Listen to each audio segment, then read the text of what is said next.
Do do do do do do do do do do do do do do do.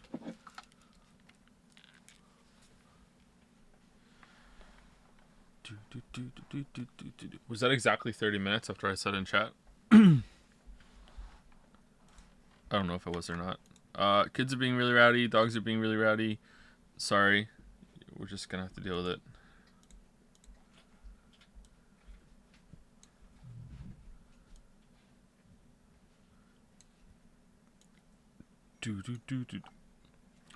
Oh god, did I summon Joe? I mean, like, if Zuma from Paw Patrol calls you, you know, her bitch, then, you know, that's your business, Kay, but, you know, I think it's on you, not me.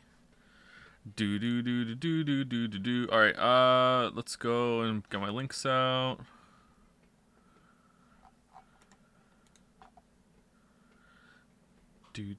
This bottle of water is cold. Alright, what's the rhyme for today? Messages fail to load. Alright, interesting. Interesting. Discord's breaking. Alright, fix me, load me, try again. Try. No. No. I cannot put an announcement out. Alright, it's gonna be a Ghetto Dragon's Den announcement here.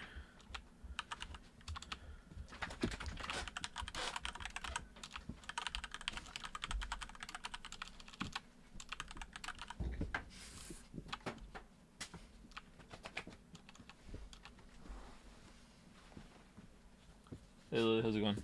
Okay. It's a maze of dogs. Yeah. Thank you. Discord's breaking. Chat is angry. Thank you very much. Hold on. Maybe I can put it in there now. Bots have his way ahead of me. And not show you my rhyme? And not show you my seesaw trick? Come on. I think that's one of the funniest jokes I ever did. It's not letting me load. Why? Why won't you load? Why is it only that one that won't load?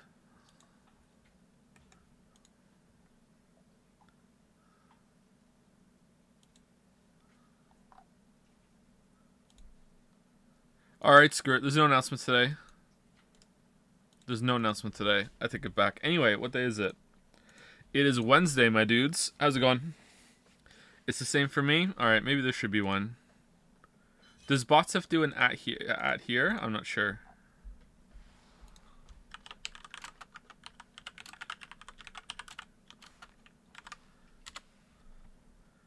There you go. Ghetto. No rhyme. No rhyme.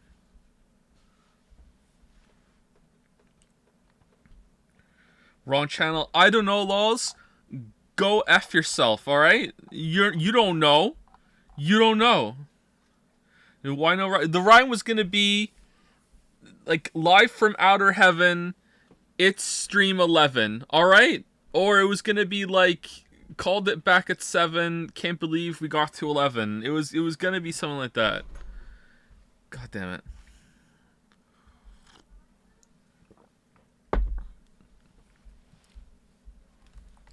Got a new marble for... I'm aware of the marble. I'm aware. Stop pretending it's a prereq. Well, now you don't know what to think. Rational naivete. Maybe I'm morbed. We're morbin. Did anyone buy a marble?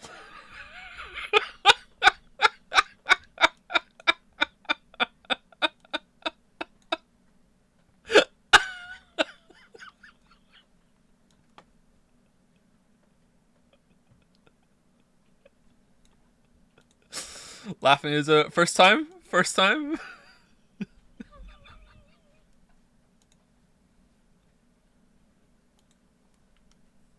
Boo! Boo! That was gold! Alright.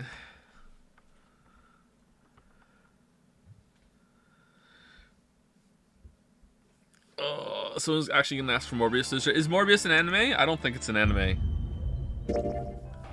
Isn't that obvious?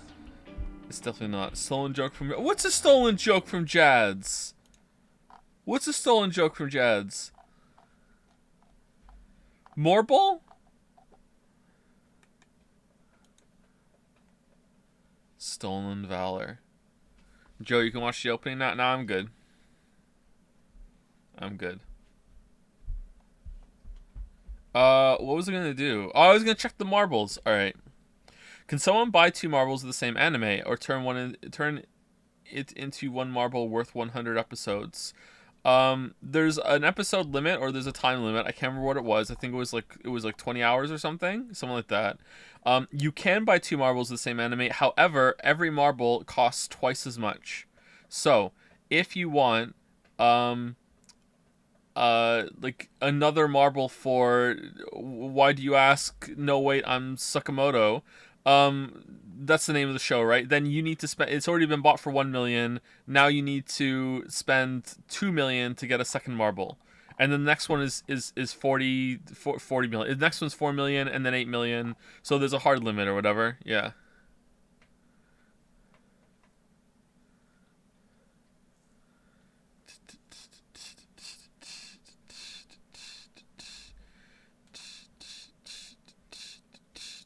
I don't understand the joke, Kate Walking. I think that's cringe, bro.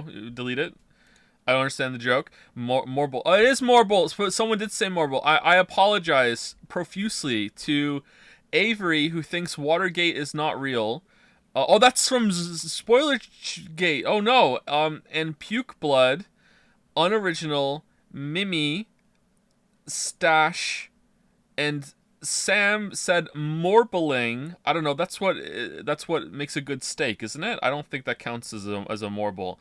I apologize, but I think I didn't see anyone say it. I just morbed it myself. That's all. It's okay, Joe. I forgive you. That's great. That's great. That's great. When is Discord going to give the people what they want, which is a much greater amount of pins for each channel? At this point, we're going to have like Dragon's Den pin history underneath Dragon's Den. And the only people allowed to post it are mods. And it's just a history, a museum of pins. I think that's what we need to do. 50 pins is too small. This is true. True. Many people are saying this. More than 50 people are saying this. How do I spend more for a marble? You just have to buy 2 marbles in a row. And we will figure it out. Or you can contact me and say, hey, Mr. Streamer, sorry to bother you. I know you're so busy and are so important. I hope that I'm not interrupting anything, but I just want you to know that I have 2 million points, and I would like you to put a 2 million marble up, and I will buy it. And I'll be like, okay, I will do that for you. All right? That's what we'll do. All right. Monocoins. All right. What do you mean get on with it? What do you think this is? Okay. Gore.forot. Alright. You weeb. What? You weeb? Oh, you weeb. What is your anime?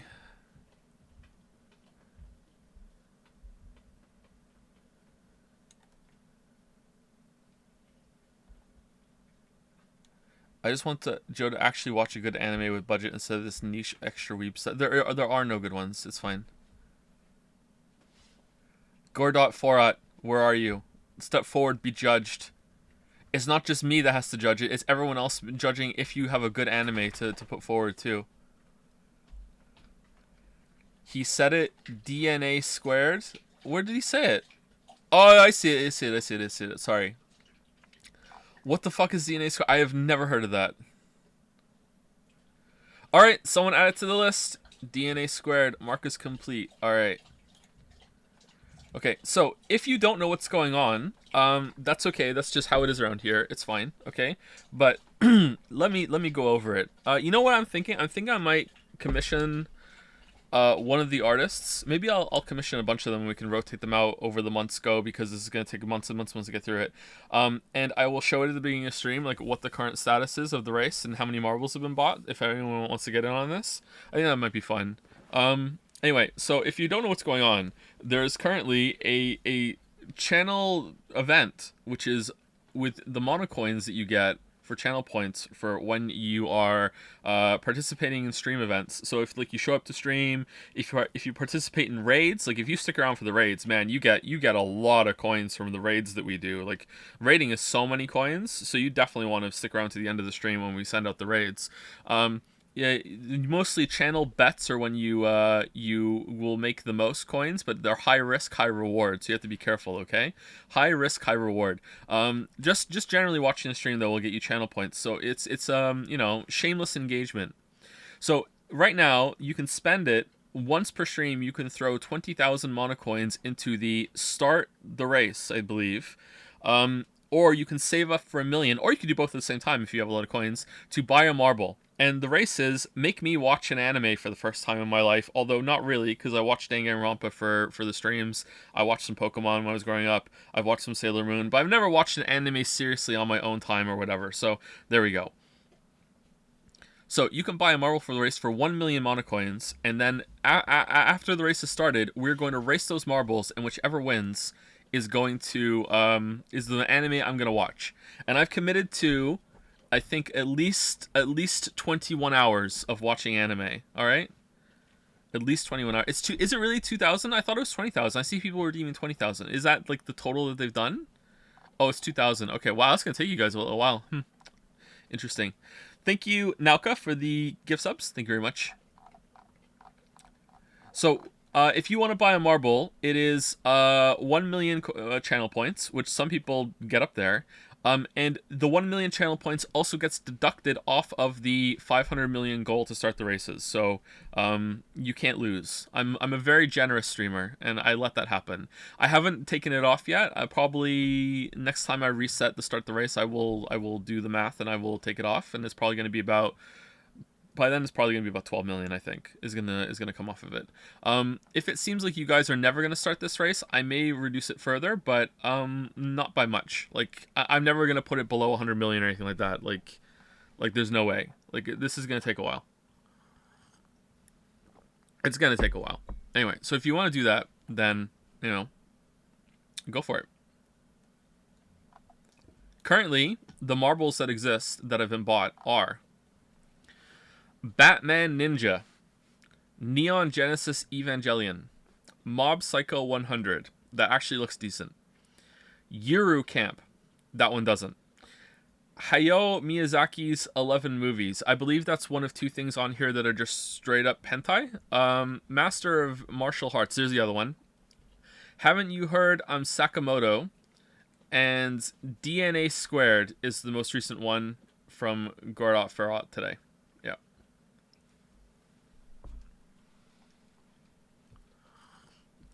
Does that mean you'll watch the anime privately or on stream? If it is possible for me to stream it, I will stream it and we'll do a watch along on through Twitch's system or whatever. If I'm not allowed to do that, it's not in the system, I would be willing to consider doing a black screen watch along, and I just put a timer on the screen and we can watch it together if you want. I would consider it. But if it's like 50 hours, that's a lot, man. That's a lot. That's so much streaming. Like, man, like, I don't know. We'll see. We'll see. Mob, Psycho. Are we going to play the game today? Start the game already? Thank you to anyone who gave any subs or bits during this. I've been split focus from chat. What do you think of the game right now? Mostly positive, for sure.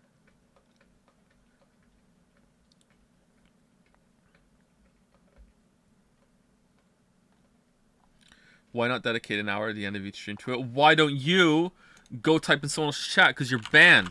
No, that's not like the most awful idea, but like, I don't know. Then people like split focus between like,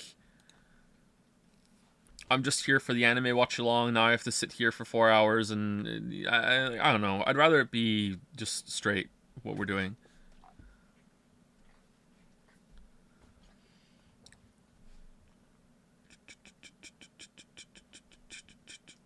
Already overused joke. How is it a joke when you're actually banned?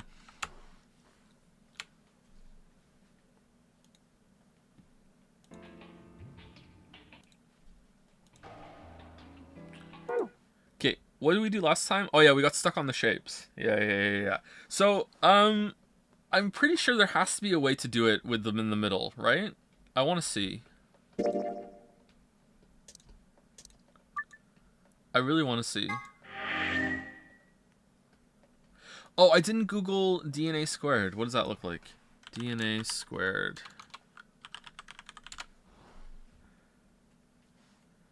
DNA squared anime. What the hell? Oh, this is old. Wait. No, that's the manga. The manga is old. DNA Squared was adapted into a 12-episode anime television. Oh, that's just an afternoon. Okay, another good contender. Wow. Okay, cool.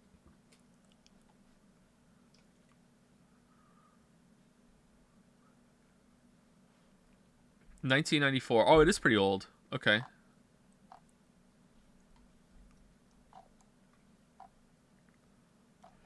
Okay. First line of the plot. Junta Momonari is a high school student with a very unusual problem. Oh, for fuck's sake. Oh, for fuck's sake. Where are you going, Sigma? That's the door we came in through. No point going back out of it. His problem is he's having too much sex. Just drowning in it. It's getting in the way. He can't study. Just too much. Even if you go all the way to the back, you'll find there's a closed back door. You do know that, right?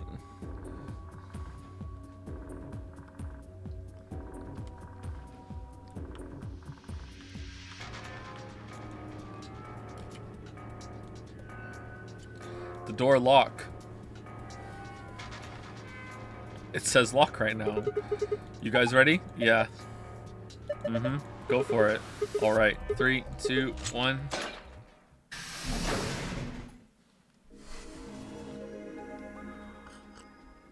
Can we watch Steins Gate? I'm sure you'll appreciate the nuance more in the show than the game. First of all, how dare you? Second of all, I doubt it. Third of all, it's not a game. What? No talking with Temioji in that room? I'm surprised.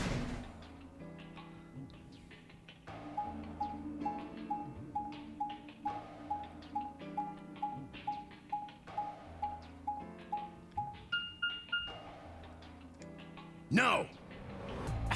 Damn it! What's wrong? I left something in the director's office. What was it? Did you really leave the photograph of your The waifu? picture. Oh, what the hell? Ugh, how could I forget it? Jumpy, what the hell? Oh yeah, we must have set it down after using the face recognition thing. Yeah. Alright. I'm going back. Alright, more back for You it. two go on ahead to the warehouse. Okay, Jumpy's dead. I want to come with you. Nah, that's fine. Me too. Why don't you head back to the warehouse, Sigma? No. The others are probably already waiting. No, you don't split up. Alright.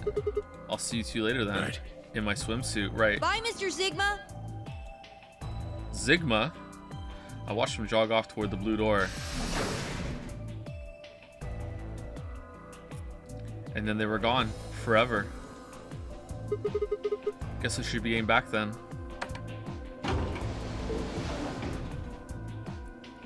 Oh, let me slip right by you there.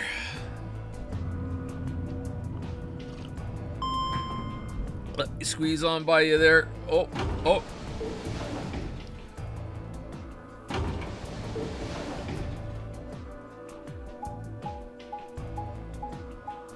What's your opinion on the Morbius anime adoption? I haven't really heard of that controversy. Like, there's an adoption scene, or like he adopts some anime like that. I could see him doing that. Yeah, he looks like a weeb.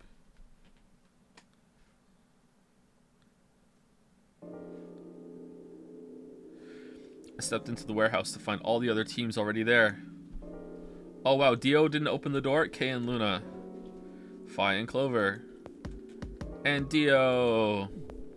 The moment Dio spotted me, he dashed over to the rightmost AB room and slid his card through the reader.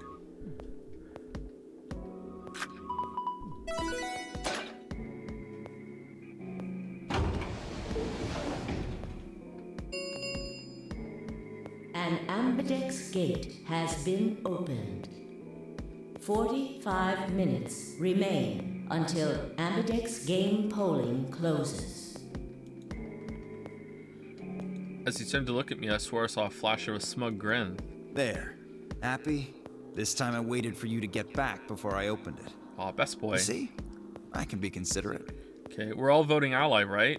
There's no reason not to. But Temiyoji and Quark aren't here. Yeah, where are they? They're deed.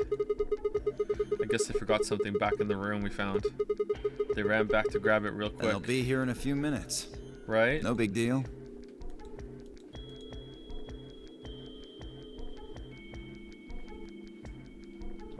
While we waited, we exchanged information about the rooms we'd investigated and also phone numbers. Unfortunately, none of it seemed very useful. None of us had found anything, and we were no closer to unraveling any of the increasing number of mysteries we were facing. Why aren't we going and synthesizing more Excelavir while this is...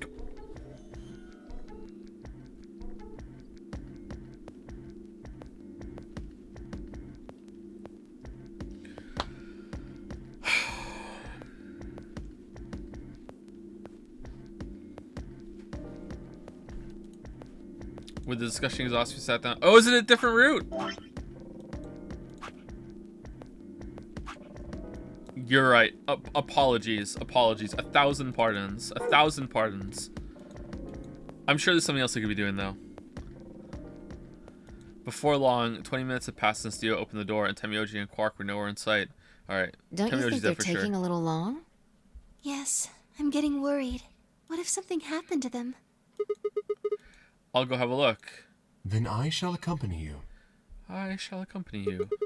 Nah, I'll be fine by myself. It's not that far away. Nah, take care. Just don't look into the abyss too long, or you might become a monster. Shut up, Pebbles. That's, I don't think, okay. Look, I'm just going to the director's office. I'll be right back. No big deal. Alright, see you guys later. I gave a quick goodbye wave and stepped out of the warehouse. Beep, beep, beep, beep, beep, beep, beep, beep, beep, beep, beep, beep, beep, beep.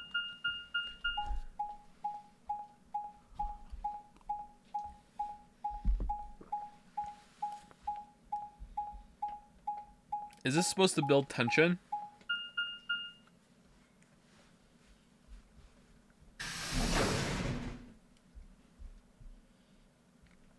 Director's office. Blood! Alright, let's do the shape thing again.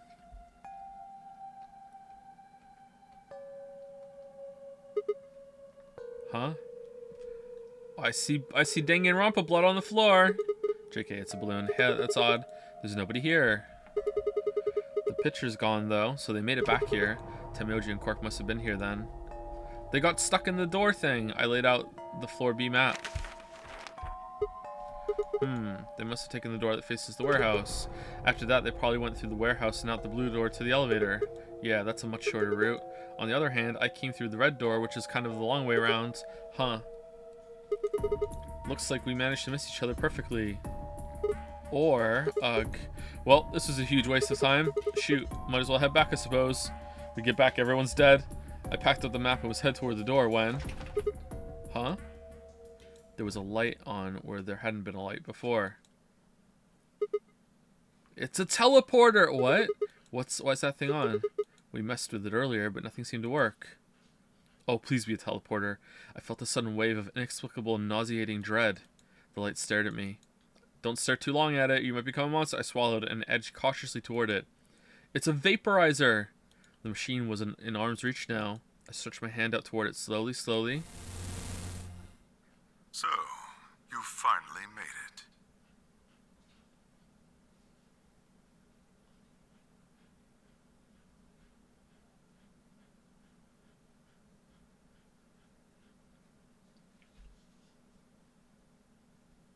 Okay, so that's us? That's what we look like? Okay.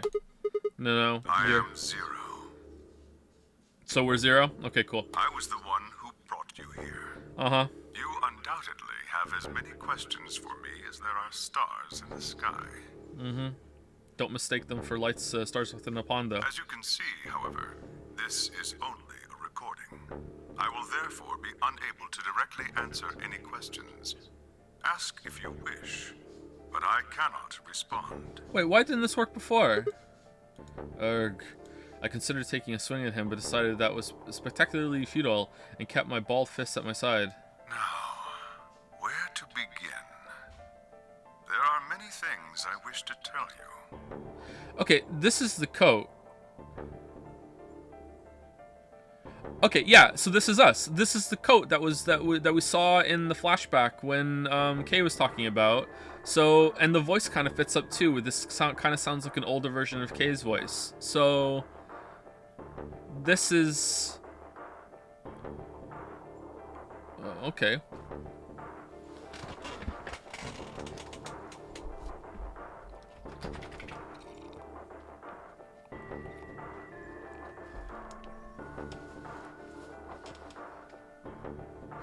No, it looks something like... What do you mean? It looks exactly like it in my memory. He had a fancy kind of like captain's coat on, and I was like, that looks like something Snake would wear, and then it's exactly this, is it not?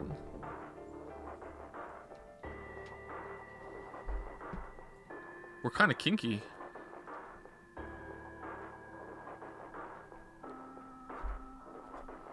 Okay, could be wrong. Do we have a bracelet on? What the fuck is this? But unfortunately, our time is limited. Alright. As such, the information I can provide is also limited. I have chosen two things of great importance to tell you. Alright, tell us in order. 1. First, Yep. I will tell you about termites.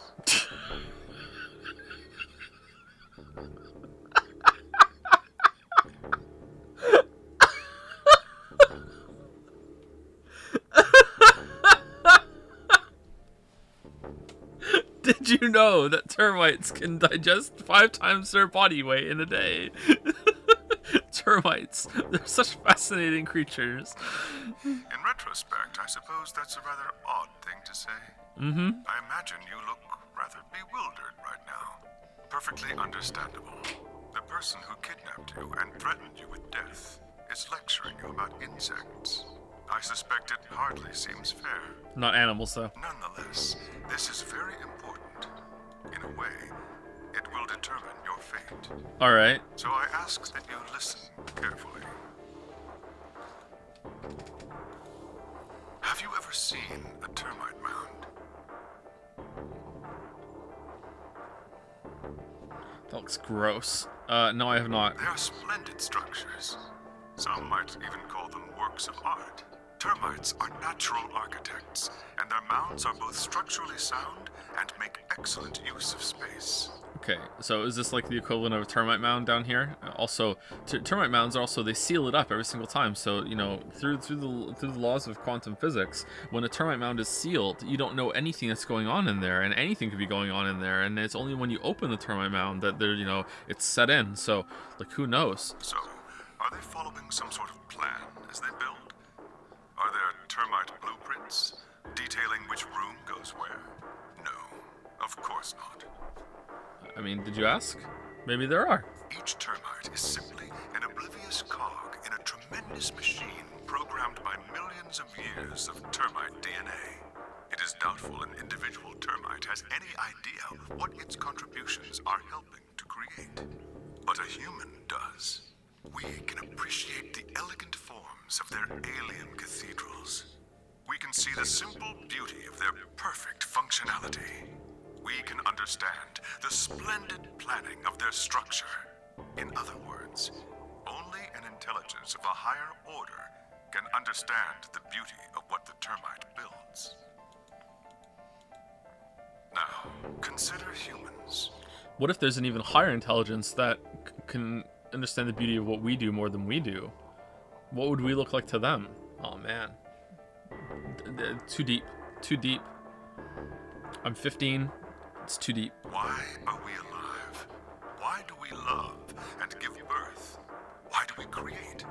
From where do our cultures spring? There are many theories, but no one knows the truth. I mean, I think I do. We are oblivious cogs in a tremendous machine programmed by millions of years of human DNA. This is true. No doubt you see now what this analogy is supposed to illustrate. I don't. Yes, I mean to say humans are not different from termites. Okay, I did then. I thought you were gonna have a better point, but no. Alright, sorry. I take it back. I did understand.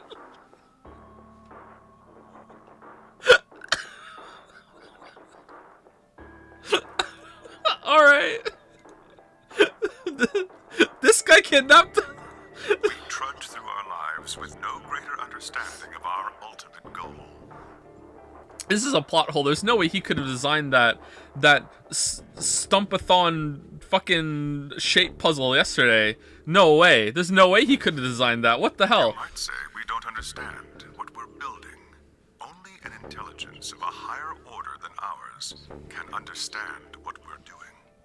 Not true. Imagine how we might look to such an intelligence. We may be building some structure so perfect and elegant, we can't even perceive it. Whatever it is, we've likely been building it on a dimension just above the ones we know since time immemorial. If we are like the termites, then what we've created is almost certainly something of tremendous beauty. This world isn't perfect. I must wipe away all the impurities. And you are about to catch a glimpse of it.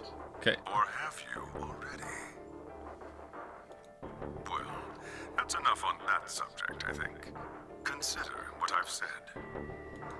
Okay, what's the second thing you're talking about? Is it bees? And it's just the termite one repeated? Now, let's move on to the second topic.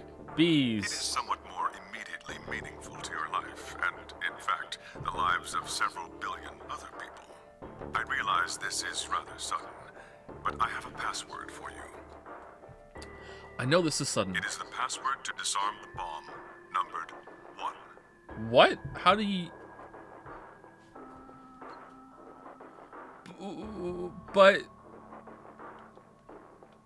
But Dio's not supposed to be here. Wait, does even Dio doesn't know that he is supposed to be here? What? Bomb? Are you ready? Are you also morbing? I will only say this once, so pay close attention.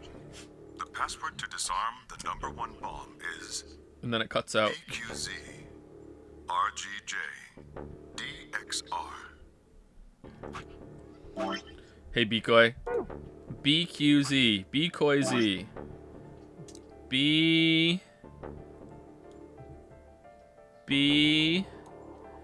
Q. I knew there was another Q. Z. RGJ. R. G. J. DXR. Knew there was another X too. D. X. R. Oh no! Alright, and this is 2. Alright. So now we just need number 1. We could guess number 1.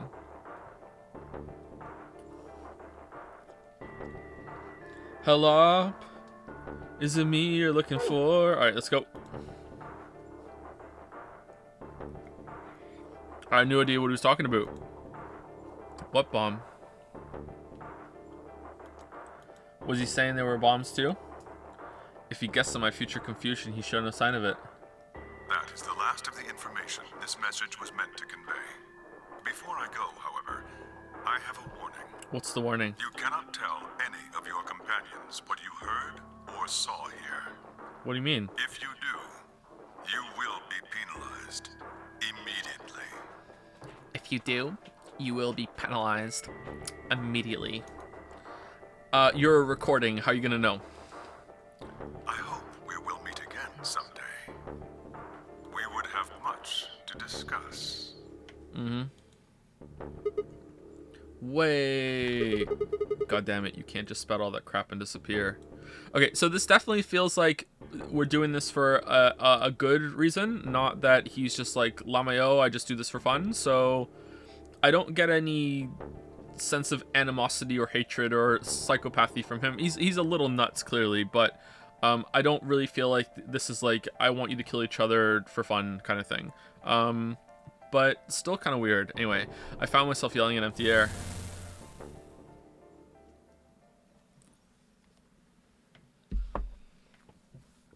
The hologram had disappeared. Okay, so did Temioji and Quark see this? And now they're scared that a hologram of Sigma started talking to them? Or what kind of an idiot does he take me for?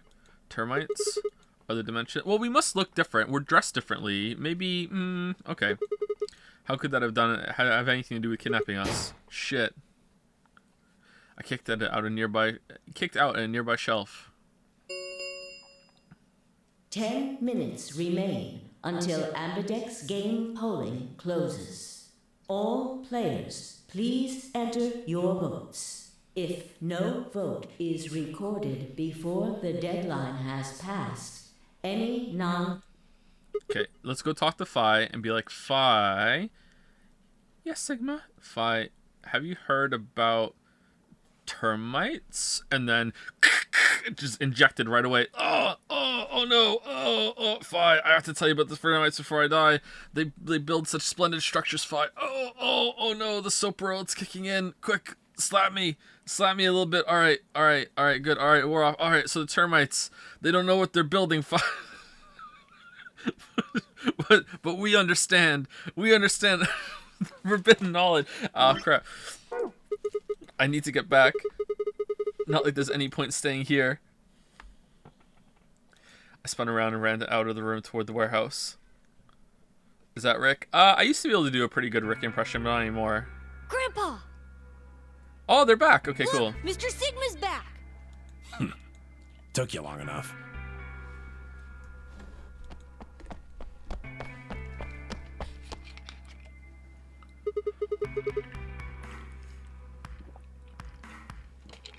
Pant.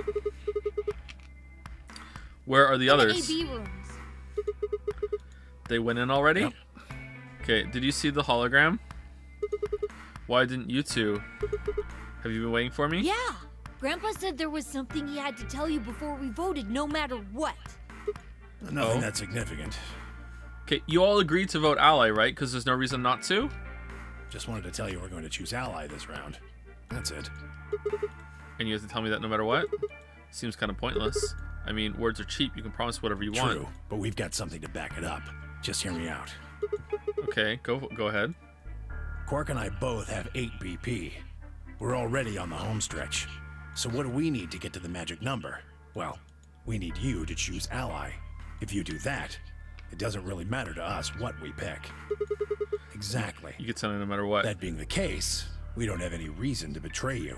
Unless you want to just take points away from us. And if we both choose ally, we both gain points. True, but you must have considered that I'll choose betray. That would mean you'd choose betray to protect yourselves. That's why we're telling you we won't choose betray. Aww. Aw, okay, sure. Can I trust you? No, it makes a lot of sense for us to choose betray on you because you're gonna leave if you get over a point. So I should take points away from you so we're all even Stevens, and then we should all vote ally up to get to the top. But what we should really be saying right now is that we get to do this over and over and over again as many times as we want. So we should just vote ally, unless that's a lie. Unless you can actually only play this once, and the bunny's gonna come over the tannoid after this and be like, actually, this is the last game, and I just said that it was going to be that you could play it forever, but you actually can't. And whoever has 9 gets to leave now, and no one else can get any points. Sorry. I just like doing the bunny voice. Alright, tell me one thing. Let's say we do this in both ally. Everybody gets 2 points. That means you and Quark will have enough to leave, which is great for you. But I'll be stuck with a measly 5. 2 5s. How do I know you aren't going to just open the number 9 door and leave us in the lurch? I can guarantee it. Oh, how? How? I can give you my word. I will not open the number 9 door, even if I have enough points to do so. Source dude, just trust me? Like... I swear it. Okay. We aren't going to abandon everybody else just so we can escape. Alright, cool. I swear too. Alright. I promise. Man. A dilemma. So all you guys have promised, When huh? I make a promise, I keep it. Alright. Trust me. Okay, cool. Yeah, Please! You've got to trust us! You would do anything to get him out of here as fast as you possibly can, even if it means saving 45 minutes. Whatever. Alright, fine. I'll trust you. 2 minutes remain until Amberdex game polling closes. We're counting on you, Sigma. Why did they all go in so early? You gotta choose ally! Uh-huh. You promised! No, I didn't. Okay, so they're voting Betray for sure, but I'm voting Ally. With that, they turned and ran into the AB room second from the right.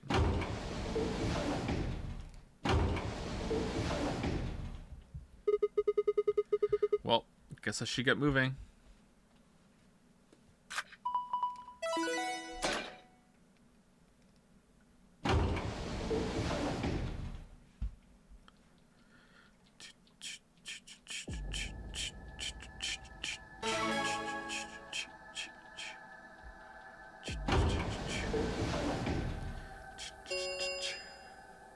One minute remains until Amberdex game polling closes. Okay, so where is the Betray? It's here, right? This is Ally and Betray's like around here. Alright, so let's just put it in the hands of God and see if the mouse does a double click input. Alright, it's like right here, right? Okay, here we go. I had a decision to make. Should I trust Quark and Temioji? Well, I could believe they were telling the truth and still betray them. That would bring my BP to 6. I'd be that much closer to 9. And choosing Betray would guarantee that they wouldn't try and escape without the rest of us. I would like to see what everyone else is at. Betrayal seemed like the safe bet. But... Please! You've gotta trust us! You've gotta choose ally! You promised! Temioji, I could betray easily enough, but Quark? What? I would betray Quark way before I betrayed Temioji. I would betray Temioji too, but you know, what the hell was I going to do? 10 seconds remain until Amberdex game polling closes. 9, 8, 7, 6, 5, 4, 3, 2, 1.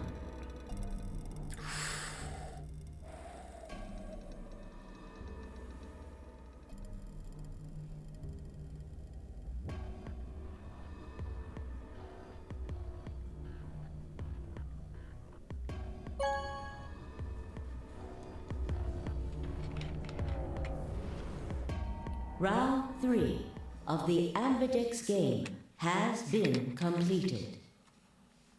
Results will be displayed in the warehouse. Thank you for your participation.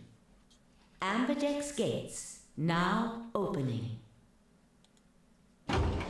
So they voted Betray for sure, right? And now they're gonna leave? So fucking both. We do both. Who cares? Results from round 3 of the Amberdex game will now be displayed. Please direct your attention to the results screen.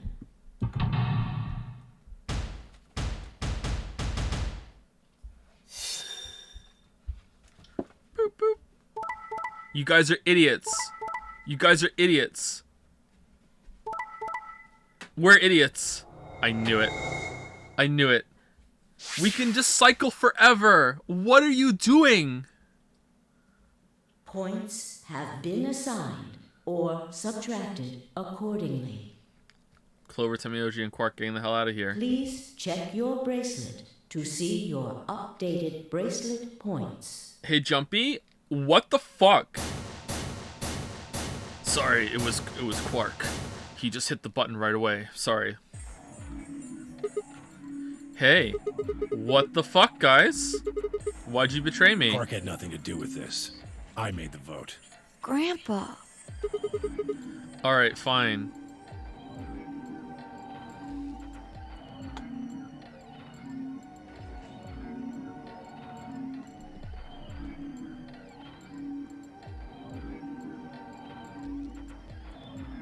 I don't believe you. Why did you break your promise, Temioji? I only promised you one thing. I wasn't gonna We leave. wouldn't open the number 9 door, even if we got 9 points. What? So you're not gonna leave? No, I didn't say that. We have 11, not 9. Not what I said. Of course we're going to leave. What? Look, see Clover over there? What? She's already opening the Clover. What the fuck? Clover is just the fastest person at opening this fucking door. She's like a shark smelling blood. As soon as she has that point, she's just fucking there. Like, she doesn't even go to the results screen. She just goes straight to the fucking lever. Don't tell. How are we letting her do this? No, what the? We can do the game forever. Chat, why are they so dumb? Oh my god. Oh no. Jeez. We don't even get away from the fucking results screen when we're trying to open the door. She's... That bitch! Wait. Quark and Tenmyoji have... See, we didn't open the door. We're just going through the door. The words were barely out of her mouth when Tenmyoji and Quark ran past. No! God damn it!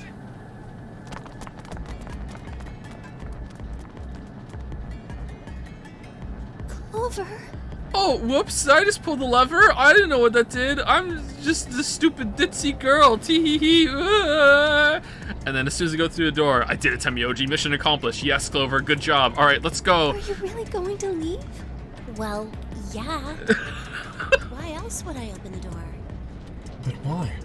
I'm going to go call the others, so we can capture Zero Senior. Tenmyoji, are you and Quark going too? Yeah. Sorry about that. Sorry, everybody. So Sigma, happy? I kept my promise. Clover opened the door, not me. Like hell, I'm happy. That's some shady shit, Tenmyoji. Say so. I have to get out of here, and that's that. Okay, like... I honestly don't think I would let him leave if I was in this position. I really feel like I would just hold him down, and like maybe I would let Quark go, I guess. I don't know, but like I actually don't think I would let him go. He's got to pay for what he's done. All right. He? Zero. You mean you know who Zero Senior is? Yeah. No point keeping it a secret now, I suppose. Okay, so it's not us then, because otherwise he would be... Okay, I was wrong. Oh shit, really? I know exactly who Zero Senior is. All right. What?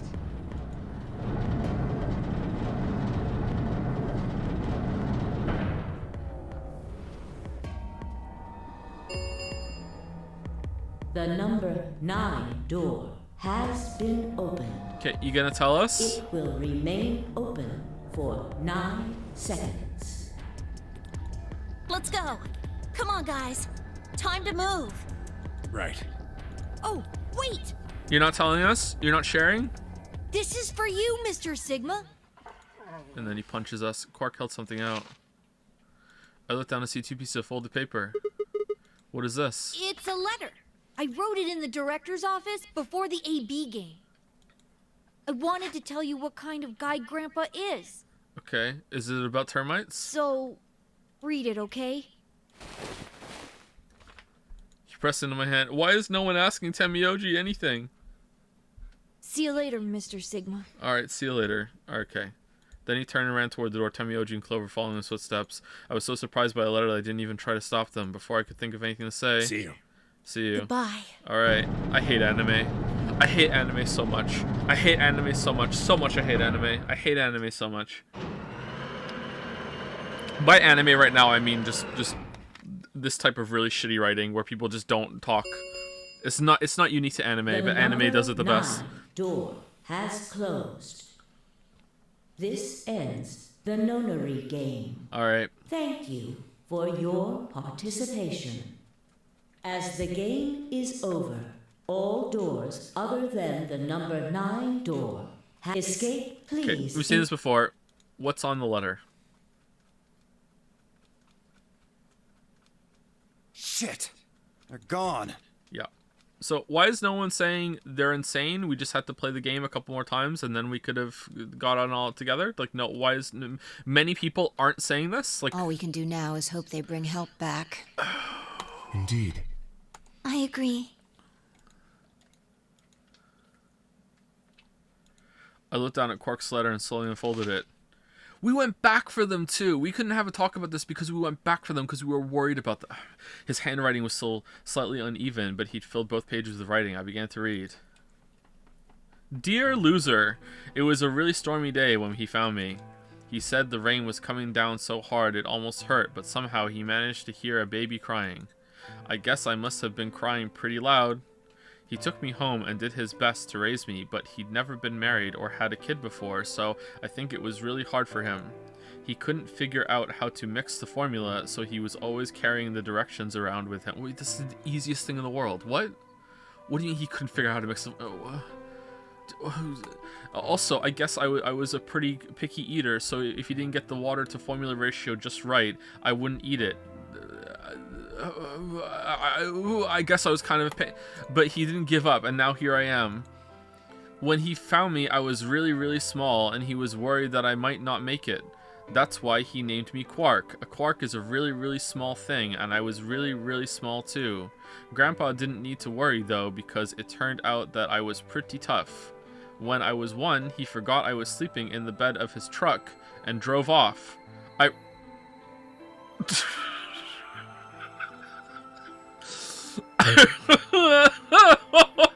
I rolled out and went off the back, but I didn't even get scratched. Are you Superman? I started walking when I was 2, and when he wasn't looking, I fell down the stairs.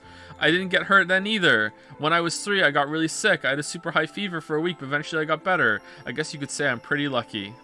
Alright, you didn't take the kid to the hospital? I guess, like, maybe he did, and whatever. Okay. Anyway, I didn't really have any more accidents after that, and I was a pretty healthy kid. By the time I was 6, I'd started helping Grandpa out with his work.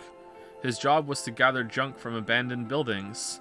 Then he'd fix it up or pull out the useful parts and sell them.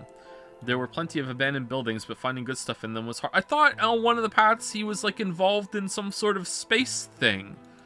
You had to know which... did this come after that, maybe? You had to know which parts were useful, or you could end up wasting a bunch of time. Every time I'd find something, he'd explain to me what it was, how it was supposed to work, how to fix it, all sorts of things. Usually, though, I just wanted to finish up work so I could go to the theater.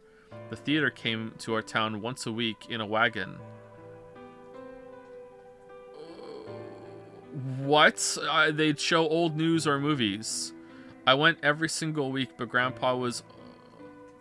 Oh, fuck. Why does he want to get out there then? Oh, shit. So are they just naturally immune or something? Or what? Huh. Okay, interesting. Why did you not talk and say that? Why does no one communicate? Well, this heavily implies that they're in the apocalypse, and that's why he's collecting junk and shit. You know, like wagon. They show old news or movies. Like they're just like they're. It's like a traveling kind of entertainment thing. It's like this is like society has collapsed pretty much from what it was. Clearly, Quark wasn't immune. Maybe he was just pretending to have it. I don't fucking know. Like. Maybe it kind of like there were no new hosts in this timeline, so it's all like wiped out, so it's not. And then they said it's airborne or whatever. Like I don't know. I mean, this still could just be some stupid weeb shit. Like who knows? But Grandpa only went once in a while, and he'd only go weeks when they showed movies. Oh yeah, I didn't know that I'd been adopted until I was 7. One of the other kids on my block told me. I guess after Grandpa found me, he looked all over town to try and find somebody who'd take me. The kid from my block actually had a mom, and he'd asked her if she would take me too. I gotta admit, I was pretty shocked when I heard that. There weren't a lot of kids with parents around, so hearing that someone lived with his actual mom was pretty impressive. I was also kind of surprised that Grandpa had tried to get someone else to take me. Did that mean he didn't want me? The kid who told me about Grandpa trying to get rid of me was a real jerk. He was totally spoiled, and he bragged to everyone about how he had a mom. Holy shit. Holy shit. Oh, man. Oh, holy Holy shit. Was it Kay? He liked to come up to me while I was working and say stuff like, must be hard not having a mother. Holy fuck. Alright. Holy shit. It never bothered me before. But after I found out that Grandpa had adopted me, I started to think that maybe he didn't really want me. If I could work on my own, then he could get rid of me. I was scared to know the truth, so I never asked him. Then one day he took me to a bar in our neighborhood, during the day of course. He went there sometimes to drink scotch, but I'd never gone before. When we got in, he just walked up to the counter with that grumpy look he has, and I thought, oh no, he's gonna make me work here, but I was wrong. I saw him pass something to the bartender, and then he picked me up and set me down on a stool next to the counter. The stool was pretty high, especially for a 7-year-old kid, and my legs just dangled off of it. It seemed really, really high to me, and I was pretty nervous. And he said to me, 7's old enough to start drinking scotch. Here's your first one.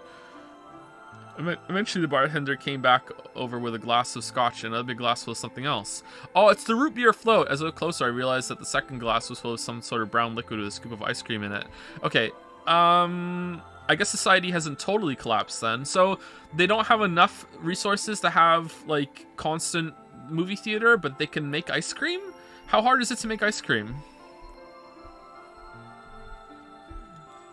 It took me a minute to realize what it was. A root beer float. I'd never seen one before. I was so surprised. Root beer was even more expensive than the nicest alcohol in the bar. I guess there are ice cream machines you can just buy, right? And you can have an ice cream maker. And what would you need for that? Just sugar and milk and some stuff and a couple more ingredients? I guess that would be possible, much more possible, like, than a full-fledged movie theater making new movies and shit like that, right? Yeah, I guess so.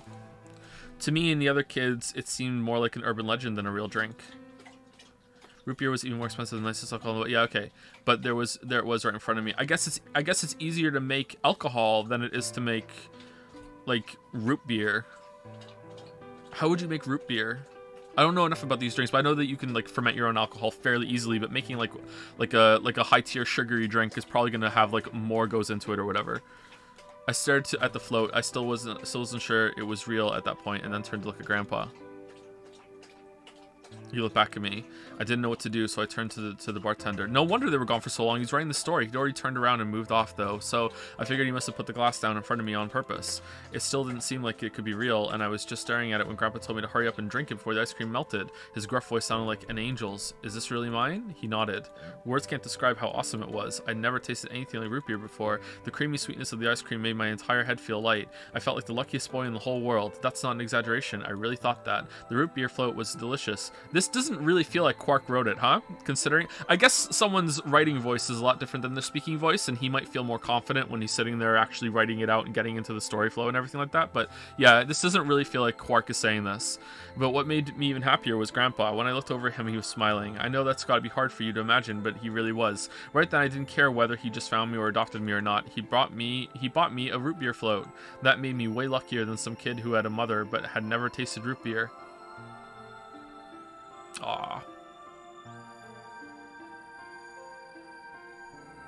That's a pretty good paragraph. I like that. Of course, after we left the bar, he was the first kid I bragged to. So Grandpa and I were doing pretty good. Until the fight. I was in a super bad mood that day. I torn one of my shoes that morning, and some old drunk guy had yelled at me. All the junk I found was totally useless. Wait, the day was almost over, and I was fed up, so I just grabbed some random trash and took it back to the house. When I showed what I'd found to Grandpa, he frowned. He started going through each thing I'd brought back, explaining why they were all useless. Flashback. I got really mad and just yelled, I don't care. Then he got mad, and I couldn't take it anymore, so I ran away. Excuse me, I was pretty upset, and I started thinking that maybe Grandpa had only adopted me so he could raise me to work and make money for him. After a while, I went and hid in an abandoned building, but by then I started to calm down and think that maybe I should go back and apologize. It started raining pretty hard, though, so I decided I should wait for it to stop. But that was just an excuse. The truth was that I was nervous. Part of me knew I'd done something wrong, but I didn't want to admit it. And then I went back, and he was dead. But now my grandpa's back in the stoner again because he's an angel that's been resurrected, and I want you to know that. The rain didn't stop, though, so I just sat there staring out of the gloomy gray sky. 1 second.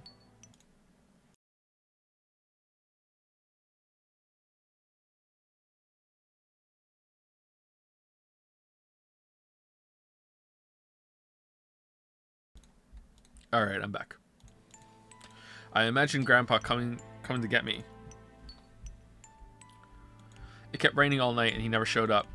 I gave up waiting and decided it was time to go home. I was about halfway there when I heard somebody groaning. At first I thought I should just ignore it and it was not involved, but when I went over anyway, and it was Grandpa. He had beaten the shit out of that kid with a mom. He was totally soaked, but I could tell right away that he'd been there for a really long time. I yelled, and he opened his eyes a little bit. He smiled weakly and said he was glad I was safe. He spent all night in the rain looking for me. I felt awful. Grandpa had been out in the rain looking for me so long that he'd collapsed. Quark! I was horrible. He heard me crying in the rain, but I hadn't heard him. As I ran to get the doctor, I promised whatever god might be listening that if they would only save Grandpa, I'd never ask for another root beer float ever again. He got a real bad fever and his temperature wouldn't go down for days. The doctor said that if it kept up, he'd die. Right before he died. If he died, then I'd be all alone. There wouldn't be anybody left to care about me. The thought of that happening terrified me. Fortunately, I must have passed some of my luck on to Grandpa because a week later his fever finally broke. Okay, so this is pointless. I was glad he wasn't going to die, but I was also a little scared. What if he had decided he didn't want a stupid kid like me around anymore? My plan was to apologize as soon as he woke up, but when the moment came, my brain just stopped. Grandpa started to talk, but it took me a minute to realize he was apologizing. I didn't know what to think. He explained that he was an old man, and that meant he was probably going to die sooner rather than later. He was strict with me because he wanted to make sure I'd been able to make it on my own after he was gone, but maybe he'd been a little too strict. All the things I'd worried about had been stupid and selfish. Grandpa cared about me a whole lot. He'd been worried when I ran off, and he'd gone out in the rain to look for me.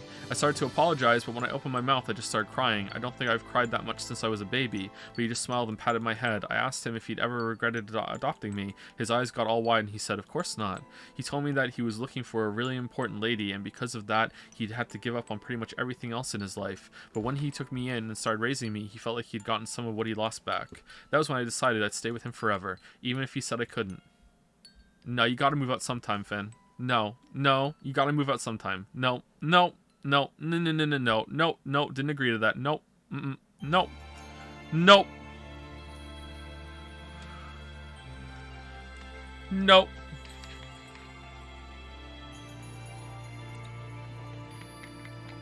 Okay, so that was very interesting.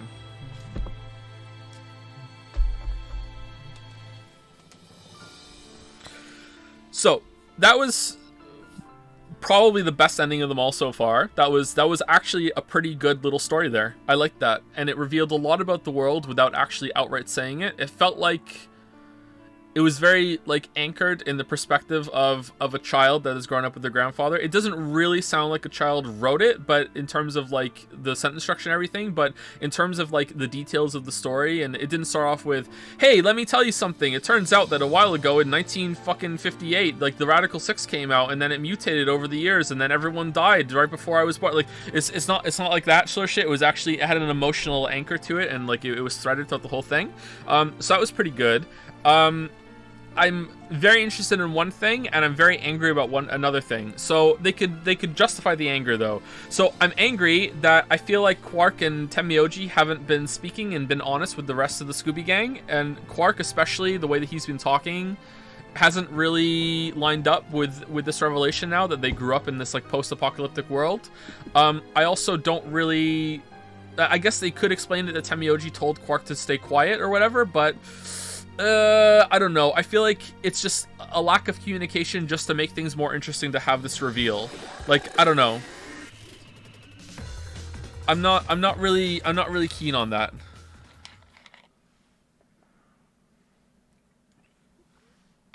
Oh, that's Tenmyoji's end. Okay, so I don't really feel that that's the story playing fair. So, I don't know.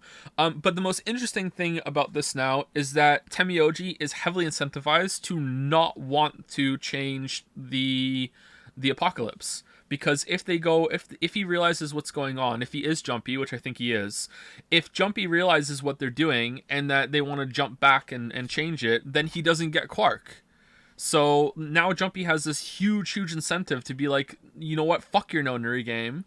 Like, if I do this, then I'm gonna lose the life I've had with my adopted grandson. So like, that's a really big point of conflict and contention. Like holy fuck, like who could blame him, you know? Like, especially considering he's had this whole life that he didn't know that he could change anything, and now he's found this, like, second chance at happiness with this baby that he found, and then along comes the nonary game again, and is like, oh yeah, we can just undo all this shit, and he's like, well, it hasn't been that great, but you know what? It's still been my life. How fucking dare you, you know? Like, this is a long time. Yeah. Oh no. That's pretty interesting.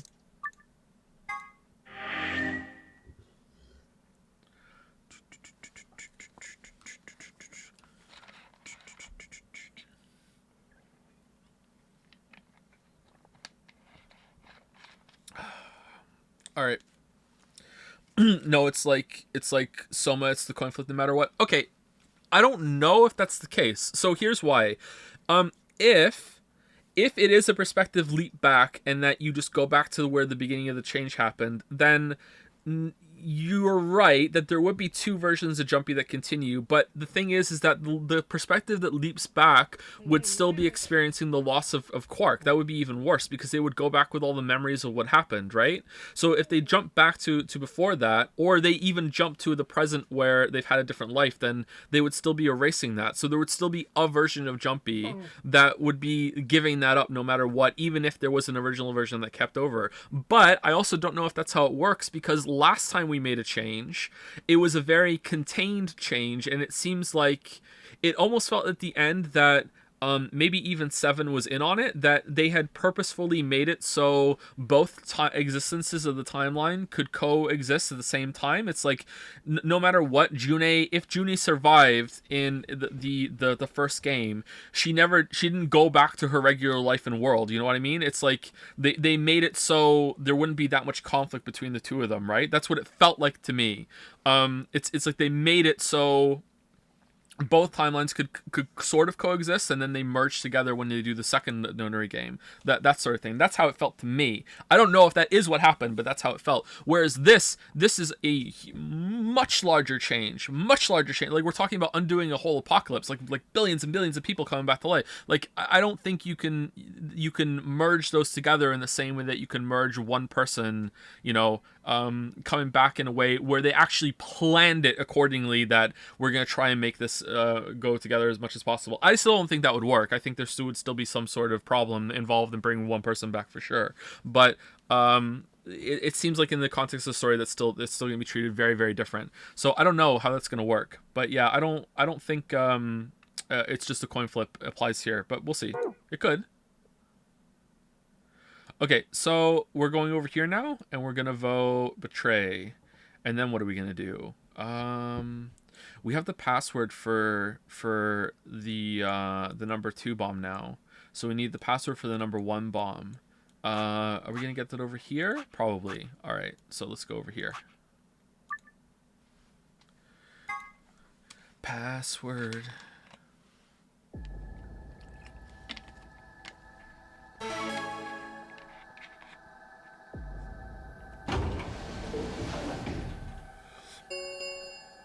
Doo-doo. 1 minute remains until Ambidex game polling closes.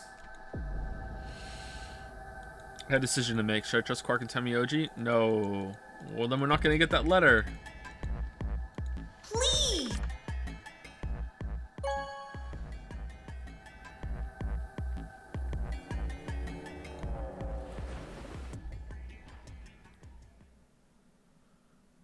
And this time they Results voted from ally. round 3 of the Ambidex game will now be displayed.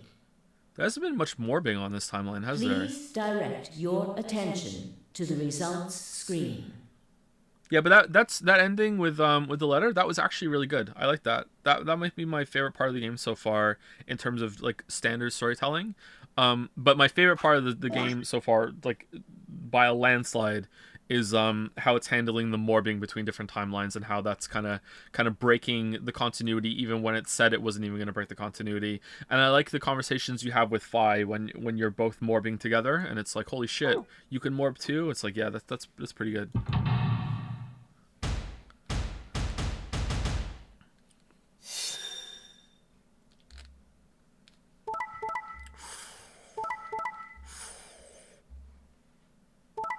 Yeah.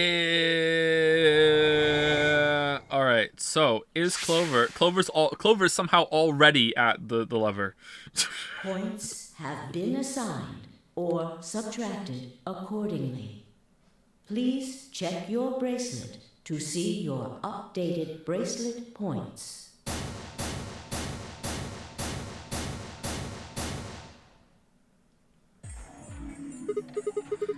Hey, what's the Quark deal? had nothing to do with it.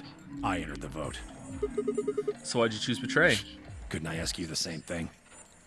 Okay, well, this rings very hollow.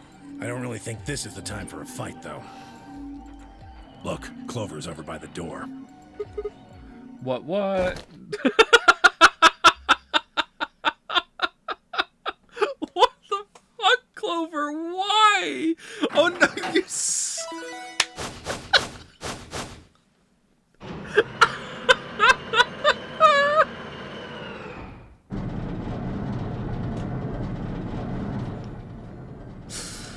Oh man, The number 9 door. she's like a fucking like flowchart or computer algorithm. Just when Clover have over a 9, Clover go to door and pull lever. No matter what going on, Clover go over there. Like just. Fuck, she opened it.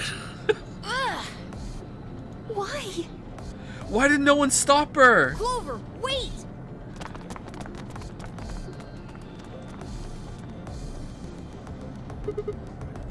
Clover, what the hell do you think you're I'm doing? going to call the others. What? Get justice for Alice. Justice? What do you mean? Oh yeah, Alice is dead.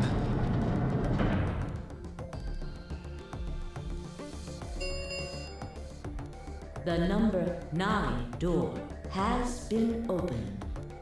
It will remain open for 9 seconds. You know what? It's a good ending after all. Alice is dead. It's fine. Time for me to go. No! Please, Clover, wait! Like hell, I'm just gonna let you walk out of here. Dio left at Clover, his fist raised. Clover easily avoided him and moved towards her. What do you mean, easily? Goodbye. Later, sucker. I caught one last glimpse of her face as she slid through the door. It was a mask of ice. All ice.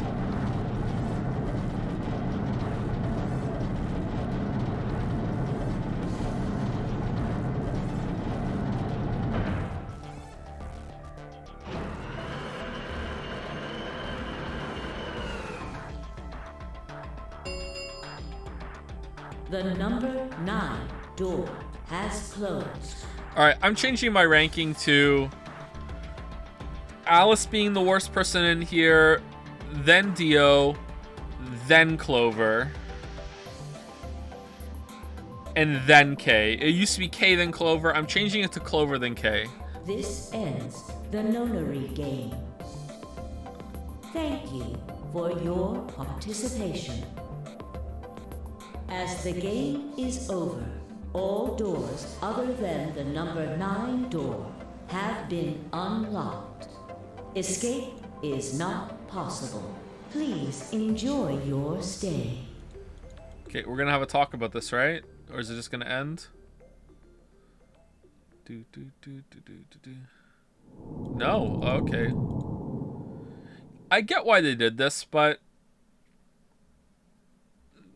it's a bit shit, isn't it? It's a bit shit. I wonder if there's a better way they could have done this. I can't think of a better way to do this right now, but it is a bit shit to have these, like, just, oh, dead ends at everyone. But it does give you a choice, and that's fine. I like that it does actually give you a legitimate choice, and you can be like, But, you know, it just ends, and, like, the characters act kind of dumb. I like this more than it just being one straight line, for sure. So it's not a complete negative, but it is a bit shit. I can't believe, like, why is her face here? Like, god damn it. All right, so we're doing this one now, right? We're doing this one, and we're gonna get, I'm gonna guess a code. We have the number 2 code now, so we can go down further this one. Maybe we get something more back over here, but let's do this one first. What do we need for this one? 5 minutes of life. Okay, we need to realize that we're a robot, and that doesn't matter. We also need the login for the director's office. I don't think we have that, do we? So we're gonna get either a bomb code or a login here, or the key to unlock here, and then we're gonna go here, then here or here. I'm gonna guess we're gonna go boom, boom, and then here, and then that's gonna be the last one. I'm gonna guess that's what's gonna happen. Anyway, that's it, right? Let's go down here and see. All right, so this is gonna be who set us up the bomb, achievement B, I think.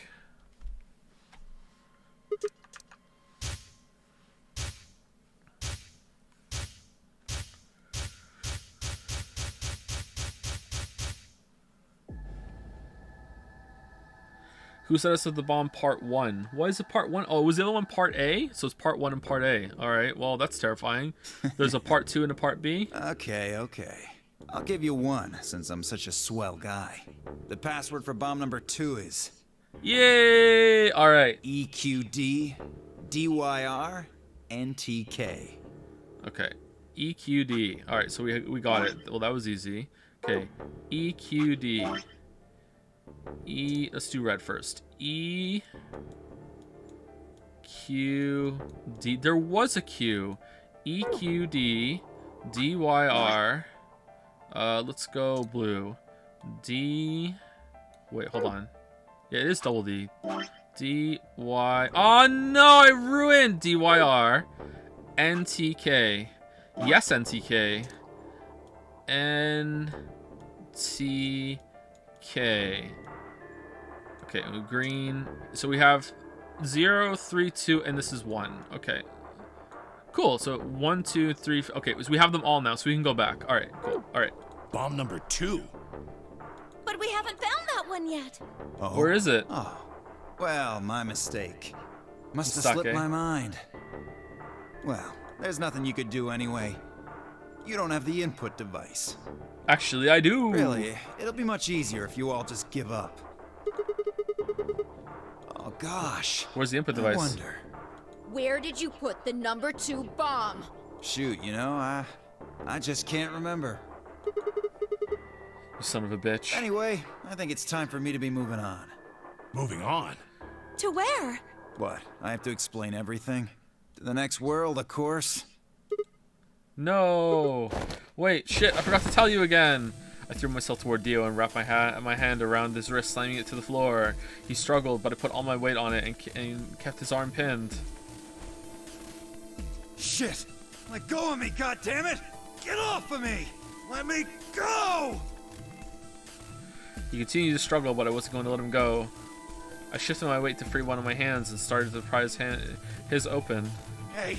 Hey! I'm not fucking around, alright? Let go of my goddamn arm!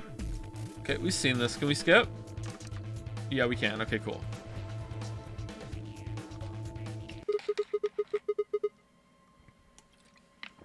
How much time do we have left? About 20 minutes or so, I think.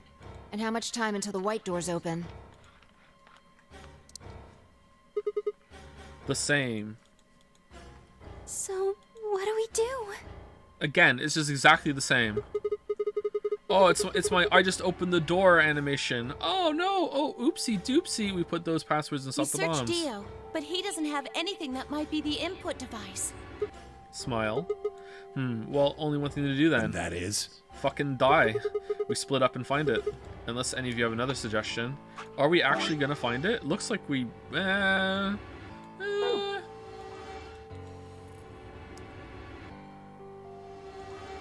dismal silence filled the room.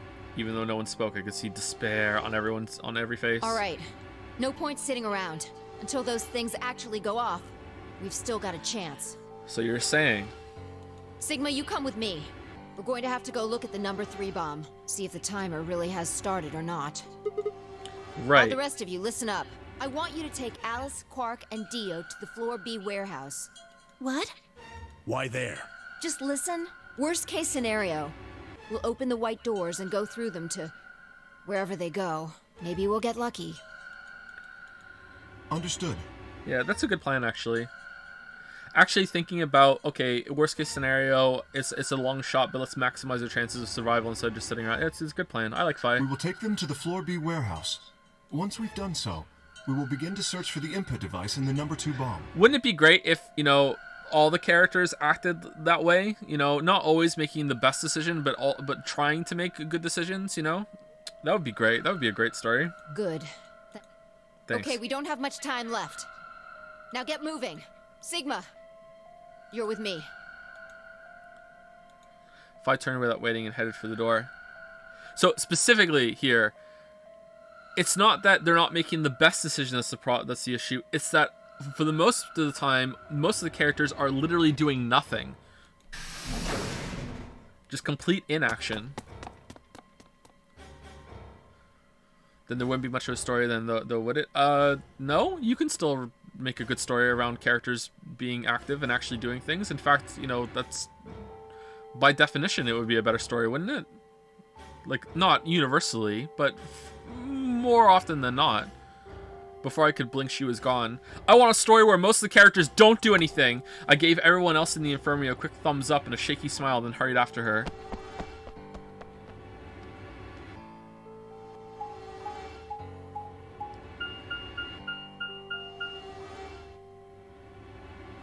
Got bad news, chat. I really need to pee.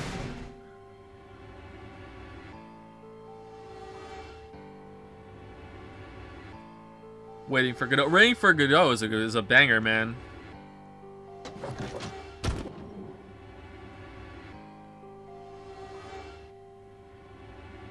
The light's flashing. I guess the countdown has started. So, what are we going to do? Without a way to enter the passwords, we're screwed. Let's eat it. Right. We'll just have to split up and look for it. I'll look around here. You go check somewhere else. If we get to T-minus 5 minutes, then we'll meet back in the Floor B warehouse. Got it? I wasn't sure what to say if we hadn't found it by then. In Lord of the Rings, we aren't given much information on what the hobbits are doing in the Shire during the ring being transported. The story would be better if we had information on the actions all characters are taking at all times. Okay, so if you're being funny, it's very funny, +2. Not funny, funny, didn't laugh. If you're being serious and you're not understanding the point, so it doesn't have to be like that when there's downtime. Obviously, there's going to be downtime and fun times in the story. But when there is a problem or a crisis or there's some conflict going on, most of the characters should be actively trying to do something. Yeah, but I figure it's just as a joke, and it is funny. Just didn't laugh because I was reading it. Was there really any point in meeting up again? What's with that look? Don't worry. We'll figure it out, I promise. You know what they say. Swimsuits never quit. What? Swimsuits never quit.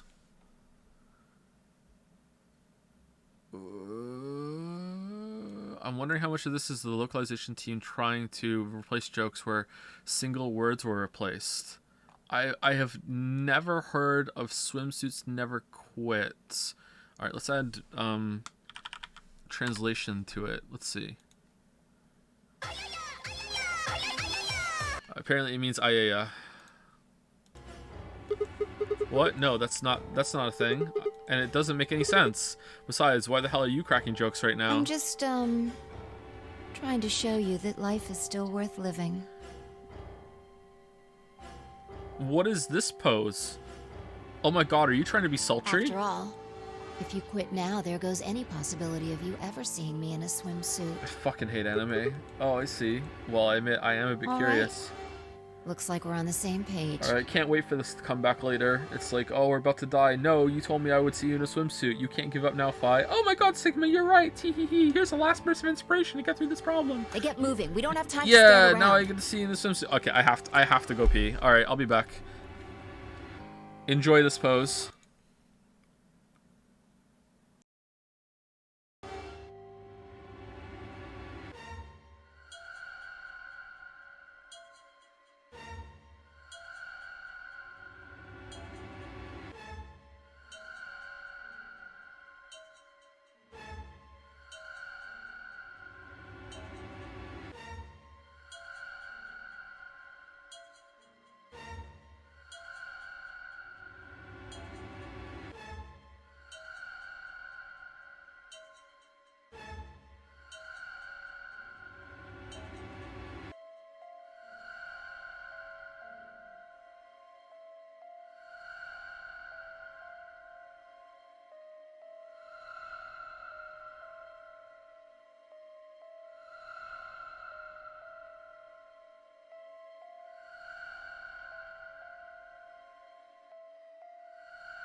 Alright, sorry about that. There was a lineup. The other night, I needed to go to the bathroom, and on the way to the bathroom, I got just chain reacted into all of the kids wanting something from me that it took me 20 minutes before I got to the bathroom finally.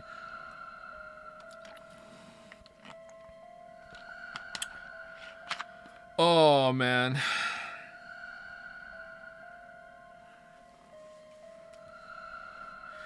Now get moving. We don't have time to stand around. Fine. Be careful, alright? I checked the time on my bracelet as I headed out of the crew quarters and into the hallway. It wasn't good news. Damn, only 15 minutes. I needed to hurry. I broke into a run. It's just moving as fast as always.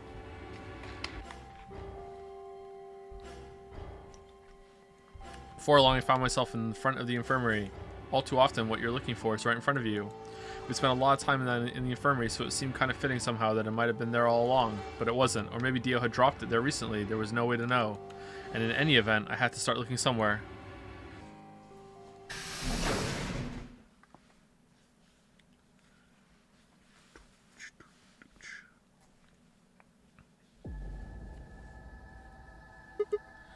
Luna, you're still here? Yes.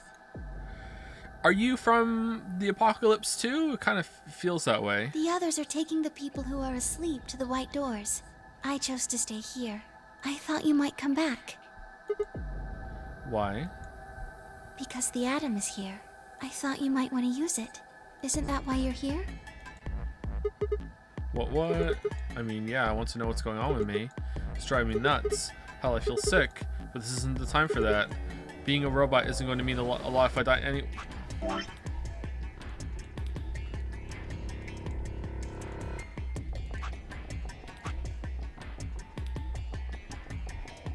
Is this the robot line? It is, okay. Oh. Why did you come here then? You talking about my hand? Isn't that obvious? Isn't that obvious? I'm trying to find that input thing so we can turn off the bombs. Really? Yes, why would I lie? I see. I seem to have made a mistake. I knew you couldn't use the atom without me, so I stayed behind because I thought I might be able to help. I guess I shouldn't have done that. I'm sorry. Let her scan you. Come on. Bye. No, waifu, no. She turned her head toward the exit. Wow, you're a oh, she's walking really slowly. Yeah, wait. Yeah. Did she walk like they do out, like in Arrested Development? Head looking down, shoulders slumped. Dun, dun, dun. I knew you would say I couldn't let her leave like that. I sighed. How long would it take? Not more than 5 minutes or so. Yeah, we got time. Are you sure? Only 5 minutes? Yes. It's like 1/3 of our time, but okay. Okay, let's do it. Analyze my body. Do it. Phi walks in. What are you doing, Sigma? Maybe I have a decoder in my robo body. I lay down on the table. Luna picked up the atom scanner and began to run it across me slowly and methodically. In a few minutes, she was finished. That's it. You can get up now. I sat up and hopped off the table. The screen was already starting to show my results. So, what does it say? You're not a robot, but you're not human either. You're something else. My eyes were glued to her face, looking for any sign of what the answer might be. She studied the readout for several long seconds before replying. Well... it says you're not a robot.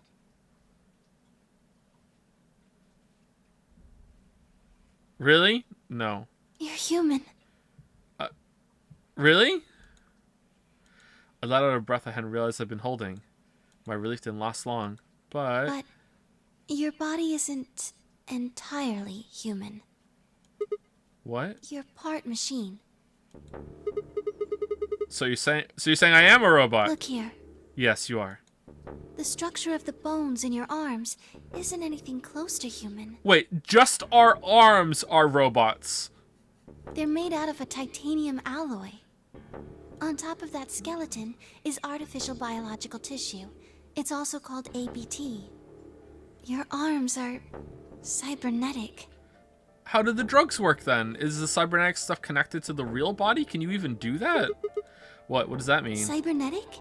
It means a mechanical system that interfaces with a biological one. Okay, but I have to tell you, I only scanned your arms, so, you know, the rest of you might be it too. You see all these root-like things around the titanium bones? Those are artificial nerves. They're probably connected to your own nerves, which is how you can move your arms. I imagine they allow you to feel things through your arms too. What? No, this is ridiculous. I think replacing my arms with robot ones is something I'd remember. And I know they weren't always like this. When I was a kid, I broke my arm and they took an x-ray of it. Okay, so, but, like, hold on. Like, is all of his blood white then? Like, they replaced all of his blood along with that with synthetic blood? Because if he cut his chest right now, would it be red? Because if that's the case, how is it mixing? How do the drugs work when he gets injected with the thing then? I don't understand. Like, there is a possibility they could explain that. Maybe they're going to, but I don't understand how that would work. The doctor told me I had really thick bones, and I must have done something pretty insane to break them. Well, he was wrong. He was just seeing metal, and he didn't know what they were. When the hell did this happen? When he sliced his neck in Clover ending, he had red blood. No, I thought the screen just flashed to red, like he... Maybe he did bleed, huh? Maybe. I don't know now. Like, red, like, damage, he's dead, you know? Like... I can't... Okay, so here's what I'm trying to get at. I don't think that he can have white blood in his arms and red blood in the rest of his body, and on top of that, the drugs actually work on him. That's what I'm saying. You know what I mean? Like, if he has white blood throughout his whole body and somehow they replace his blood with synthetic blood, I don't know how his body's making more blood. They have to, like, replace a lot more of his body for that. Then, okay, it's one complete system, then the drugs can work, right? I don't think the white blood can mix with the red blood and they somehow are separate in the arm, separate in the body, but unless, like, super advanced, like, I don't know, I guess so. The artificial veins connect with zero. Well, then how is his arm? How do the colors stay different then?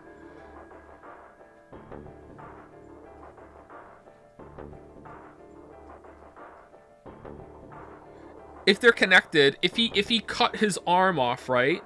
Eventually, if he kept bleeding, eventually it would be real blood then, right? Why did somebody replace my arms?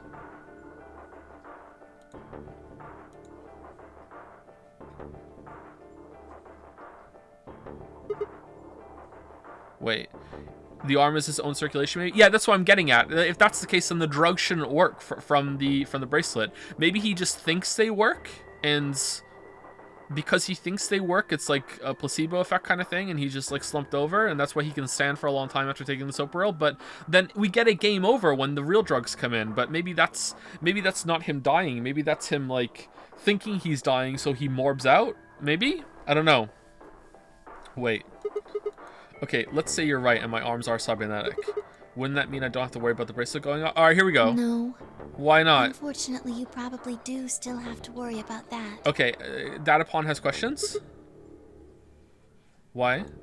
The cybernetic arms are made to function just like real arms. Your application to CinemaSins has been accepted. Welcome to the team. So CinemaSins likes to stream and think out loud and try and figure out the story before it happens. Because I'm not criticizing anything right now. I'm just trying to figure out how it works before it tells me, because I just like to do that shit. Talking about and speculating about something that you're doing isn't criticism. It's fun for me. That's what I like to do. I'm not criticizing. The cybernetic... people don't understand this. I get comments on the Danganronpa streams a lot with this too. Like, oh, Joe thinks it's this thing and now he's going to get mad when it's... Like, no, I'm just trying to think ahead and see if I can figure it out. If it's different, then fine. But it also leads me to think of problems in the story as well from that branch off of it. This is good water, man. Sorry, I talked over Luna. The cybernetic arms are made to function just like real arms, which means they interface with the rest of your body. Okay. How does the blood mix? Which means that anything injected into them is spread to the rest of your body. Okay, how? How'd you know that? I just do. Did you make them? That's not an answer. Yes, you're right. But not everything has an answer. I guess there could be some sort of like connective like membrane at the arms that has like an exchange thing where it keeps them separate in their own like circulations, but there's still an exchange through it, kind of like how your digestion process works, that sort of thing. I guess that could work. And I guess that would also be a way, if they advanced that, if they did that well enough, that would also be a way of like, you wouldn't have to carry around batteries for your arms and shit, right? So like, I guess that would be a way of doing it. Not everything has an answer. There are some things you just can't explain. What? Don't you know how that feels? How did you know about the garden? How did you know that Dio planted the bombs? Oh, you're morbing too? That's I'm sorry, Sigma. I wish we could talk some more, but our time is up. Time? I pressed the buttons on my bracelet and felt my stomach drop. 1 minute. We've got a minute left. Sigma, there's one last thing. I was given very specific instructions. Whoa. I shuddered. Not because I was scared of what was about to happen, but because I was scared of Luna. She was calm, and naturally so, like a machine with a human face. We were about to die. How could she be so calm? Let's scan you, Luna. Please pay attention. This is very important. You must be sure to remember it. Alright, waifu's getting really interesting, remember. I was about to die. How was I supposed to remember anything? Should you encounter a two-headed lion devouring the sun, remember GTF DM L016.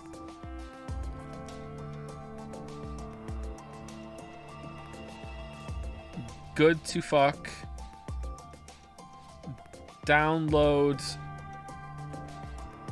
me. Lol. All right, is that the This is just a fucking disaster.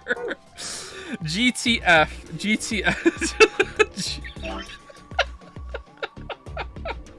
All right.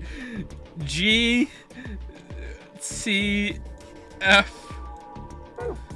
DM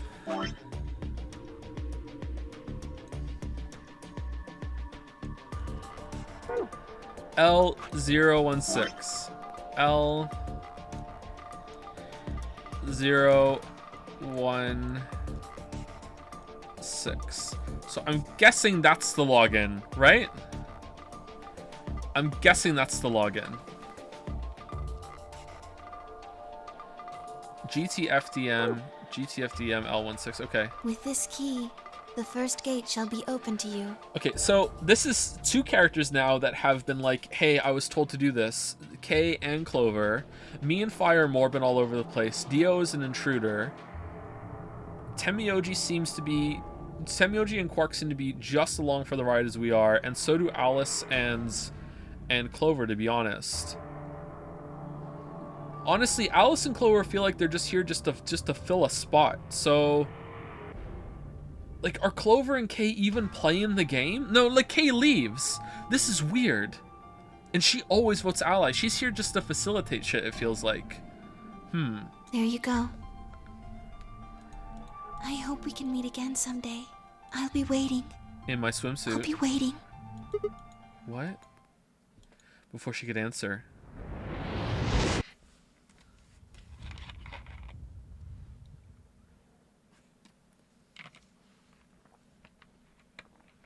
The world exploded into noise and light, and I disappeared along with it. When I came to, I was floating in a field of nothingness.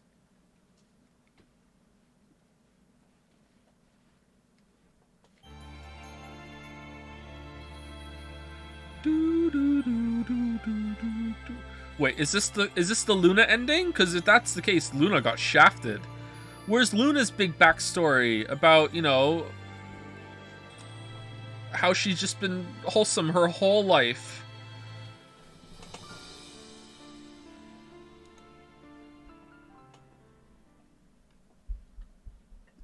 That was the Sigma ending. Oh, okay, all right. Wow, our ending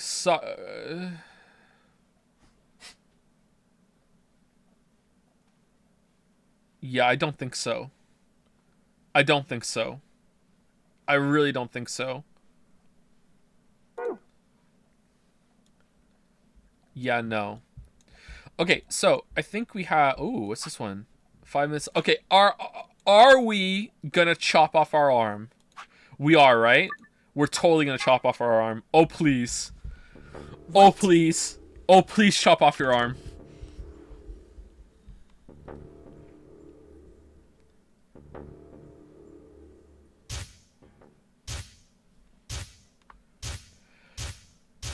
Get me the knife! Sigma, what's wrong with your hand? There's something white on it. The structure of the bones in your arms isn't anything close to human. Your arms are cybernetic. Achievement unlocked. Gotta hand it to you. What was that? Oh man, we're like Johnny Silverhand. Why do you come? I have cybernetic arms. It was both shocking and utterly obvious. Of course my arms were artificial. Titanium alloy bones with an ABT exterior to mimic human skin. Okay. I don't think we're cutting through titanium alloy, Big Mac. I don't think that's the case. But I had no idea why. Nor did I... I think you'd have an easier time cutting the fucking bracelet off, to be honest. How did they cut our arm off? Wait, what is it alloyed with? I had no idea why, nor did I know why when my human arms, which I distinctly remembered having, have been replaced. And that flash of Luna, I can't believe we're not a full robot. I can't believe it. I was certain it had never happened. Those things hardly mattered, though. If I survived, I could worry about them later.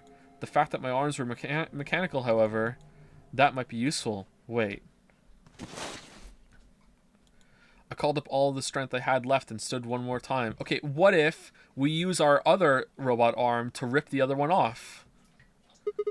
What are you waiting for? Why don't you open it already? What? Did I start? Oh no! Oh shit! Really? Was that gonna work? Okay, alright, yeah, okay, let's go. Oh, open the number 9 door. Sigma, what are you saying? Looks like you finally gave up. That's hardcore. Whatever. I was just about to flip the switch anyway. They could have just... What's Sigma doing? Man, he must really want to grab Dio back in here. Oh, whatever. Then hurry up and... Don't rush me. Okay, you've got 9 BP now, right? Yes? Okay, shut up. We're gonna die here. Sopril. Well, what do you say? Want to come with? I will remain here. Why? I cannot abandon Sigma. Don't worry about me. Go. You have to get outside and call for help. Do you think Dio will? If he's the only one who gets out of here, there's no hope for the rest of us. You're the only one we can count on. I understand. Great. Glad we got that settled. Shall we go? No! Stop! Fi began to move, but it was already too late. Dio grabbed the lever and threw it down. This is gonna be metal as fuck.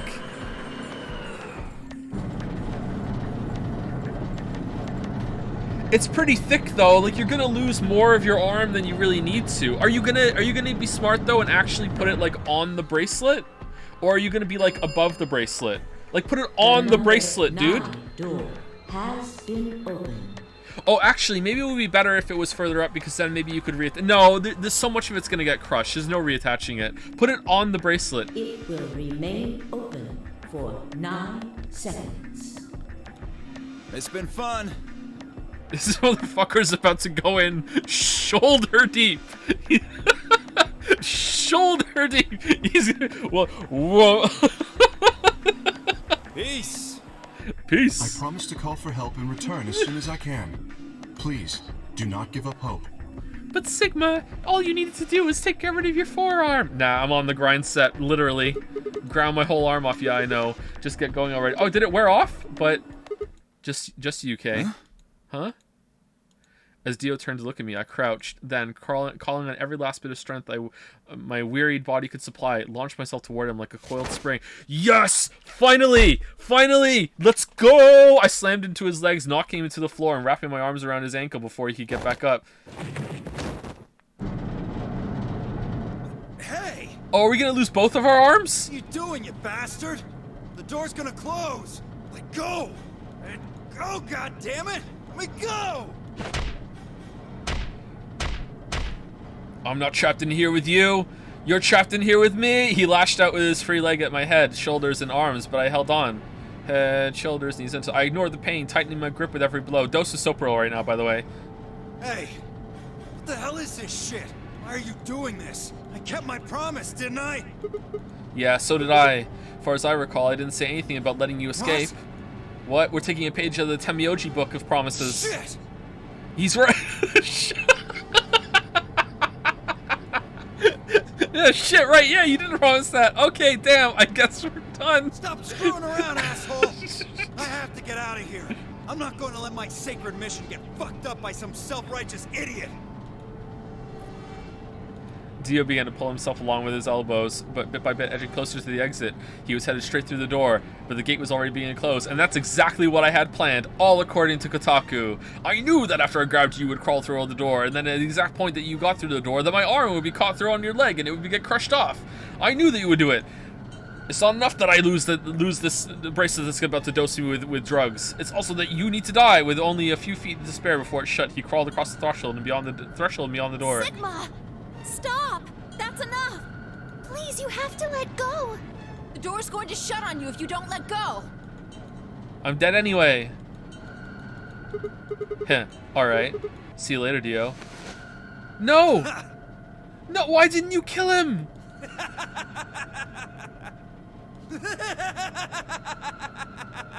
You're an idiot right up until the end, aren't you? Just hurry up and die, you senile old fuck! No, I'm going to live.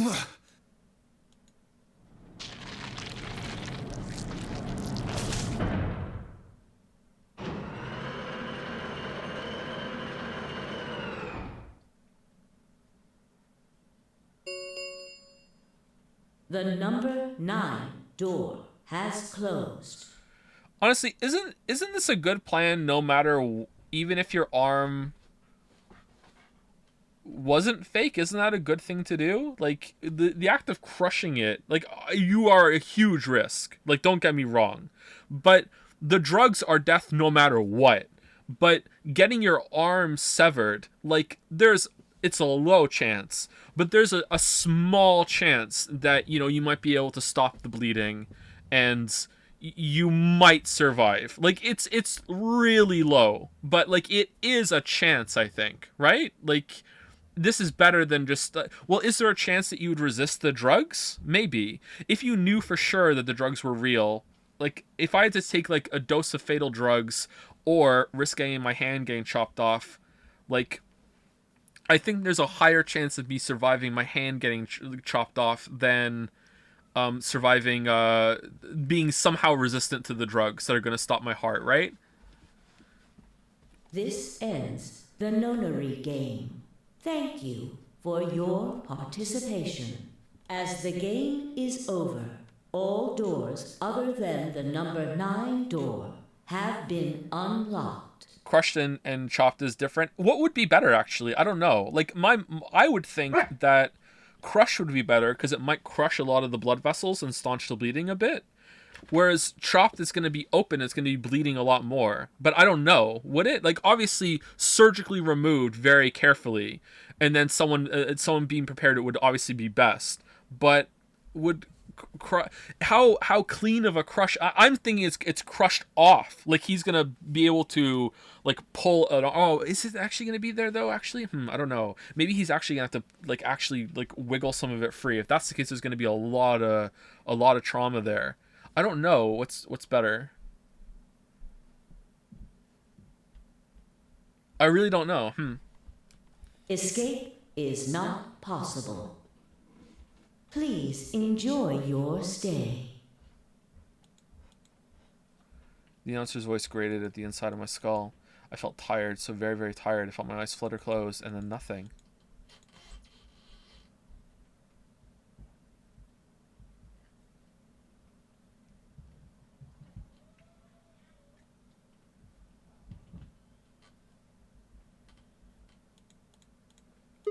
Sigma! Sigma! Finally awake, huh? You were trying to cross the border, right? Where am I? I rubbed my eyes and slid my legs off the bed to stand up. Well, to be honest, it was an examination table, not a bed, which meant the infirmary, huh? I guess they carried you out here after you passed out. Oh, God. No, put me back under. You guess. Well, I wasn't there to see it. I was out, just like you. But I was in the AB room. That bastard Why? Kay. He punched me in the stomach. Man, best boy. I can't believe him. He didn't want me voting, so... We were even going to vote for the same thing, too, and he just said, no, I just still want to punch you. Whoa. And after he knocked you out, he voted betray, which brought his BP up to 9. Yes. Yes. So where is he now? He knocked you out by punching you in the stomach? On the other side of the number 9 door. With Dio. You told him to go, remember? Oh, yeah. Is your arm okay? I heard what happened. Cybernetic arms, huh? Can't say I'm surprised. Really? Because I am. I was starting to get a feeling something was up with you. I looked down at my left hand. Or rather, I looked down at where my left hand should have been. Instead, there was a stub wrapped in white gauze. I told myself I'd do anything to get the cure, even if it meant letting Dio betray me, but I had a feeling I might come to miss my hand. Okay. Alright, okay, alright, we're still at 2. Okay, oh yeah. How's I'm Quark? right here. How is this going for a couple more? Man, I'm glad you're alright. Feeling better? Yep. Thanks to you. You got the medicine from that jerk Dio, right? Right. Luna gave it to me, and now I'm better. Thanks. You're the best, Mr. Sigma. You saved my life. So this is the chat ending. I wish we had killed Dio. Why didn't we kill Dio? I seem they'd shared stories with her while I was... Okay, so, like, brain memory didn't matter? This is just... It's just brain memory. Like, do we have some more cybernetics in us? Like, and the scanner didn't pick it up? Like, just our arms? I thought for sure we were a robot. What the fuck? Who's the robot, then? Is it 2 milkmen go comedy? One of each of your arms are a milkman. Lamayo. Like, they both came from a milkman robot. It seemed they'd shared stories while I was asleep. Everyone knew now how I made a deal with Dio and about the journal we found with the Latin in it. Clover and Phi seem to have done most of the talking. It was completely the opposite of what we guessed. We're not infected. The rest of the world is. Well, some of us are infected. That means this place isn't a quarantine facility. It's more like a shelter. Well, we don't know. I thought the same thing you did, but then Sigma pointed out a couple of discrepancies. Okay, so Dio brought it in for sure, I guess. Yeah. Phi and I have already gone over it, but... Wait, but then Temioji and Quark... They... No, that can't be it. It can't be completely airborne, because otherwise how are they living out in the world? It must have, like... Either there's a natural immunity that got built up somewhere, but then how did he get it in here? That doesn't make any sense. Or maybe it mutated in some way, but it's the, like, old, you know... old school Radical Sixes in here, or enough people lived in the shelters, and then it died out. It ran out of hosts, so there was no more Radical Six left, and then they all came out of the shelters, and then they survived and they went on, and that's the world that Quark and Temioji live in. And then in some way, someone reintroduced it in here somehow. Someone who was in one of the pods had it or something, or. I'm gonna guess it's that. Fine, I already gone over it, but I'll explain why I noticed.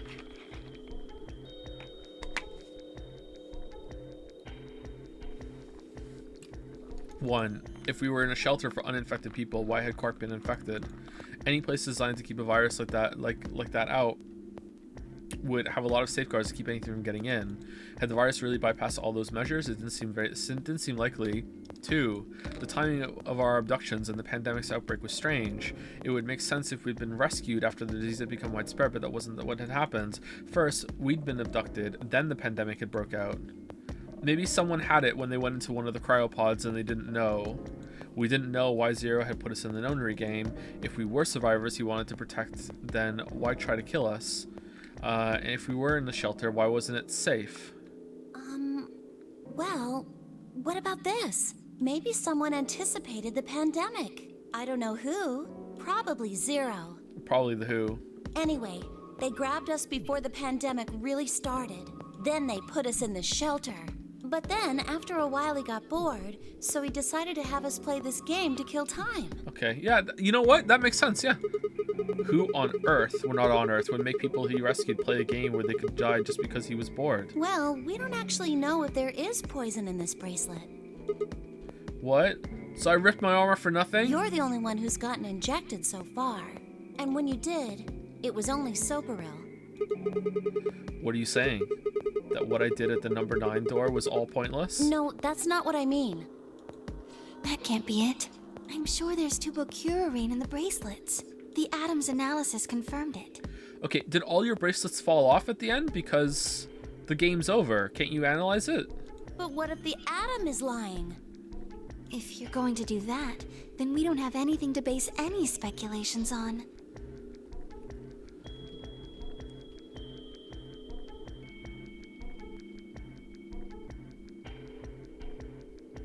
Yeah, what if the machine is lying? What if... No, they actually really do kill themselves. No, that's dumb. This is... Clover, shut up. You could say that the newspaper article was fake. Drink your orange juice. Or that the Latin journal wasn't real. Or the journal was real, but my translation was a lie. You made it up? No. I didn't say that. My translation was accurate. I'm just making the point that once you start talking about this stuff being fabricated, it doesn't stop. I don't think Zero is doing this just to take the piss out of a lime. Well, what did the lime do to him? What? I was just trying to stress that I don't think Zero would do this to pass the time. Ooh. How do you make that mistake? Are you... However, I do think Clover has half a point. Okay, it's anime. Not sure if that's a plot thing or a joke. That someone did anticipate this pandemic. That part seems reasonable. Well, if the virus was spread on purpose, then I could see how that might make sense. Yeah. It's not like Noah put all the animals on his ark after the flood happened. He went around before the rain started falling to gather them all up. Okay, you know that didn't really happen though, right? Right? You know that didn't really happen though, right? Are you saying that we were rescued because we're all that's left of humanity? Yeah. We were brought here because someone knew there would be a pandemic that would turn us into an endangered species? Does that mean we're supposed to repopulate the planet? Yes. Repopulate. Repopulate? Oh no! I looked around, did a quick inventory. Oh, we're just going there. Alright, okay, cool. Alright, we're actually taking it seriously. 4 women, an old man, and a kid. That meant I was the only young fertile male. Repopulation, huh? That didn't sound so bad. That was the... Wait, is this an ending? Maybe there wasn't any reason to escape. Just lost his hand, by the way. If the newspaper and the journal were right, then the world outside was crawling with deadly virus.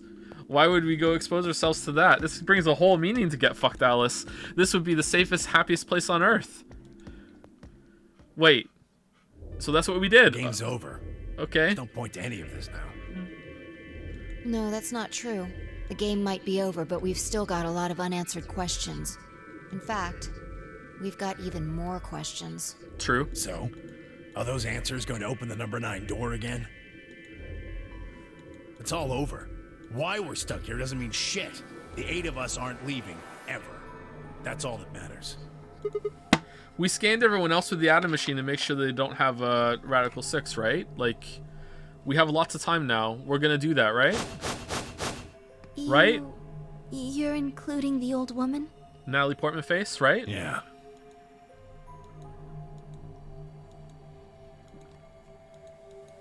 Hey, you know what? What if the old lady is Zero Senior? Yeah, you're right. This pose is just amazing. We never even considered that.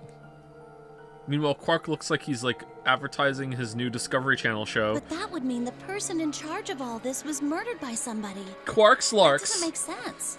Maybe she wasn't murdered. Huh? Are you saying she was infected with Radical 6 And killed herself?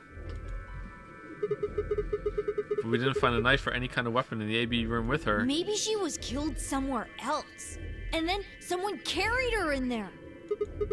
What? That's ridiculous.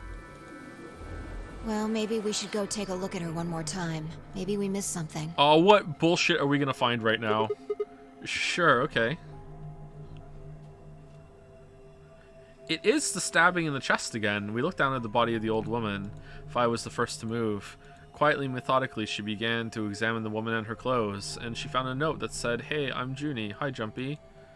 Good luck." I just stood, oh my god, how did we miss this before? It's gonna be, oh my god, how did we miss this before? Here we go. I just stood there. Even if she was dead, no, especially because she was dead, I just didn't feel right touching. Okay, this is the second time this has happened. What is with you not wanting to touch dead women especially? Like, I don't feel much different, to be honest, but the story is going out of its way to say it, you know? Like, it's not weird that he has that. It's weird that they're going out of the way to say it. I just said I agree. I don't want to touch dead people, period. It just seems kind of weird that they're going out of the way to say it twice. After a few silent minutes, Twice suddenly stopped. She pulled something from one of the old woman's sleeves and held it out toward me. Really? Really? A card? Looks like an ID card for this place. Oh my god. Since it's got her picture on it, I'd say it's a safe bet the card is hers. Oh my god. Looks like her name is Kurashiki. Kurashiki? Ever heard it before? No. You? No. Anything on the back? And then Temioji's like frothing at the mouth.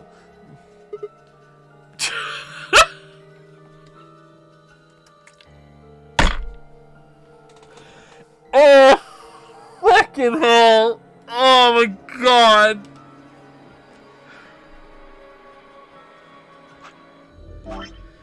You're a Jumpy doll now.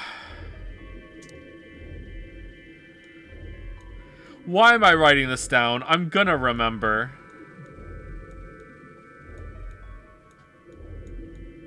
Okay, pass for what? Huh? There's something written here. It says Jumpy doll. Well, actually it says pass equals Jumpy doll. So I'm guessing Jumpy doll is a password of some sort. Password. What the hell does that mean? Beats me. Looks handwritten. She must have put it on here herself so she wouldn't forget it. Yeah. We were still looking the card over when I heard a commotion from the other part of the room. Alice! What's wrong? Alice! Oh no! What are you planning to do with that? Fine, I turned around and gasped. Damn it! It's Radical 6. We ran to the other end of the room and skidded around the partition. She has a scalpel again. Aw, not again! Stood Alice, her hand wrapped tightly around the scalpel. Just let her do it. She didn't seem stable. Her eyes were flat and hollow. Her face was an emotionless mask. No change there. She was not well. The look on her face was all too familiar. Quark. She looked just like Quark had before he went insane. What that meant. Goodbye. Her hand moved, lifting the scalpel up high in the air, then driving it down toward her heart.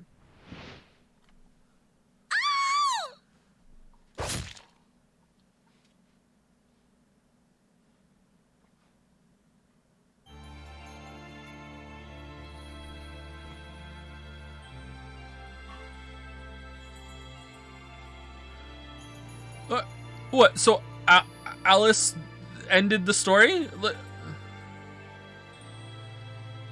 Okay. That's dumb.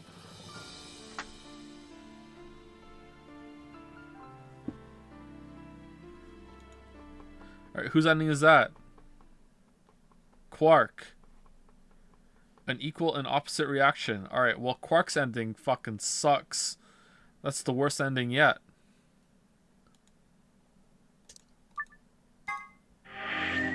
Two more left. And we're making so much progress today. Damn. Okay, so do we want to go and do the bombs, or do we? I feel like we should go do this one, and then we're gonna do all of this one. Okay, no more extensions.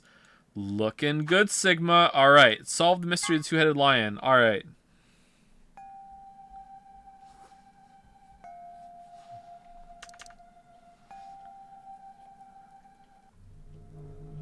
Oh God, the flashing.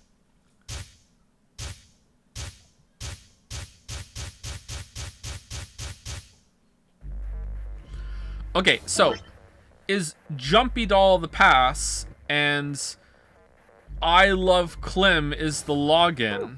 Is that it? Milk Evoli Jumpy Doll. No. Okay, so it's Milk Evoli is still the password, but this is the login?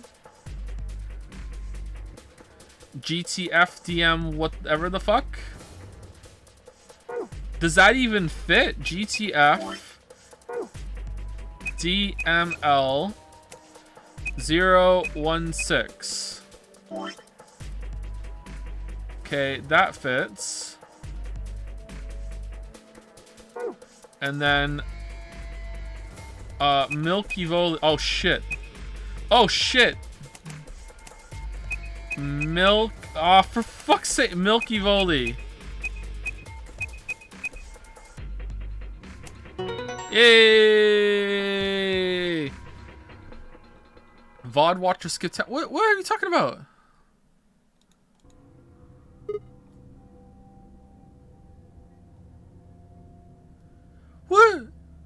What's wrong with you guys? What?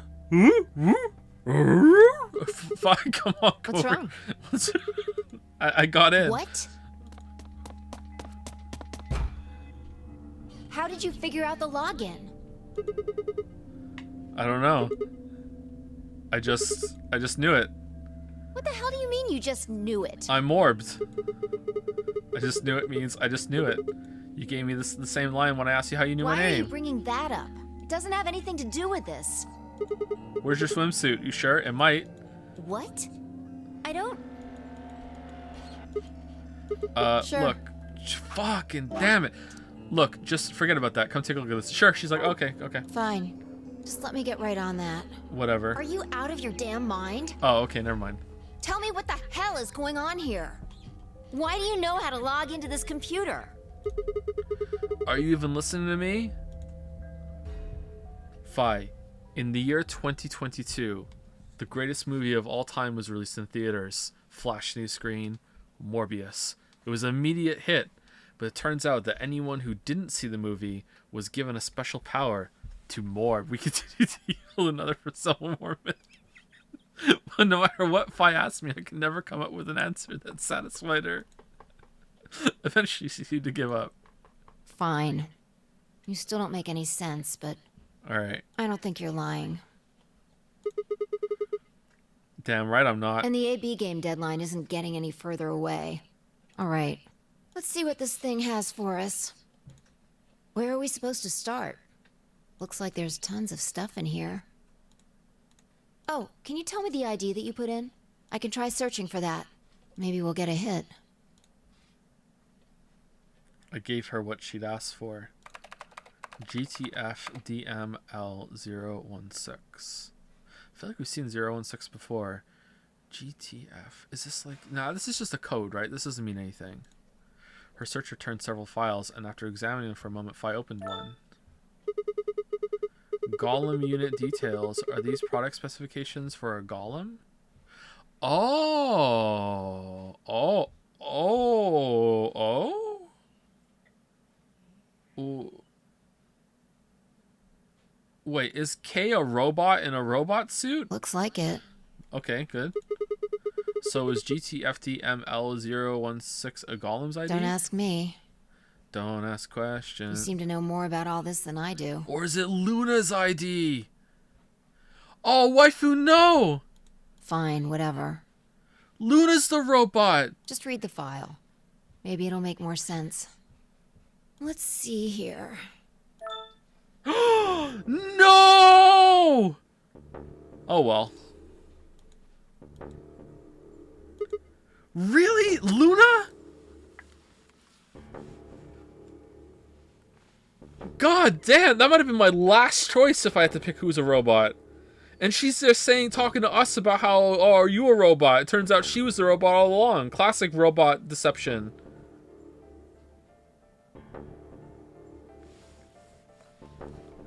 Alright, I'm still in, but you know. Yeah. Luna, oh yeah. Why is there a picture of Luna in this file? There's something written underneath it. It says, appearance after application of ABT. ABT. That's the fake skin, right? It is this special artificial biological tissue what's called ABT. Remember when he just never came back? Like, he's just for one scene there was a talking fucking robot, and then he died and just never came back. When a golem's all new and shiny, they've got a nice suit of ABT over that metal skeleton.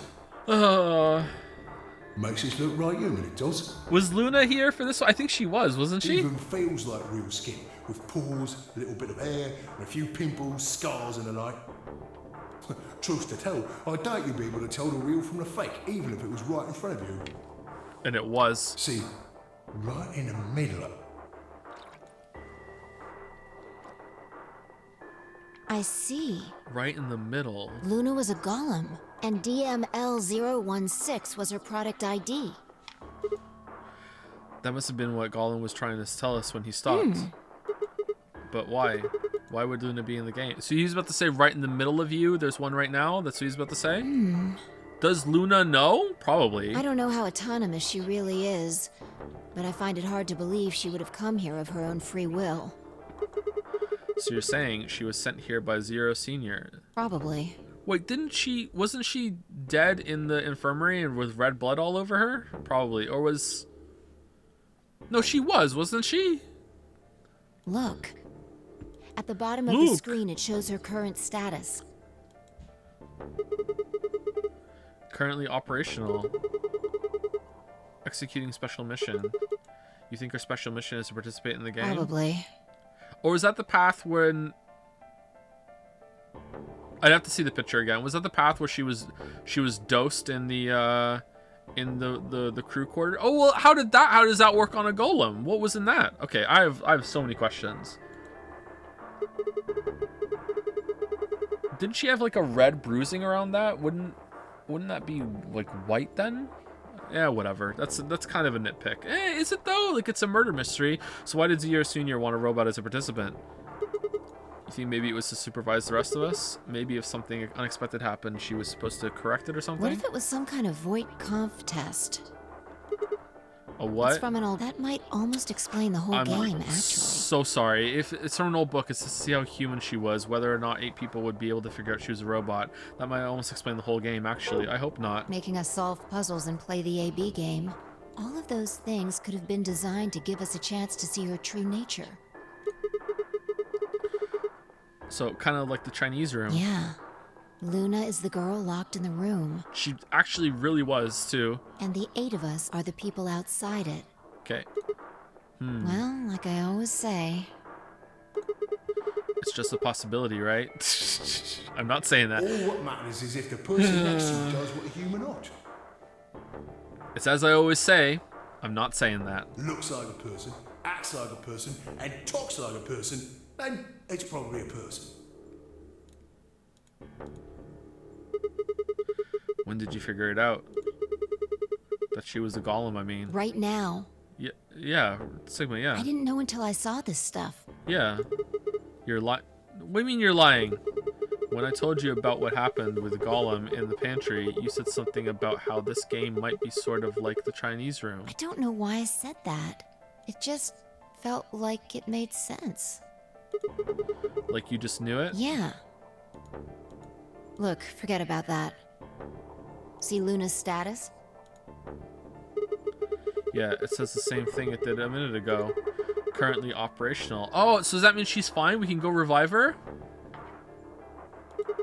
Executing special mission. Oh, what's the special mission? Whoa. Wait, what the hell? Luna's You think robots die? She was only injected with muscle relaxant. Yeah, you idiot. You idiot. And she wouldn't have a pulse, right?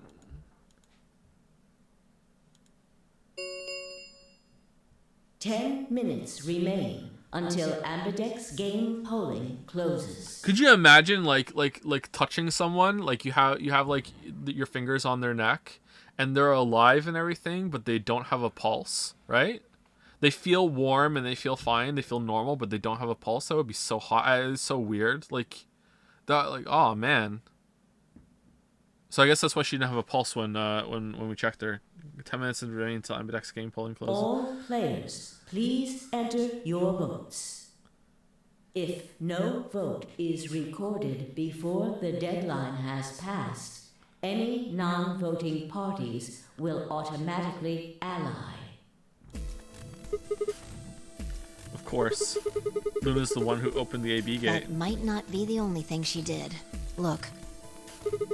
What do you mean? Oh, she killed Dio and no, she can't. She's a robot. What are the last 3 digits of her product ID? 1016. And where have we seen that before? No. No. How would Clover know that? How? How would Clover know that? Did Luna do that? What about the law of robotics that she's not allowed to fucking kill someone, mate? Like, what?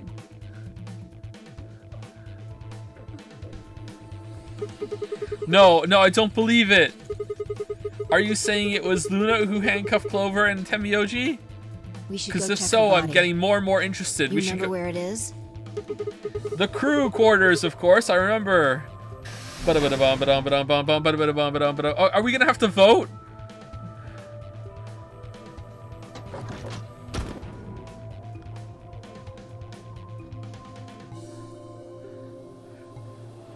Who did this to her then? She did it to herself? We were right. Why? Why would Luna... And I trust him.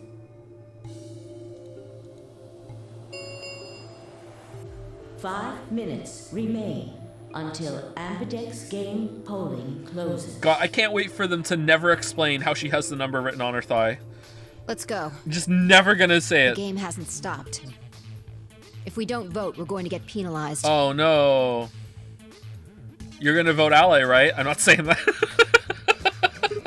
Not saying right. Off we go then. Oh.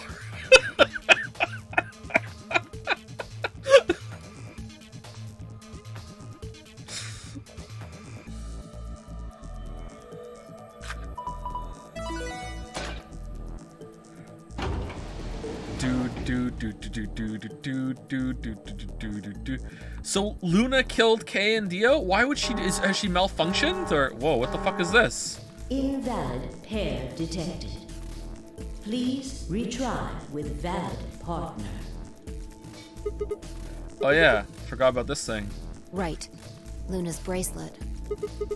Yeah, with her bracelet, there's 3 in this room. All right, I'm just gonna leave it outside then, and then she like fucking picks it up and goes and votes betray. Somehow, we vote ally. It comes up somehow. Alice, resurrected from the dead, crawled with the scalpel still in her chest out of the crew quarters, drags her body into the fucking thing, picks up Luna's bracelet, goes over, it's not even her points anymore, reaches up, hits betray. Fuck you, Sigma. Stepped outside. Thought you could get some free points. No, not on my watch. And set Luna's bracelet down and headed back into the AB room. 2 minutes remain until polling closes. Who are we against? I can't even remember. Oh, man. All right, I'll go ahead and hit the start button. You ready? Yeah, go ahead. Okay, she really did pick up the watch outside, right? Okay, we're allying, right? Wait, Sigma. Huh? Clover, no. Luna? Oh shit, I forgot her name. Luna, no. 1 minute remains until Ambidex game polling closes. Wait. What the hell is going on? Why is Luna... I hope to God that it was Dio, and she just tried to write Dio, but messed up, and it turned into a 6. And it just looks like that now.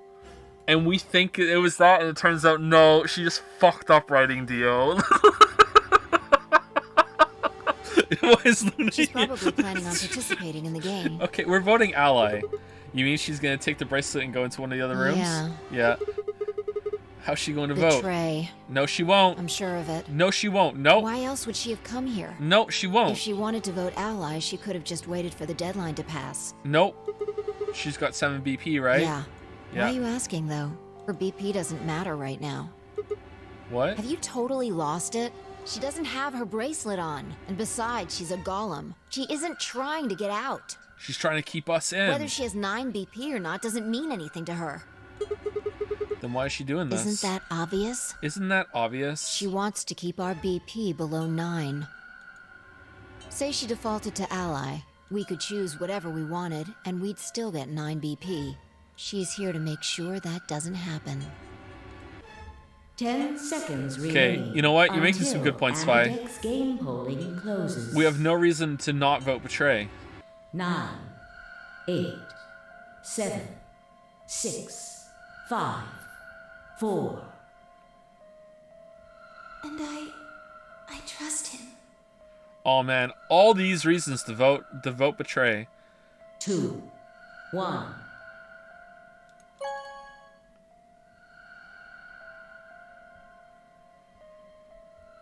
Round 3 of the Ambidex game has been completed. Results will be displayed in the warehouse. Thank you for your participation. Isn't that obvious? Isn't that Ambidex obvious? Okay. Hey, Luna. Hey, Sigma! Are you insane? Yes. Why the hell did you choose ally? Wait.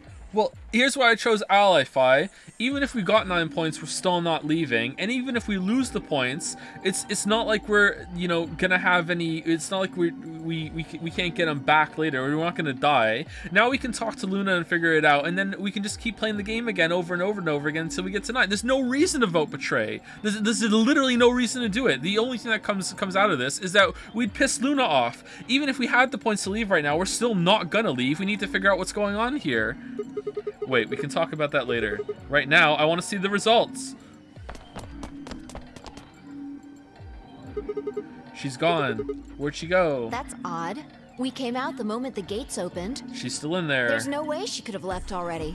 She's fast like a robot. Then... there it was. Oh, she didn't vote. I thought so. She didn't pick it up. Without the bracelet, she couldn't have voted. Then she let the system vote ally for her?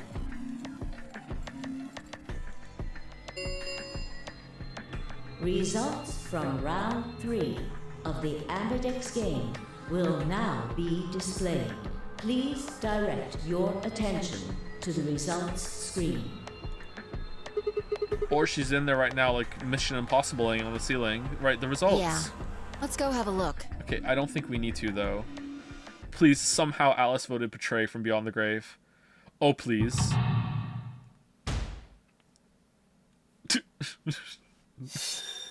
It's... So blatant that they're not showing his face. Oh, man.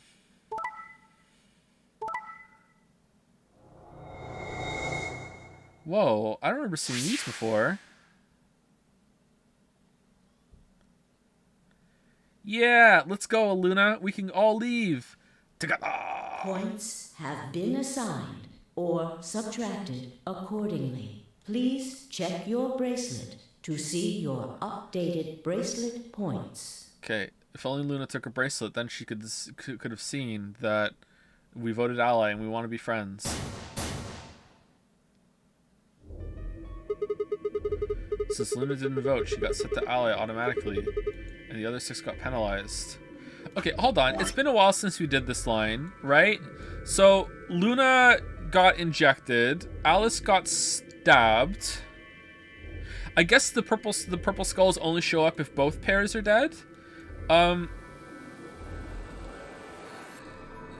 Clover and Temioji got chained to the sink. Kay and Dio possibly killed each other, maybe. How did Quark die?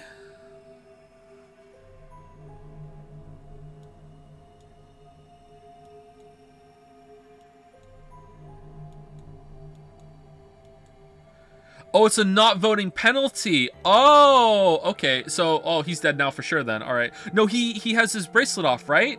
His bracelet's off, but he might still be alive somewhere. So he's actually not dead from penalization then because his bracelet came off somehow. So he's probably in the the treatment center coffin thing. All right. Here are some more AB game rules for you. Yeah, everybody gets penalized. Yep. Then again, 5 of them are already dead. We don't know where Quark is, but his bracelet's already off. Yeah, that means all those penalties are meaningless. Why did Luna show up then? I mean... Shit. Alright, what do you want to do, Sigma? Do you want to leave? What? You're kidding, right? Of course I don't. Weren't you the one who kept going on about how Quark's still alive? I can't just run off and leave him here. You sure? Yes. Yeah. Well, that's a relief. I was hoping you'd say that. Now let's get moving. Okay, but now Luna can open the door. Oh no. We need to find Quark. Oh no, and then Luna picks up the bracelet. Ah, they voted ally. Well, I'm getting out of here. And Luna too, right? We're taking her bracelet, right? Luna. We're not leaving it on the floor, right? Right?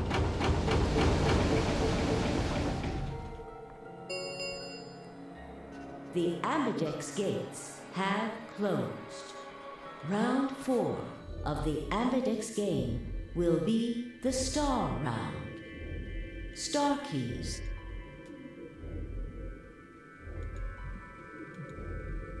Fi and I checked our bracelets out of sheer reflex. I was a magenta pair, just like before, but Fi had changed to a red solo.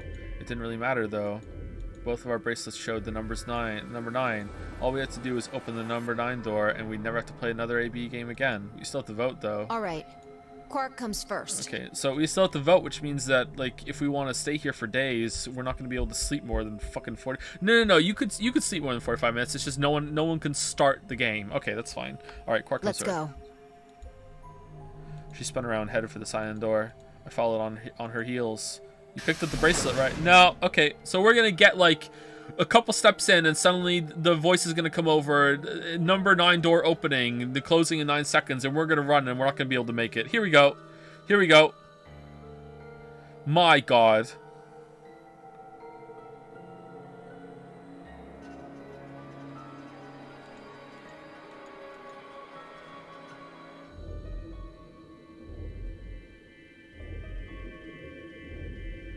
Do do do. Do do do. Why wouldn't Luna talk to us? Is she afraid because we're gonna hate her because she's a robot?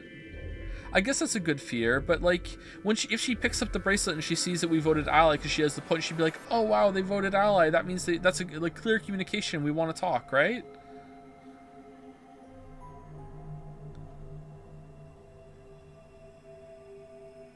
Robots don't feel fear. Wow, the robot racism in the chat. Wow.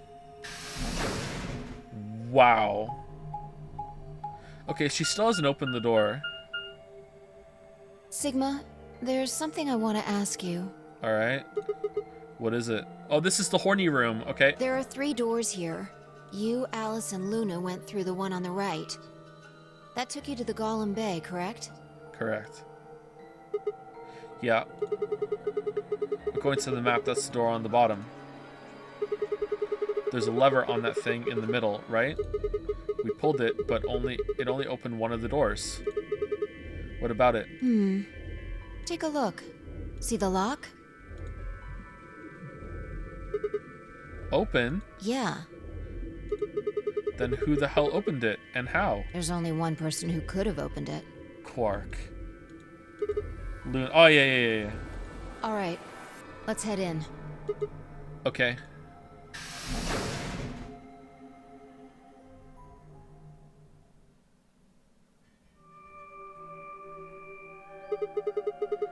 What the heck are these things? I think they're treatment pods of some sort. They're tweetment pods. Whatment pods? Even as I spoke, part of me knew what they were.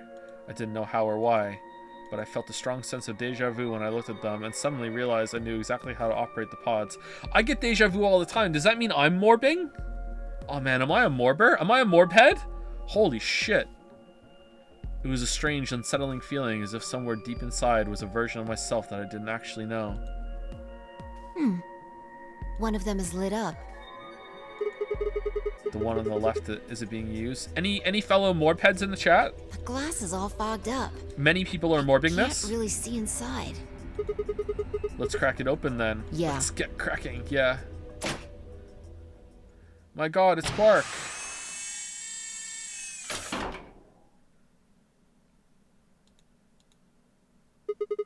Quark! He still wait, does he still have it? No, he just went missing, right? On this one? We don't know he's infected. Oh no, this is not going to go well.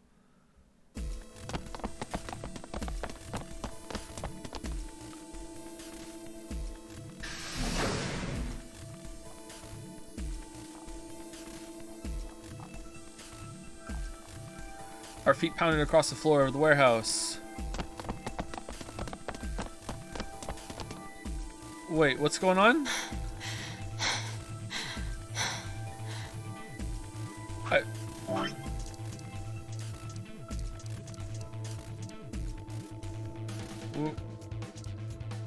I missed something. Did the number 9 door thing go off? I didn't... Oh, we're running here to get out. Okay. Pant. This is it. Okay, that's kind of weird.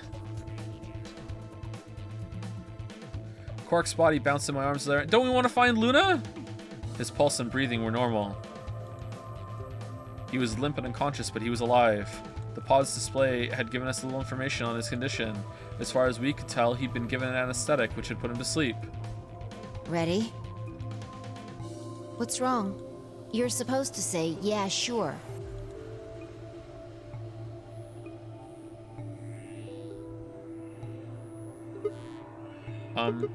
Is it really okay for us to just leave? What the hell is this? You want to stay here? What if Luna kills you too? What? Think about it. Alice, Clover, Tenmyoji, the old woman, even Dio and Kay. There's a good chance Luna killed all of them. But why? Why doesn't matter. Remember what we saw on Clover's thigh? How would she know that, Fi? How would she know the number? 016. And what's that the same number as? Yeah, but how would she know? She just fucked up spelling old. Because Dio's an old man. I don't know. Like, old man Dio. And I started with the old, and then I got tired and fucked up. The last 3 digits of Luna's product ID. Where did we find the old woman's corpse? In the AB room that Luna came out of. And if you're right, her brain is in the central computer core. That means she could have easily moved that crane, right? Ooh. Okay. Interesting. Alright, that one actually does make sense. I've been wondering about that for a while. That one makes sense. Okay. Did she move it because she didn't want to get implicated? She could have used it anytime she wanted. All right. That means any alibi she might have for not being able to move the crane is worthless. Wait. Exactly. Okay, but she doesn't know. How does Clover know the ID number, Fi? She must have moved the AB room. Are you thinking that, like, Luna tied them up and then said, "Nee-hee-hee, here's my ID number. Write it down. I'm only going to say it once. Here I go. I'm Mickey Mouse for some reason." Alice noticed it right away. At the very least, that would mean Luna had a reason to try and kill Alice. Okay, this is hurting your case. But I know Alice killed herself to keep her quiet. Well, Sigma doesn't know that. She could also have murdered Dio and Kay. Man, if you don't know the whole thing, like, this is actually pretty compelling, but I don't think you can get here without seeing so much of the rest of it, so this is kind of, like, just tragic. Remember their star keys? Luna must have taken them, which puts her in the room with Dio and Kay. You understand, don't you? I admit none of this evidence is conclusive. But look at our options. You, me, Quark, and Luna. Who do you think is the most likely to be the murderer? You can get this super early, can you? You need to know... Hold on. You need to get the Sigma ending in order to get the login. And you need to get one of the other endings over here somewhere. You need to get this ending and this ending to get here. So you need to go down here. Do you need... That's completely unlocked. And to get here, you need to know... Where did Alice go? Which I don't know where you get that from. And you need to know who planted the bomb. Now, I don't think you can get here very early. You can guess the password. Well, I don't think you can guess the password. You can guess the login though, because Clover did. Think this through, Sigma. Luna's a golem. That means she's a robot that's part of this facility, designed to do God knows what. If what you said about golems and the central computer is true, she's basically a puppet of Zero Junior's. There isn't really much of an argument to be made here. The only option is to leave her here and get out. No. Have you ever heard of the 3 laws of robotics? A robot may not injure a human being or through inaction allow a human being to come to harm. A robot without the 3 laws is just a bunch of metal and plastic. Okay. You're right. Let's get out of here. Damn. With Luna. Don't scare me like that. After we find Luna. Wait, what? Okay, I'm going to open it. Oh, so we flash Ready? back to her being sweet and understanding, and then we conclude that she couldn't have done that, and then we're like, ah, fuck it, I'm going anyway? Or, oh, we're gonna stay! See you later, and we're gonna stay with her. You don't have to ask me, isn't that what you always say? Yeah, I guess so. Alright. And before we go, we're gonna stick our hand under the door again. It's time we got out of here. Let's go.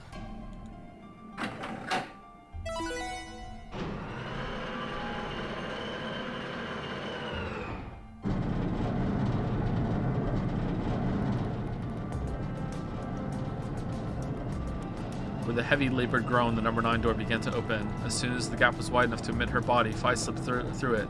I followed her through, Quark still cradled in my arms. Inside was a massive... Oh no! Inside was a massive lift platform like the kind used to move the industrial cargo.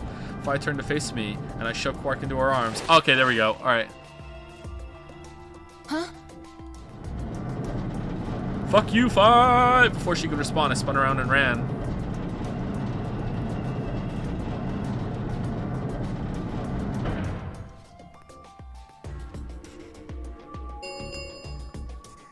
The number 9 door has been opened. It will remain open for 9 seconds. Okay, Luna, appear. Sigma! What the hell are you thinking? Get back here! Sorry, Fi. There's something I have to do. I can't stand Quark. Good luck. Take care of Quark. No! You don't mean... You're going to go find Luna? God damn it, Sigma! Think about what you're doing! Sigma! Listen to me! You can't do this! Well, I feel bad for Fi. I feel bad for Luna too. Sigma, this is kind of fucked up. Why didn't you just say to Fi I wanted to find Luna? Come on. And then if Fi forces the issue, okay, then do this shit. This is fucked up. You all could have left together probably. Like, and if Luna says, I'm sorry, I can't exist outside the facility, then okay, then you have a decision to make. But like, oh man. Has closed. It's kind of fucked up. This ends the nonary game. All right. Thank you for your participation.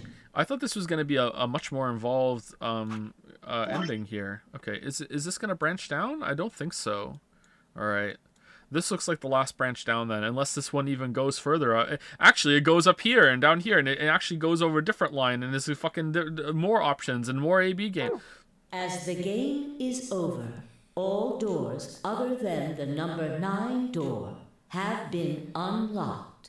Escape is not possible. Please enjoy your stay. I had no regrets. In fact, with Fi and Quark's successful escape, I felt a profound sense of relief. One of my objectives had been achieved, and a difficult choice had been made. Alright, so we're the 2 milkmen? My mind felt clear and focused, more so than I had in a long time. Alright, time to go. Luna's waiting. Oh, ending? I hope not. Good.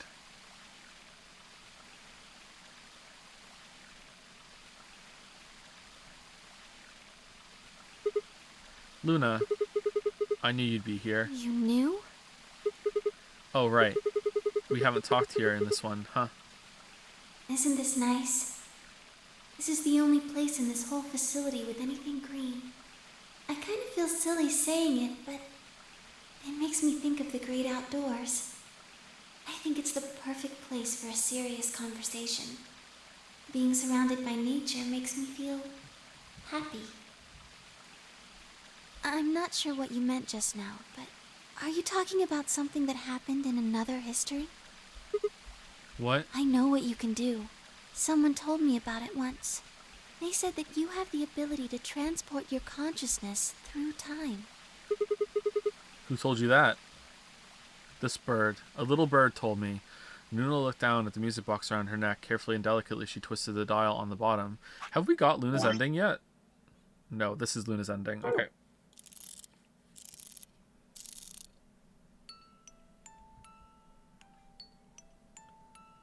Sigma, aren't you here to ask me something? Why I killed them, perhaps? Well, actually, I already know you didn't do it. Oh? Why do you think I didn't do it? Because I did. I'd like to know your reasoning. Don't say because you're a robot. Say because you're sweet and kind and good-natured and all this other shit. Don't just say because you're a robot. Alright. I nodded and took a moment to compose my thoughts.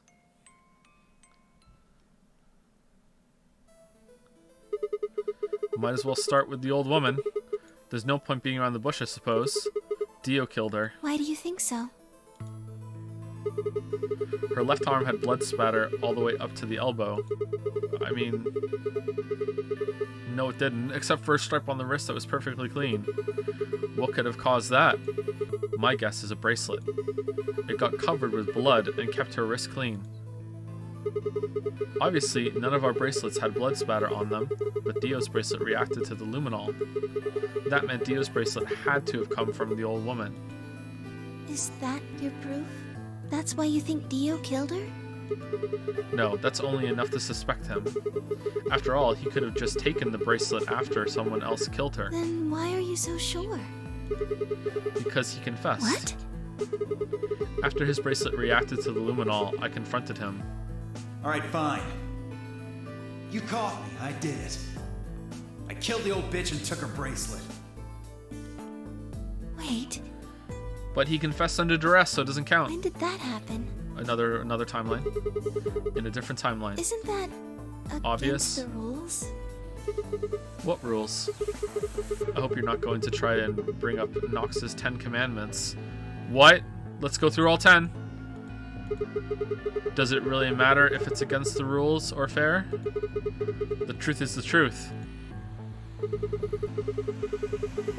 Let's say that incident P happens, and after that, the timeline splits into timeline A and timeline B. I don't think it's unfair to base a theory in timeline A on information I found in timeline B. After all, A and B both came from the same place, P. Man, look at the P. Man, this is a bad stream split here. If you trace the history of both timelines, you'll end up back at incident P. Okay, so how did the old lady's corpse get into Luna's cubby then? Like, AB room? When they weren't looking, did you know, well, we're all talking outside the first time, did Dio go over and just move it over? How did he open both doors? Now, if I could change what happened with Incident P by visiting timeline A or B, then yes, it'd be a different story. I don't know that it'd be unfair, per se, but I'd certainly be breaking some pretty big rules. Like, you know, the principle of causality. It's overrated. I'm sure that Dio killed the old woman. By extension, that means you couldn't have killed her. I'm assuming Dio wasn't originally intended to be part of the nonary game, but somehow the recording knows that and accounted for that and gave us the diffusion code instead of just using whatever ability you have to just stop him from coming in here. Instead, we're just like, fuck it, we'll just roll with it. Here's the code. Whatever. Somehow he got in and took the old woman's place. That's how he ended up as Quark's partner. This is just an educated guess, but I have a feeling his plan was to replace one of us. I doubt it mattered which one. Wait, so Luna and the old lady walk out, right? And Luna's over there going like, what's going on over there? And he just runs up like fucking Hitman, stabs her in the chest, boom, drags her into the other AB room for whatever reason, and then just like comes out and Luna didn't see. Like, holy shit. Maybe he used the top. Oh, maybe he used the top ones, the top entrances and exits. I have no idea why he would want to do something like that, but I don't know how he did it either. But the fact remains that he did. Alright, never going to be explained. He hid in the warehouse on floor A and waited for someone to come out of one of the AB rooms. That someone turned out to be the old woman. She left Quar asleep in the AB. Oh, they come out on the top. So he was waiting on the top. So Luna, does the door close right away? I guess not. So, why did he dump her in the other one? Just for fun? Just to cause trouble? Like... Or was the old woman the first one to come out, and then Dio stabbed her, and then the door closed, and he's like, well, shit. So then he waits for the next one to open, and then he quickly dragged her over there, hid behind the thing, and then when Luna comes out and then jumps out again, he dumped her down, right? How did Luna get out of here herself?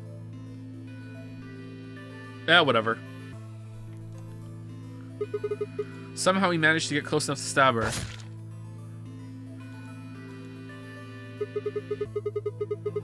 He did it near the wall with the graffiti on it, and then he wrote 2 Milkman Go Comedy. I'm guessing he stabbed her from behind so he wouldn't get any blood on himself. Okay, well, that's that theory done.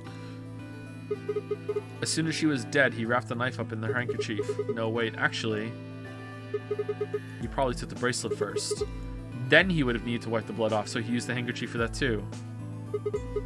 Anyway, the point is he got the bracelet and put it on. But you're paired with Quark. Oh god, what?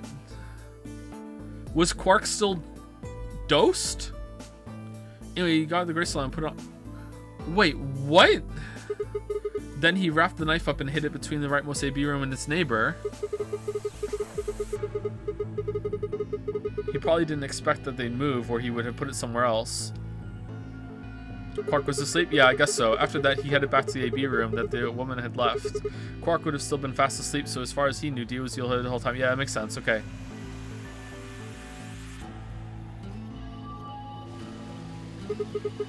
This says there's a few other questions, but I'll save those for later. For now, let's move on to the other murders. Well, actually, one of them probably isn't a murder. What do you mean? I'm talking about Alice.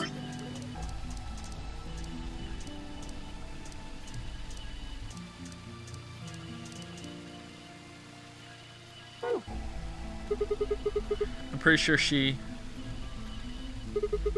committed suicide. She did, yeah. Humanity. going to die. Adults. Children. Everyone. Everyone! There won't be anyone left! I'd rather die here! She'd been infected with Radical 6. I think that infection caused her to take her own life. She used Dio's knife, which she'd found in the warehouse after the AB room moved and exposed it. She took it with her and then used it to stab herself in the crew quarters.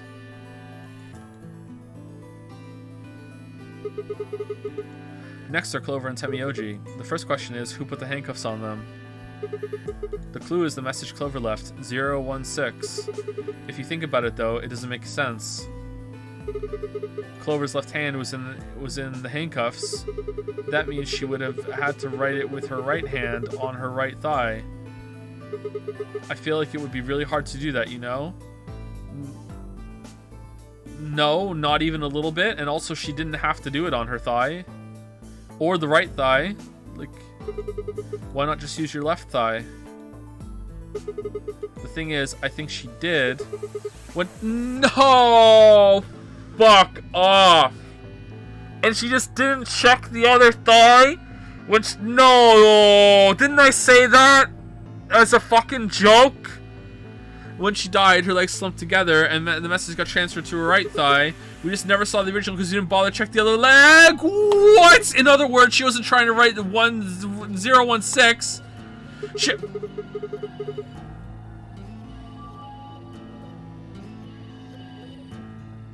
She was trying to write Dio. With her dying breath, she was trying to tell us the name of her killer.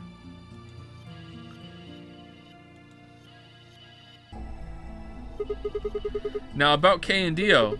I think there's a pretty good chance Dio killed Kay. Here's how I imagine it happened. Kay probably sprayed Dio's bracelet with the luminol. Why? We found the bottle in Kay's robe.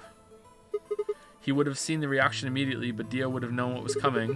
As soon as Kay turned the lights off, it would be clear that Dio had taken the old woman's bracelet. My guess is he decided to take preemptive action. When we found their bodies, the lights in the rec room were on. Maybe Kay turned to switch the light off, and Dio took that opportunity to attack him. I guess Kay just figured it out. That's fine. That makes sense. Kay was hurt pretty badly, but he didn't die right away because he's a Chad. He probably managed to grab the spear and stab Dio.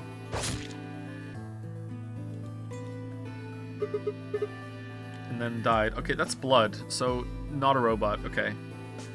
I'm pretty sure, man, like, Luna bled red when she was in that scene. They were all dead.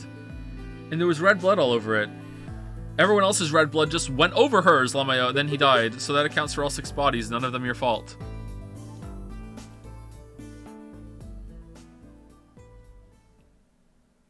Sigma, I'm glad you don't think I did it, but... I did. All of your theories are just, well, theories. Like Alice committing suicide. How can you be sure? Say she was infected with Radical 6. She could have been murdered before her symptoms even began to present themselves. As for Clover and Tenmyoji, I could easily have killed them. You don't have any proof that Clover's message was mirrored like you say, or even that it was supposed to refer to Dio. Okay, are you fishing for compliments? Even if it did, that's not conclusive evidence of his guilt. The same goes for Kay and Dio. I could have killed them both. Why do you trust me so much? I'm a machine. I'm part of this place. How can you trust a machine? I'm part machine too. I just do. That's why I trust you. What? Don't say the law of robotics. Tell her that she's sweet and kind and good natured and you can tell. Don't just say because you're a robot what. I trust you because you're... for fuck's sake, Sigma. Your robotness is just one more reason you can't be the killer. Well, 3 more reasons. Here we go. Have you ever heard of the 3 laws of robotics? Rule 1. A robot may not injure a human being or through inaction allow a human being to come to A harm. robot without the 3 laws is just a bunch of metal and plastic. And I know you're more than a bunch of metal and plastic. Okay, come on, save it, Sigma. Save it. Save it. Sigma. Save it. Oh, she likes it. Okay. Luna, I have to ask you, are you more than a bunch of metal and plastic? Can you tell me, well, everything you know? Your mind is in the central server. You should know everything that's happened here. There was a long pause. Luna stood up and walked deeper into the garden. I followed her in silence, and then she said no.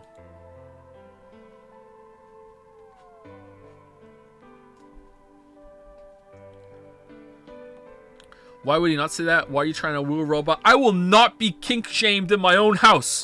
No. No. No. Eventually reached the bench. Oh shit, I clicked the wrong plate. Luna quietly sat down, and just like last time, I lowered myself down beside her. You were right. I didn't kill them. How should I explain? Well, actually, you got most of it right. That doesn't matter.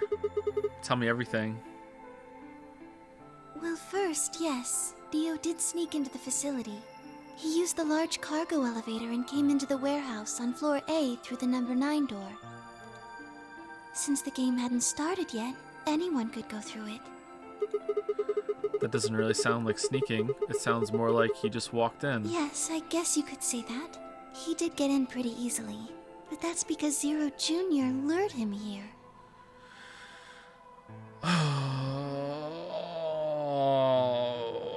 You see, this isn't a real nonary game. It's a fake nonary game. We faked it so we could get him here. Oh, God, this is gonna hurt. What do you mean? Dio wasn't a surprise. Both Zeros knew that he was going to come. How? They morbed? They brought him here? In a way. God, morbing is just the ultimate defense for anything that goes wrong with setting up the story, huh? No matter what happens. Actually, we built this place a couple of kilometers away from where the meteor crashed in, so we knew close. How did you know it was gonna happen? We morbed. Oh, actually, we knew exactly what was gonna happen with the outcome of this experiment, and we knew that we could put like lethal traps all over the place, and none of you would ever walk into them. How did you know that? Oh, we morbed. Okay, in a way, but why? Because his presence was an important part of Zero's project. What project? I can't go into that right now. We'd be here forever. We got nothing but time. Right now, let's just focus on the murders, okay? Okay. The least important part, okay. Anyway, Dio found his way in. They made sure he didn't know that he was actually being let in. So why did he come here? To make sure Zero's project failed. His first step was to pretend to be one of the players. As for how he did that, you had it pretty much right. Why would he do that? The old woman was the first one out, and he killed her under the graffiti. Oh, he morbed. That's why. Okay. He put her bracelet on after he wiped the blood off it with the handkerchief.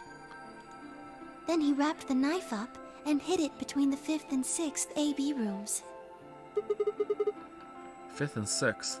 So he killed her all the way over here, so she got out and wandered quite a bit. I guess drawn toward the Two Milkmen Go comedy maybe.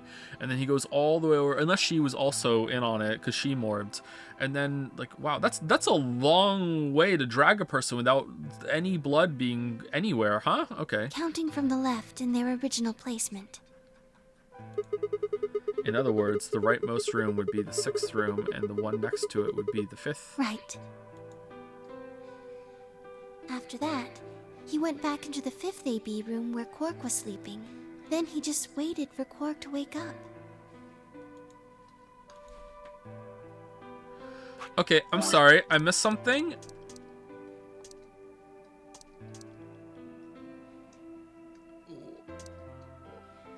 What about the body? Like, are they gonna explain that in a second? But hold on, I just want to make sure I didn't miss it.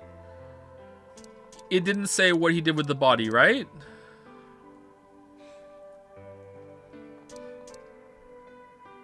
It's fine if it hasn't gotten to it yet. I just want to make sure I'm not missing it. Okay, so he just left the body out there then, according to him. All right. What were you doing while that was happening? Nothing. I couldn't do anything. My body had been turned off. Zero Jr. had powered me down. My body wasn't activated until after Dio went into the 5th room. I couldn't help her. All I could do was watch while she was murdered. Everything in this place is controlled by Zero Jr. I couldn't try and prevent Dio from getting in either.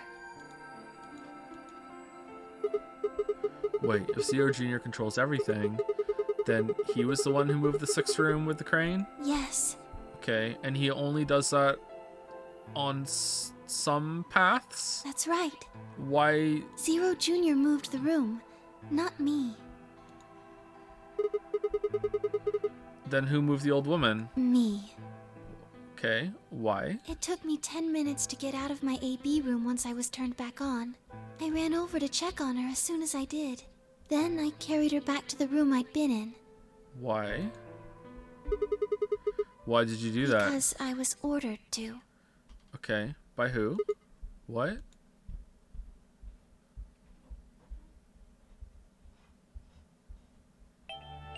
Luna, listen to me very carefully. I'm gonna die. Right before the old woman died, she told me. Okay, so why does the AB room move only on some paths then? That's weird. What possibly happens on one of the paths that makes it so they don't move the AB room? I'm curious. What's the reason for that? I hope they say. Luna, listen to me very carefully. Lamayo, we don't tell you. As you already know, the final stage of the project begins in 2 hours. This will be the culmination of many years of hard work. We cannot afford failure. Yes, I understand.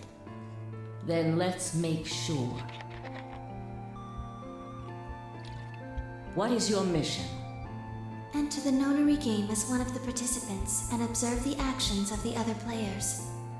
Ensure that they do what they are supposed to and guide them down the correct paths. How many players will there be? Myself and 7 others, ma'am. Will you be participating as well? Yes. Our plan dictates that I must.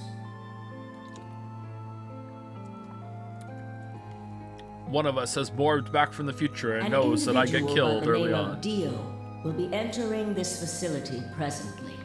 And he has been led to believe he is doing so undetected. This is the only timeline that our plan succeeds, so we have to make sure that it goes along with that.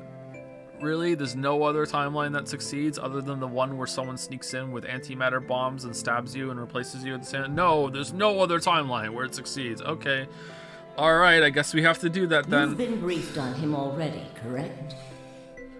Yes. He will murder the first person to leave one of the AB rooms and take their place. So let's just put a robot out there then. If a pair is the first out, he'll probably kill both of them. That's all the information I've been given on him, ma'am.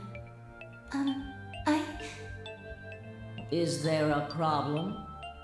With all due respect, ma'am, I would like to state that I don't feel right about this. We know someone is going to be killed, and we're just going to let it happen? I also have doubts about the use of Radical 6. Are you sure? Infecting all these people with such a horrible disease. That is none of your concern. Your only concern is to follow your orders. Okay, it's been like confirmed without a shadow of a doubt that this is June at this point. And this conversation, I'm sitting here going, oh my god, this isn't June. Just, who the fuck is this?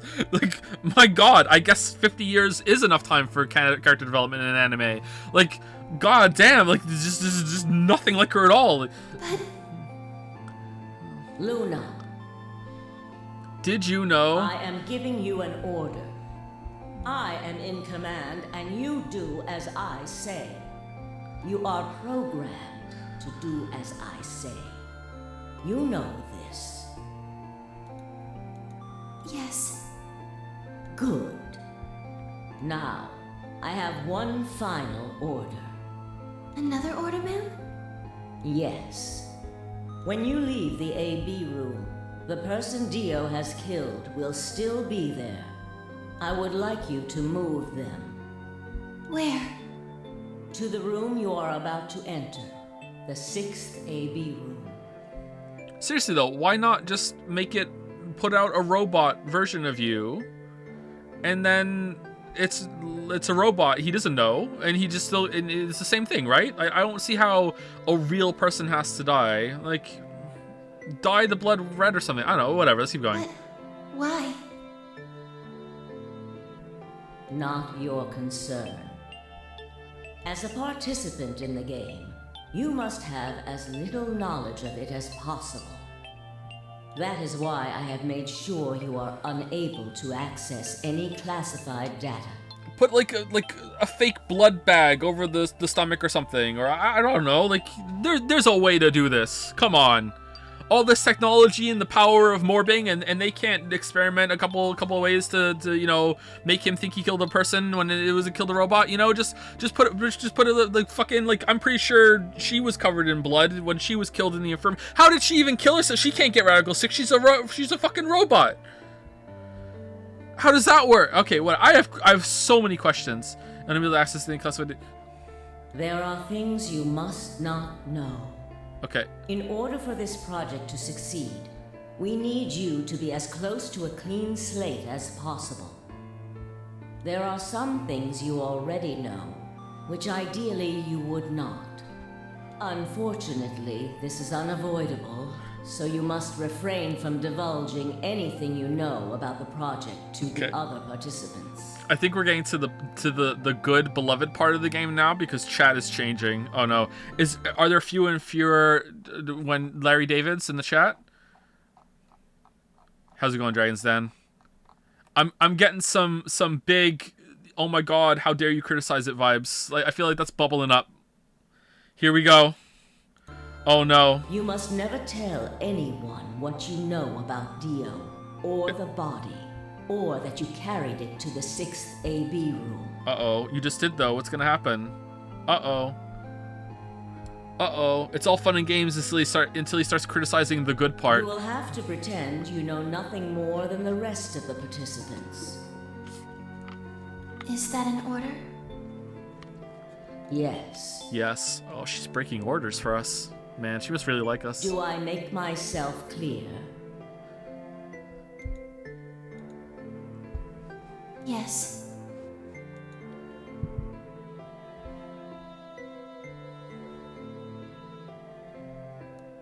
After that, I went into the AB room as I'd been told to. As soon as I stepped inside, my body deactivated. Seems unnecessary. But since my brain is in the main computer, I was still awake, so I still saw everything. While I waited, I used the security cameras to see what was going on in the rest of the facility. And you saw the old woman being murdered. Yes, it was hard. What I was seeing made no sense. Several of my higher level processes nearly failed. To think that she would be the first person to come out. I think she knew that Dio was going to kill her. When she'd said she had one final order for me, I didn't understand what she meant. Man, she really didn't want to see Jumpy again, huh? Like a fool, I told her I didn't approve, when I had no idea what she was prepared to do.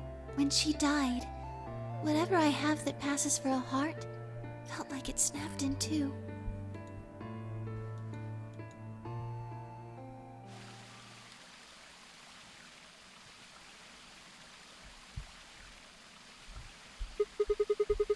I think I understand. Everything you did because you'd been ordered to. Yes.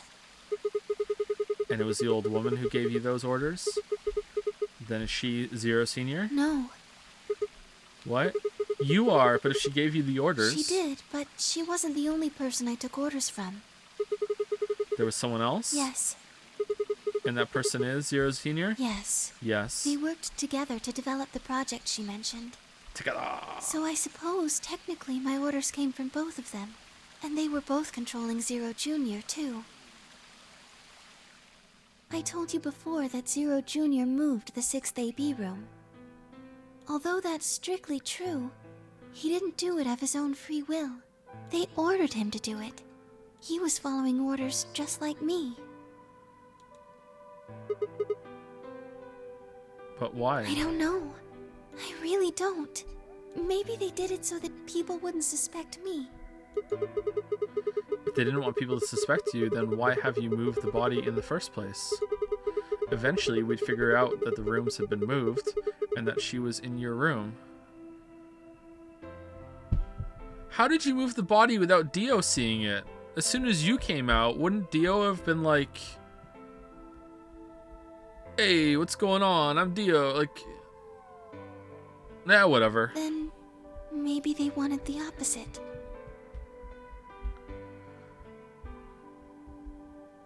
Dio was inside there, but the door's open.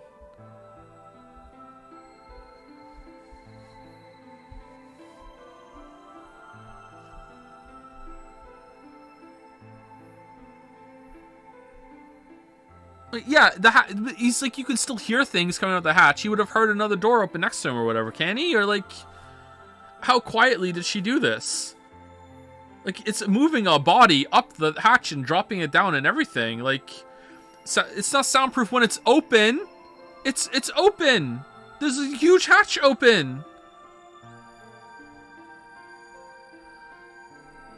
It wasn't open? What do you mean it wasn't open? They close again?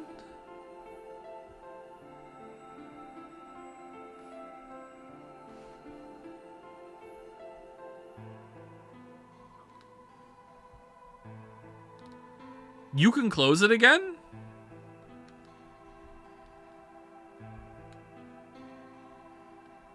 You have to close it and do the puzzle required. So Dio went back in the room, closed the door, and reset the puzzle. How did he reset the puzzle?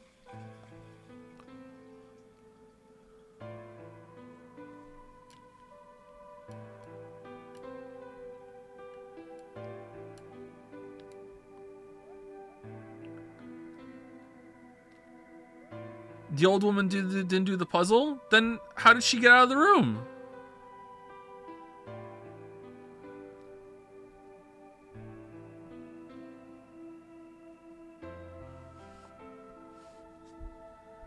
She knows. Well, that still means that the puzzle's done. He has to reset it.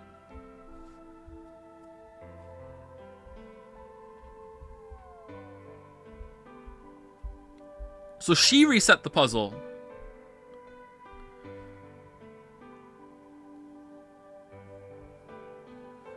Chat, then why isn't Dio, when Dio went back to the room, why isn't he like, oh, sure, weird that this puzzle isn't solved and she was out of here somehow? Like, there's a problem here no matter what.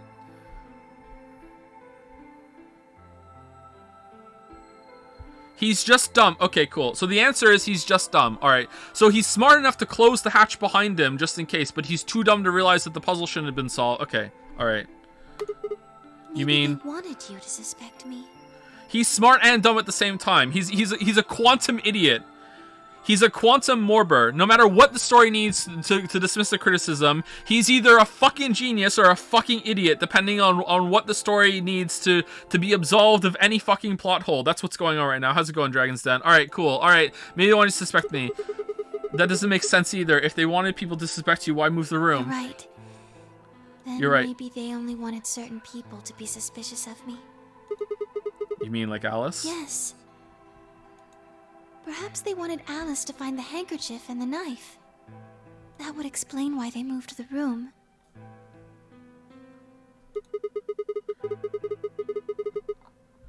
She can open the door without doing the puzzle because she controls Zero Junior. Okay, all right.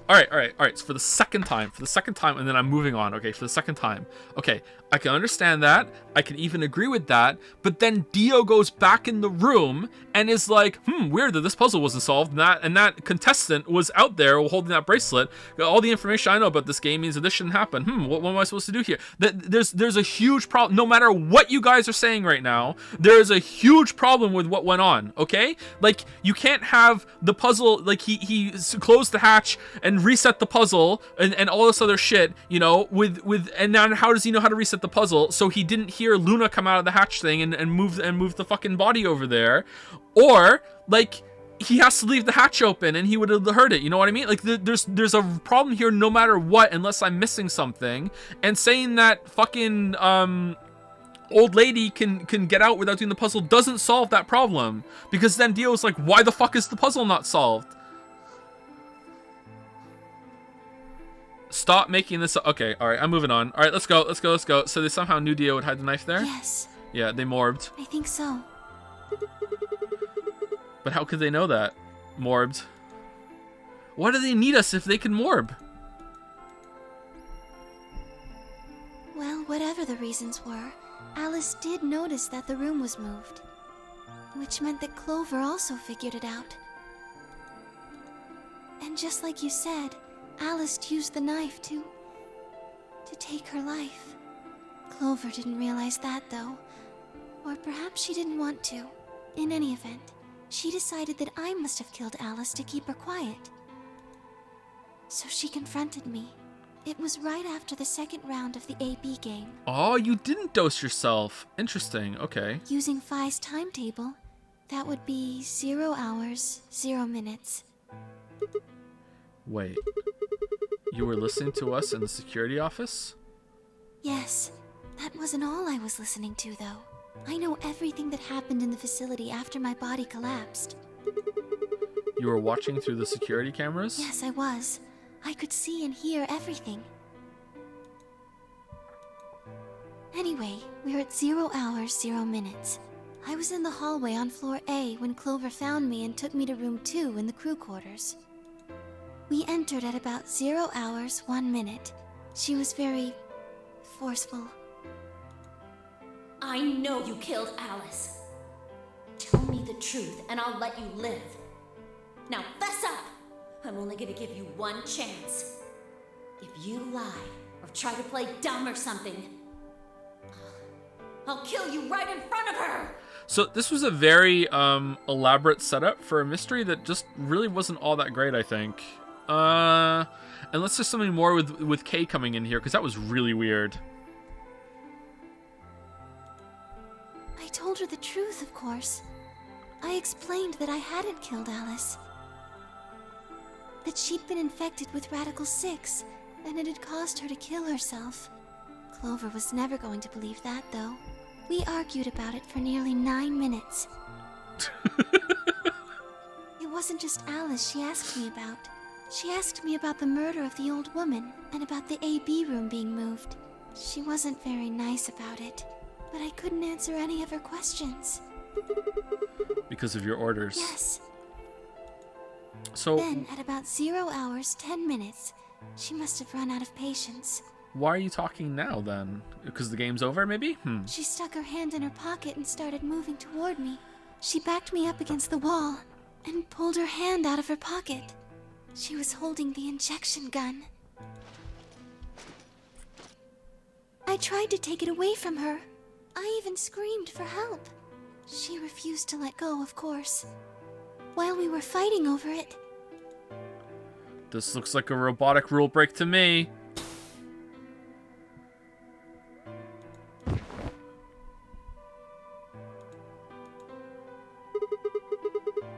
Whoa, hold on a minute. The trigger got pulled in the fight. I get that part. What I don't understand is why it did anything to you. You mean because I'm a golem? The Zero Jr. was just like, fuck it, you're paralyzed now, to make it look authentic. Yeah, I was pretending. One of my orders was always to act like I was one of the players. A human. Any human injected with that amount of tubocurarine would die. That's why you died? To keep up the facade that you were human? No. I collapsed because Zero Jr. turned off the power to my body again.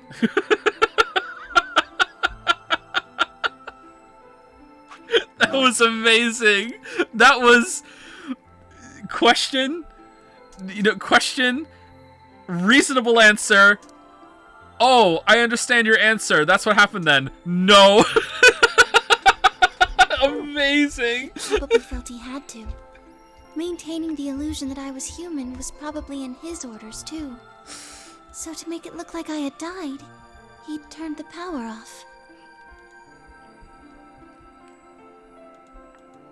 Whatever the case, it was an accident. I don't think Clover ever intended to actually kill me. She only took the injection gun to try and threaten me. How can you be sure?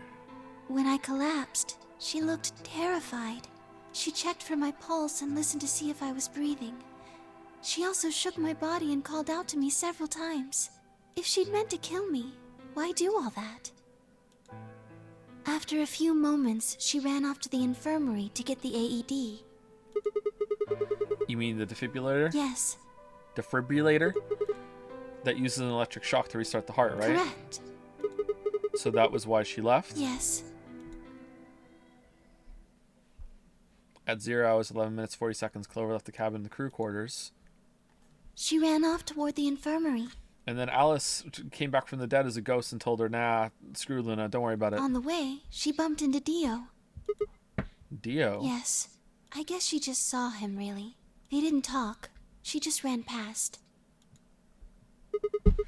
Okay, for whatever reason, I really don't give a fuck about this. I thought at the time I was like, I'm interested in knowing, but so much has happened since then that like I don't really care. You know what I mean? Like I like the revelation of her being a robot and everything, and the explanation of what happened with the AB rooms and everything. But specifically the room in the crew quarters, like I really don't feel like this is important anymore. It's like, yeah, whatever. I get it now. Like who cares? Like it's fine. Unless there's a big revelation coming here with what Dio or Kay did in the room, which I guess okay. But even then, it's just taking so long to get there. You know, it's like this is by far the least interesting mystery they've set up in the game, I think. Yes. I imagine he was curious, of course. He probably wondered what she was doing. But he chose not to go after her. He had something else to do.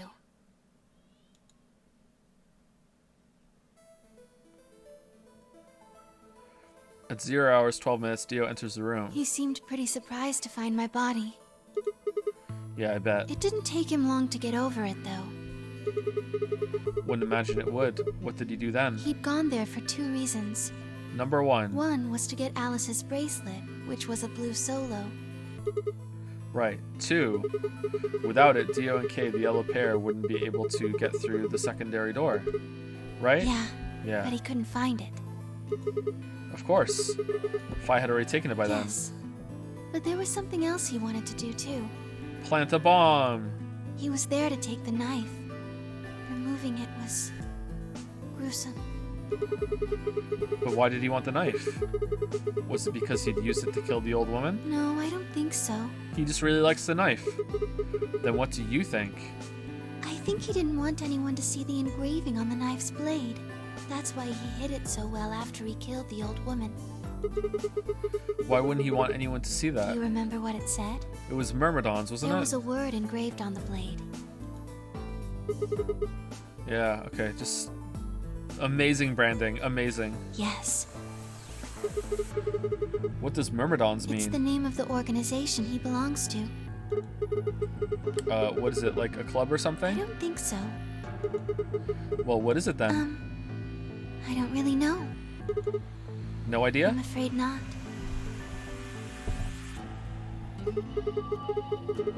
Wait, wasn't he here to try and stop whatever Zero was doing? Yes. So Zero and the Myrmidons are against each other, which means the Myrmidons are my friend. Then, wouldn't that mean he's on our side? Yeah, exactly. I don't know about that. He's killed 4 people. I'm not really sure he's on anyone's side. You got a point. Damn it, this is ridiculous. I guess this enemy of my enemy isn't my friend, huh? Exactly. May I continue? No. Yeah, keep going. After he took the knife, Dio rifled through what few belongings Alice had. Luna said he didn't seem to be looking for anything in particular. He was probably just checking to see if she had anything useful. That was where he found the key to Kay's suit. He didn't seem to have any particular reason for taking it, at least as far as Luna could tell. At 0 hours 13 minutes, Dio left the room. He heard Kay opening the cyan door and ran out. When he left, he was heading toward the infirmary. My guess is that he was going after Clover. He found her with the AED. She was probably planning to just ignore him and head back, but Dio didn't let her. Hey, wait. Just what are you planning to do with that thing? Thinking about trying to resuscitate Luna? And why would you want to do that? What the fuck, Dio? Just full mask off here, huh? You were the one who killed her, weren't you? When Clover tried to push past Dio, Luna said they began to fight. The fuck do you think you're doing? Dio pulled a knife out of his pocket and pointed it at Clover's throat. That was when he showed up. Dio, Oh. what the hell are you doing? Oh, wait, it's a hostage situation. You have to be nice. Hold on. Whoa, whoa, whoa. He might stab her. You have to do whatever he says. He's King Dio again. None of your goddamn business. No. Gotta tie yourself up. It's the only way. No. Stay out of this, you senile old shit. Yeah, you have to do. Walk away. Like hell, you son of a bitch. He let out a yell and leapt toward Dio. The younger man dodged him easily and lashed out with the knife. Temioji caught Dio's hand with a grunt, and for a moment the two men struggled. Then, as the knife edged closer, he wrapped his other hand around the blade and tried to force it away. Oh man, that's gotta hurt.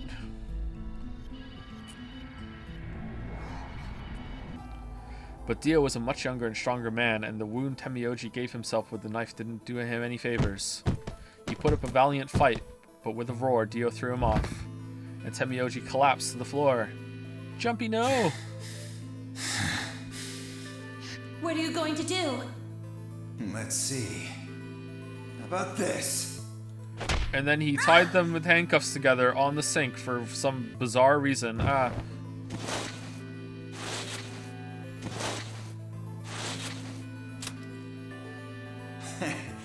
cute. Where did you have handcuffs? You two really look great together, you know? What are you going to do to us? I can't remember where the handcuffs came from. You probably found them somewhere. Isn't it obvious? I'm gonna handcuff you to a sink. Isn't that obvious? I already have. Are you gonna beat us to death or something? He's already dead. They're reusing the assets here. No. Nothing so tasteless. What are you going to do then? Tasteless?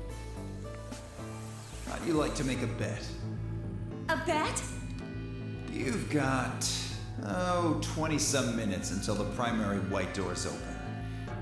So I'd say you've got 25 minutes until they close, give or take. If somebody happens to come by here before the doors close, you might live. But if nobody finds you, well... We'll be penalized. Exactly. So, I suggest you start screaming for help now. Unfortunately for you, just about all the rooms in this place are behind at least 2 nice thick doors. So unless they're pretty close, nobody's gonna hear you scream.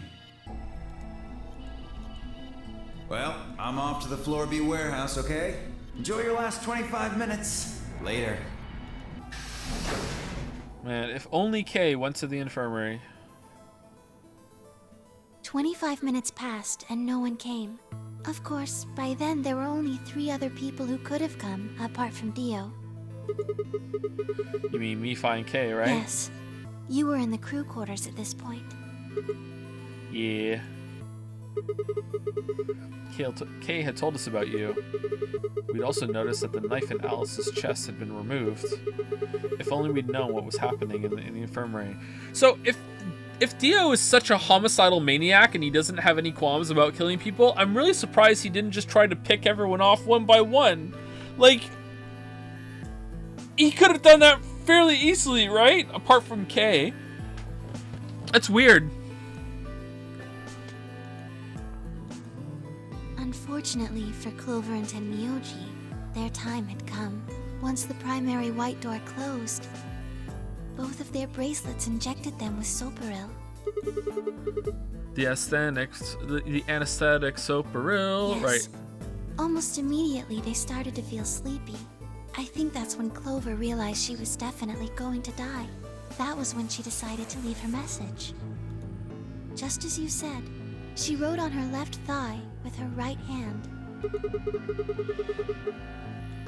Possibly the stupidest moment in the entire game, I think.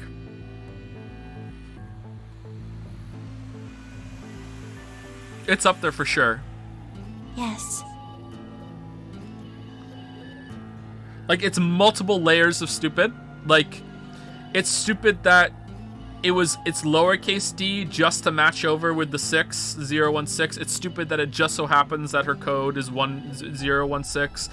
It's stupid that she decided to write on her thigh instead of like on the floor or on her stomach or anything else in a better way at all, like that. I don't know. I guess she's dying, so that one's kind of excusable. It's stupid that it just so happened that her thighs went together and it meshed over perfectly on the other side. It's stupid that we only checked one of her thighs instead and not the other one, you know? Like, it's stupid that Fi didn't think, how the fuck would she have known that code, and why would she have said 016 instead of Luna, you know? Like, it's just multiple layers and layers and layers of stupid on top of each other.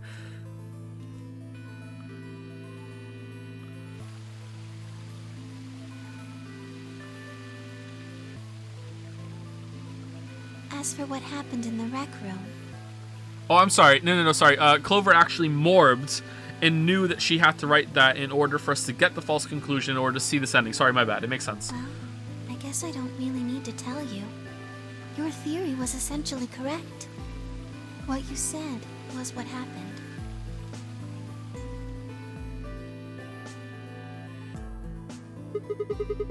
So Kay sprayed Dio's bracelet with luminol, and then while his back was turned, Dio attacked him with the axe.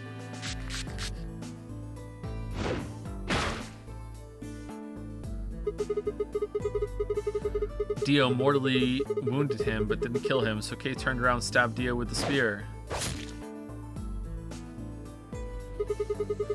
And I guess that's when we found them. Yes. When did Kay get the luminol? After they went through the white door, Dio and Kay found themselves in the director's office. When they were done there, they headed back to floor A to look for everyone else. Even that is impossible because Clover tells you that she can't morb for some reason. No, you don't understand, okay? You don't understand. That is also part of the morb. After morbing back to do that, she also morbed back and knew that she had to tell you that she can't morb because we needed to know that for something else that happens later. Even that's part of the... It's morbs all the way down. Like, you don't understand.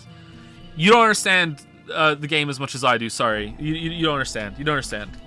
Sorry, you stick to school, kid. You don't get morbing, alright? They went to the crew quarters first, then to the infirmary. Of course, they found Clover and Tenmyoji's bodies there.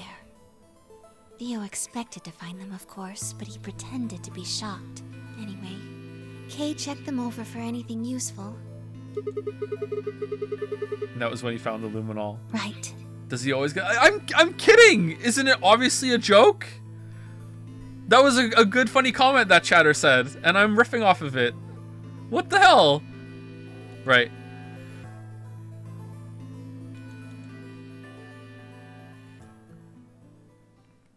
Are we done?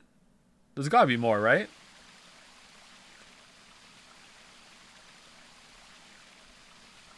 That's everything that happened. Do you have any questions? Well, what do you think? Does a bear shit in the woods? Yes? Well, the first thing is Quark's bracelet. I mean, have you ever seen a bear shit in the woods? Because I haven't. So, we're just kind of really taking it on faith. It's kind of like quantum shitting. It's not until you actually see the bear in the woods. Why was it in the infirmary? Tenmyoji had it. Then when Dio attacked him, it fell out of his pocket. But why did Tenmyoji have Quark's bracelet? I told him where it was. When? Do you remember when you were in the rec room with Fi and Tenmyoji? Yeah, when he sprayed us with the luminol, right? Sure, I remember that. Right after then. When he left the rec room, he went toward the green door to look for Quark. I ran into him at the end of the hallway, where the 3 doors and the switch are. That was when I told him. Look, Tenmyoji. The center door is unlocked. He took off through it without another word.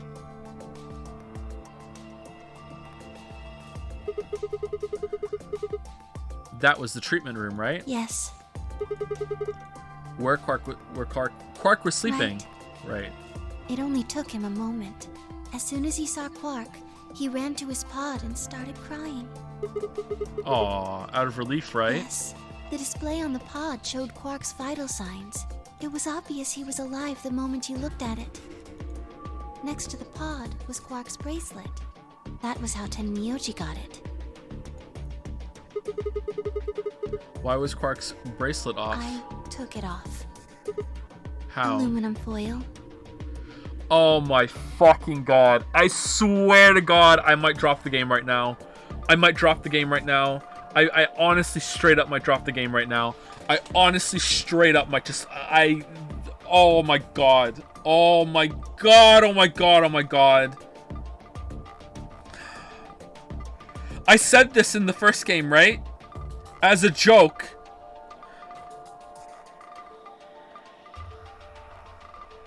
Oh my god. Oh god, grant me strength. Oh no, please don't go where I think this is going. Oh, fuck me dead. Oh no. What? You mean the stuff from the crew quarters? Oh, you found it? Did you know that aluminum foil has electromagnetic shielding properties?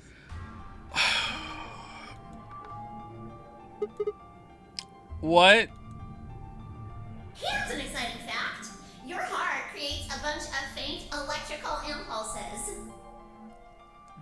Anyway, the point is that you can detect the electricity that your heart makes by pumping blood. Your fancy little bracelets pick up on that. They're always watching. Wait, so you're telling me the aluminum foil can block the electromagnetic waves your heart sends out? Yes. All you have to do is wrap it around your bracelet. And the bracelet thinks your heart has stopped? Yes. Holy shit. It was that easy all along. Also, you can just put a thin sheet of metal under the thing to block the injector needles. Lamayo. Anyway, I used some aluminum foil to get Quark's bracelet off. Then I put it next to the pod. I'm upset. I'm upset.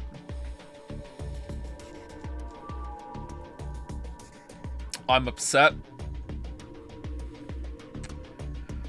Oh, I'm upset.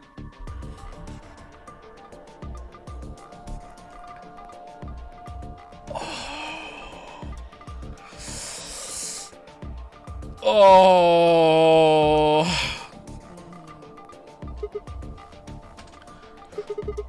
Foiled again. Why was Quark in the pod to begin with? Oh, that's easy. I put him there. When did you do that? Remember when we were first looking for Quark? I found him unconscious near the entrance to the Golem Bay. So you carried him to the treatment pod? Yes. Because you have to follow the rules, right? Were you the one who unlocked the treatment center too? No. No. I was not. I do not have the authority to operate any of this facility's machinery. So it was Zero Jr.? That's right. He reactivated your body too, right? No. Man, I don't get any of this. Why the hell did he do that? I guess it wasn't really him that did it, huh? He was just doing what Zero Sr. and the old lady told him to do. Everything leads back to them, huh? Huh, of course it does. You're being suspiciously quiet.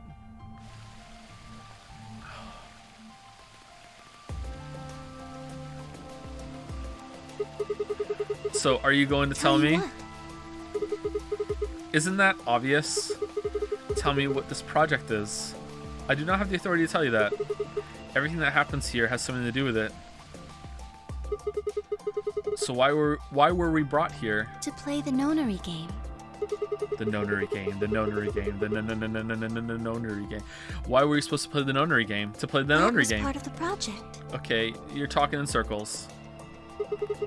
Why did Alice kill herself? Because she was infected with Radical 6. How did she get infected? Zero Senior and the old woman did that. Why? What? Yeah? It was a necessary evil. Okay. It had to happen for the project to succeed. What would have happened if Alice hadn't committed suicide? Clover wouldn't have suspected me, and she wouldn't have accidentally killed me. And then we wouldn't be having this conversation. Then I what? wouldn't have collapsed, and Dio wouldn't have found my body. That would have meant the confrontation in the infirmary never took place. Oh my god. In other words, you're saying Clover and Temioji died for this project? Yes. Well, actually, it was the tubocurine that killed them. Fuck off, Sigma! But they were only injected with it because of their bracelets, and they were only wearing those bracelets because of the nonary game. If the nonary game was part of the project, then that's one more way they killed them. I guess. Didn't say that right, sorry. If you I want guess. to look at it that way. Now, what about Kay and Dio? Why would they kill each other? Because they were playing the nonary game. Because Dio killed the old woman. He was worried about getting caught, so he tried to kill Kay before he could find out the truth. Then if Dio hadn't killed the old lady, what happened in the rec room would never have taken place, right? So it's all about the nonary game. But what caused the nonary game? So really, it's not really the killing each other. It's just basic cause and effect. No one has free will. Yes. Your free will is an illusion. Yes. Yes. So let me ask you this. Riddle me this, motherfucker. Why did Dio kill her? So that he could pose as one of the participants. This is really bad. And why did he do that? Disrupt the project. Then why did she let him kill her? The same reason they did all of this. It was a necessary evil. The project couldn't be allowed to fail.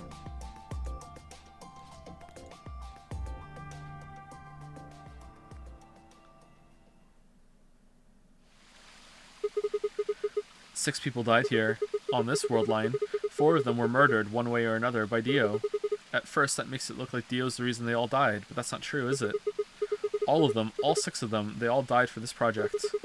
That means that the murderer, or I guess I should say murderers, were the old lady and Zero Senior, right? They didn't even need to do the foil! He was in the fucking pod that makes them freeze and their heart rate goes to 0! Why didn't she just say that? And then we didn't have to use the fucking foil! We didn't even need the foil! The answer is right there! Just fucking put him in cryo sleep, fucking thing falls off, done. Like, you didn't need to use the foil unless we use the foil later, or we get a morph back earlier and be like, oh my god, give me some fucking aluminum foil. And Fi's gonna be like, oh, what, you want some fucking baked potato with your fucking twice cooked pork, Sigma? And Sigma's gonna be like, no, I need to take my fucking bracelet off. Like, is it ever gonna come back? Because if not, why the fuck would they do that? Just fucking use the freeze function on the fucking cryopod.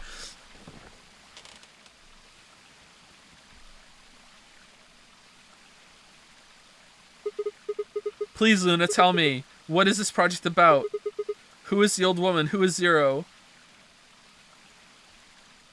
To piss me off specifically. Yeah, the writers morbed back from this moment, and we're like, no, he's not pissed off enough. Would you hug me? Yeah. Okay, you know what? Game's back on track. All right, 10 out of 10. What? Okay, this looks more like you're hugging me. Instead of answering, Luna wrapped her arms around me and buried her face in my chest.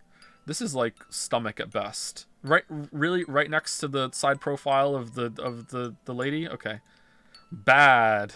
Oh, Luna's bad. Look at the subtext here. All right, look. Let's do some analysis. All right. Bad Luna, bad lady. She has a bad heart. It's a bad start. She started out bad.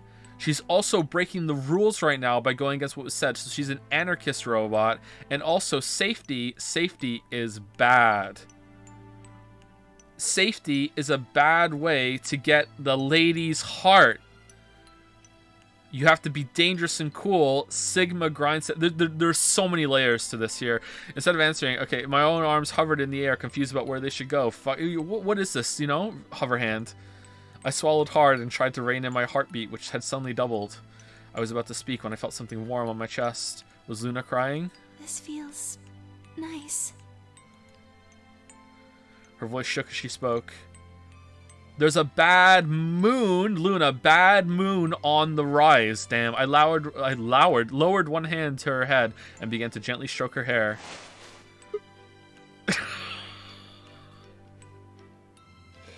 Oh no! I broke the rules when I said that to you, Sigma. I'm sorry, I'm being deactivated. It's really slowly. My hair goes off first. Hey, Luna. What the hell is going on? I'm sorry. My ABT is usually held in place by muscle fiber. But after Clover gave me the tubocurarine... Okay. I get it. Does it scare you? A little bit, yeah, but we'll get through it. This is what I really look like. I'm a golem. Just a machine. A jumble of metal and plastic that pretends to be real.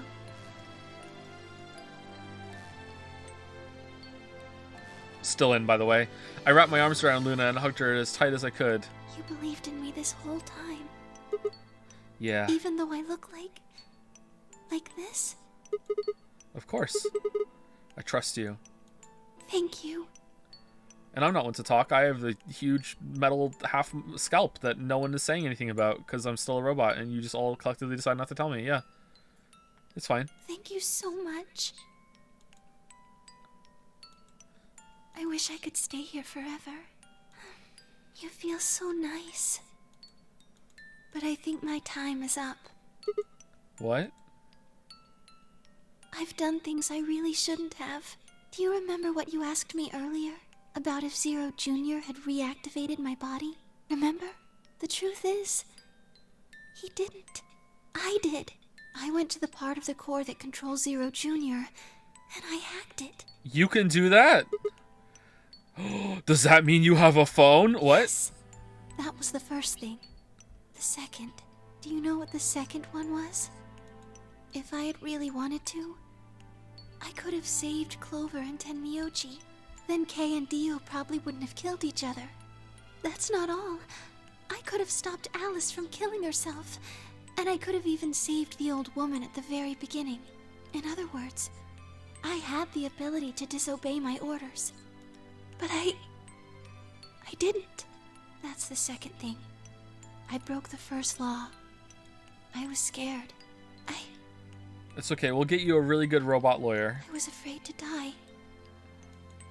And a sympathetic robot judge. Don't worry. Obviously, hacking the core and taking control of Zero Jr.'s systems is very, very bad. Golems who don't follow orders can become dangerous, so we're terminated if we disobey. You lose access to your body, of course, but everything that's stored in the core, your memories, your consciousness, is deleted. What? Wait, are you saying? Yes. Very soon now, I'll be gone. Zero Jr. is probably recovering himself right now. Once he's done, I doubt I'll be around much longer. What? Why? I watched 6 people die and did nothing. I deserve this. No. No, you don't. Even if you had done something, you would have been killed anyway. You can't blame yourself. You did what you could. You're not wrong. This game is what's wrong. Forcing you to watch your friends die is what's wrong. Oh, Sigma, thank you. I'm really glad I met you. Luna. Luna. It's going to be okay. I'm not going to let them do this. As I sit here doing nothing, you're going to be fine, I promise. Just please don't. Sorry. My time's up. At least I get to die in your arms. Luna. Thank you. Oh, that's kind of messed up. Look at that. Sigma. And goodbye, Doctor. Doctor? Dr. Lingard?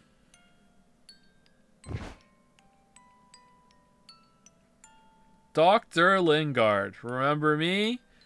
You don't write, you don't call. But she couldn't answer. I squeezed my eyes shut and held her, unable to bear the thought of letting any more of her slip away. Okay, so she clearly had more that she could have told us right now, and she didn't. Because of plot. With one last quiet chime, the music box wound down. Damn, that went on for a while. I was left with nothing but silence and the cold pool of tears over my heart. Yeah, okay. Alright, let's go, Betrayer. Is that going to be a bad end? Or is that going to be a different ending?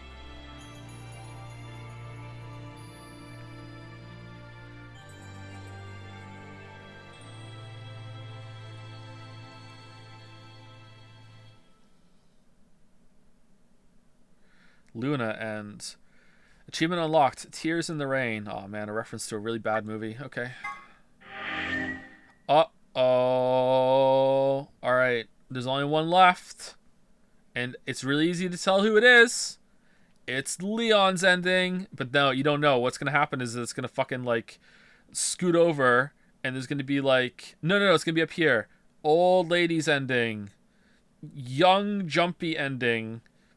The real Sigma ending. Lotus comes back ending. Like, okay. Okay, so we only have 2 lines left. Alright, so let's do this one real quick. And then I guess we're finishing tomorrow. Unless there's like a whole other part of this. Like, damn, long game. Alright, let's vote Betray. This feels really bad, actually. Like, holy shit, I don't want to do this.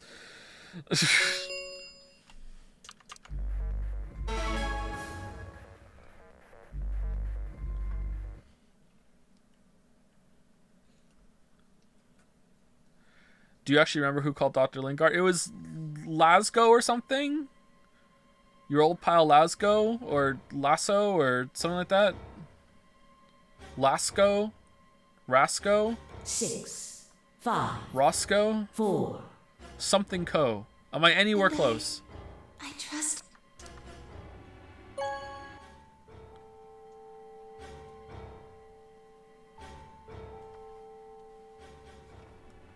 Ransom. That's kind of close to an O at the end. Ranso. Luna. Where's Luna? I left out the door and ran toward the AB room. I thought she'd entered, but...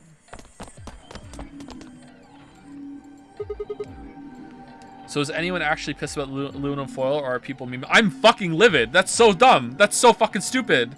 That's on the level of like, oh, just put some fucking cardboard so the needles break and don't get through to your skin. Like, I'm fucking livid. Like, it's so fucking stupid.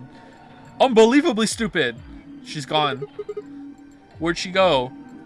Why didn't we try, like, hooking an electrical current to it and overloading it to fucking fry it, too? Like, it's fucking so fucking dumb. She's gone. Where'd she go? Odd. We came out the moment the gates opened. There's no way she could have left already.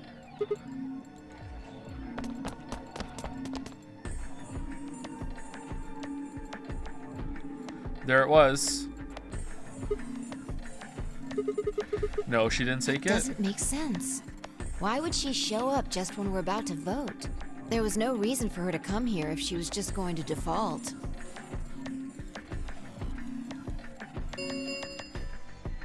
Results from round 3 of the Amberdex game will now be displayed.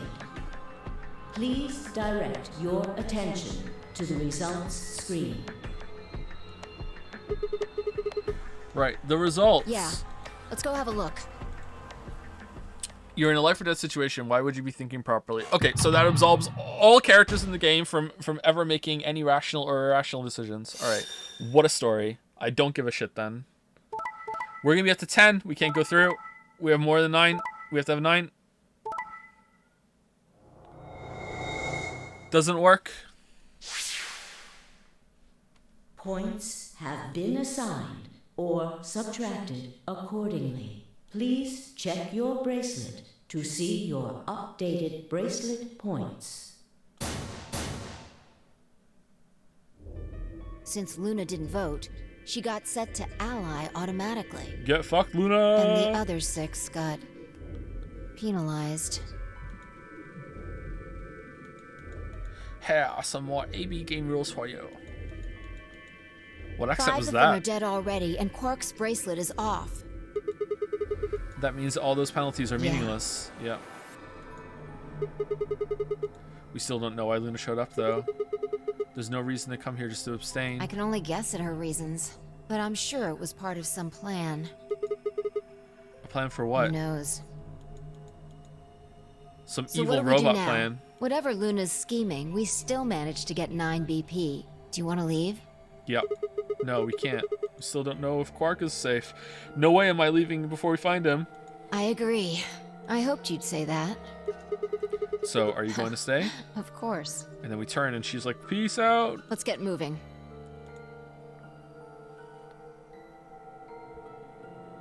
She spun around and headed for the silent door. I followed on her heels.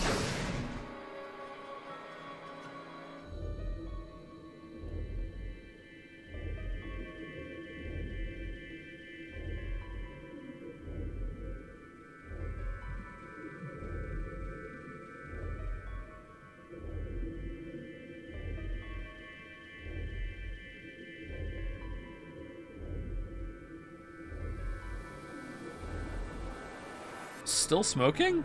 This is reused art.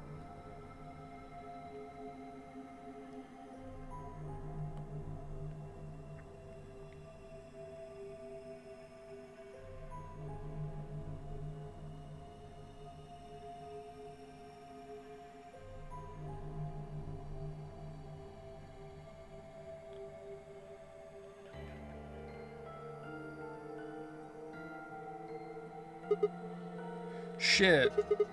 He's not here either. This is the last room. Well, the last room we can get into. We haven't seen Luna either. Yeah. Where the hell did she go? We were standing there trying to decide what to do next when we heard a familiar voice echo through the facility. The number 9 door has been opened. Uh-oh. It will remain open for 9 seconds. What the hell, Luna? What? No, that's not possible. What's not possible? But she only bit her lip and said nothing. Then all too soon it was over. Quark's bracelet has 9, right? The number 9 door has closed. This ends the nonary game. I wonder if Luna took Quark out. Thank you for your participation. As the game is over, all doors other than the number 9 door have been unlocked. Escape is not possible. But he doesn't have the bracelet on, so it doesn't matter. Please enjoy your stay. What? What just happened? It's all over now, isn't it? We're stuck here forever. We should go back to the Floor A warehouse. I need to know if the door actually opened or not. With that, she was off. Yeah. With a sigh, I turned to follow.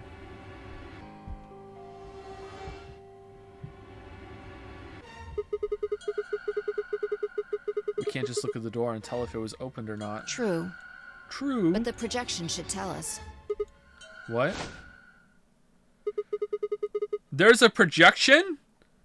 Status. Game finished. Result. Escape complete. Participants successful. Luna and Quark. Alright, so Luna took Quark out to get help, I guess, then. Why wouldn't she wait for us? That's kind of messed up. That doesn't seem like something she would do. So it would seem.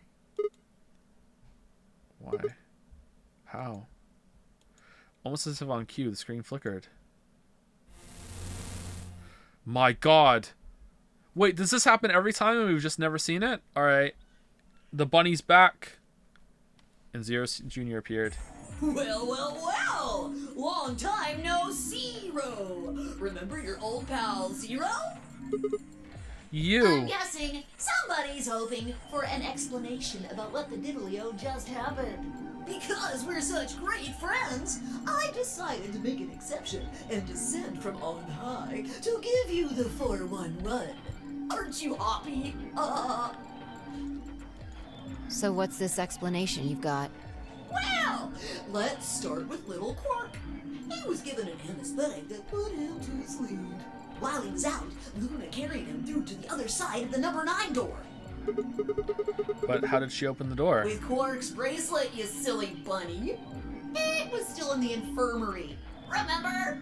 Luna just hopped over there and picked it up. So I was right.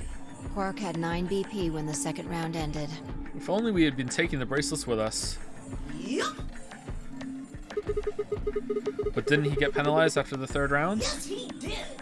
But a penalty can't take away your points. Just your life. The needles popped out and so on, but the points stayed the same. So Luna took Quark to the door. And since her bracelet was already off, she wouldn't have suffered the penalty. No, but it wouldn't have mattered anyway. Oh, right. She's a Golem.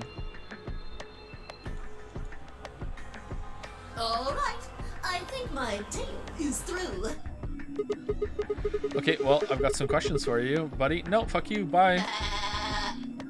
Not you. Well, good thing you guys don't have questions for V. That guy's a jerk. V? This isn't the alphabet.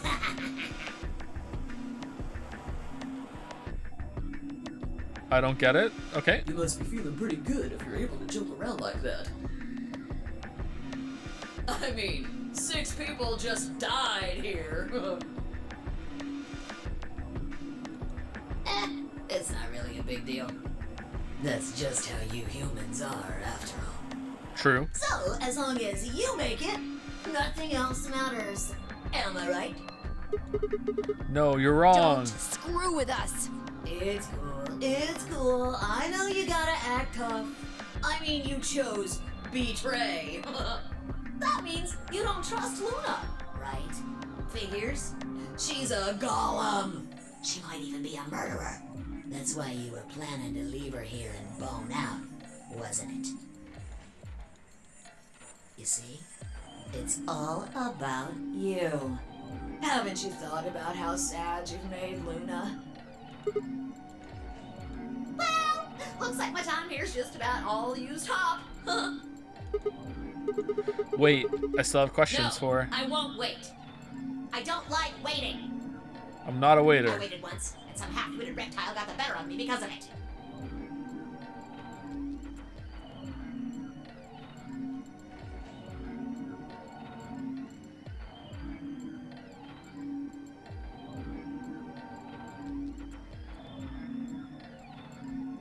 Oh, okay. I learned to make sure to value my time. Tortoise and the hare. Yeah. Alrighty then. I'll see you when I see ya. Have a nice trader.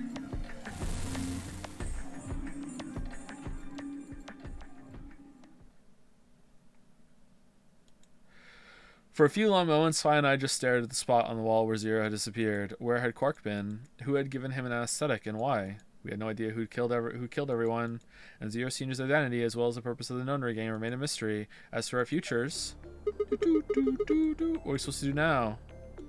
I hadn't meant to say the words out loud, but there they were. The tortoise won because he kept going even when it looked hopeless. Yeah, I guess. I think we should do the same. All right. We've got plenty of time after all. All right, but I'm hearing credits music, Fi, so it's not going to go well. We'll give the dead the closest thing to a funeral we can manage. And when that's done, we'll start looking. Even if I never leave this place, I'll figure out why we were here. I swear it. I looked at the fire in her eyes and nodded. If nothing else, at least we had a purpose.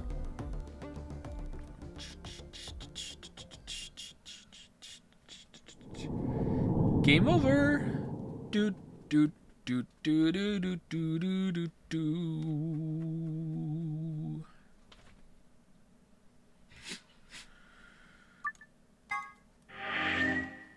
Wait, Joe, do you have some critique on the tortoise and the hare story? Yeah, it's super unrealistic. Yep, very unrealistic.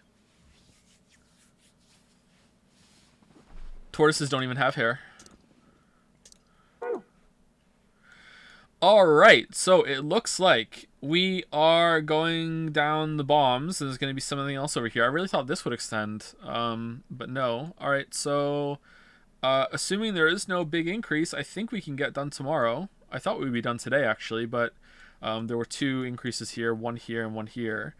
There might be like something that there's a lot of empty space here, right? So it might go over to the left, but I think we'll probably finish tomorrow. Even if it means I have to go a little bit over time, I will finish tomorrow. If I have to go a lot over time, then no, I'll just finish on Friday. I think that's probably it. Now, please explain what was so bad about the foil. It's such a common knowledge. Why they hate exactly? Okay, what is this like? What is this tone? What do you mean? What do I have to explain why fucking you can use aluminum foil to get the bracelet off is bad? Really? That needs an explanation.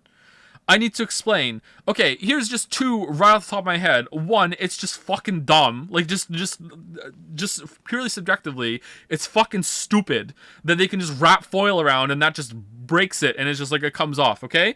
Alright, that's number one. Number two, it's a game set up about fucking morbing through time with knowledge that you can learn from the different lines. And not only is that something that the game knows, it's also something that Zero Jr. and the old lady knew when they created it. So now, they're just running the gambit on whether or not that information would morb over to another line. And I could just like, oh, now I just need to go to crew quarters and get all the bracelets off. Your game's fucked. Fuck you. Like, then what? Like, it just fucking just completely destroys the whole project. It's fucking stupid. And the only reason it doesn't happen is because the game's like, you can't morb that information. Middle fingers up. You know, they morbed before we morbed. You know what I mean? It's just fucking so fucking dumb. It's like, imagine if it got wet, it would come off. Or, like, you could put a little foil block the needles even or something. Or, like, it's just fucking stupid. And it has an answer. I'm sure those beds, because that's why we thought it came off the first time, those beds have a cryogenic function that specifically slows the heart rate to the point that the bracelet comes off. That's what I thought it did. So you don't even need it. Just do that. Why not? Why do this? Why even bring this problem up?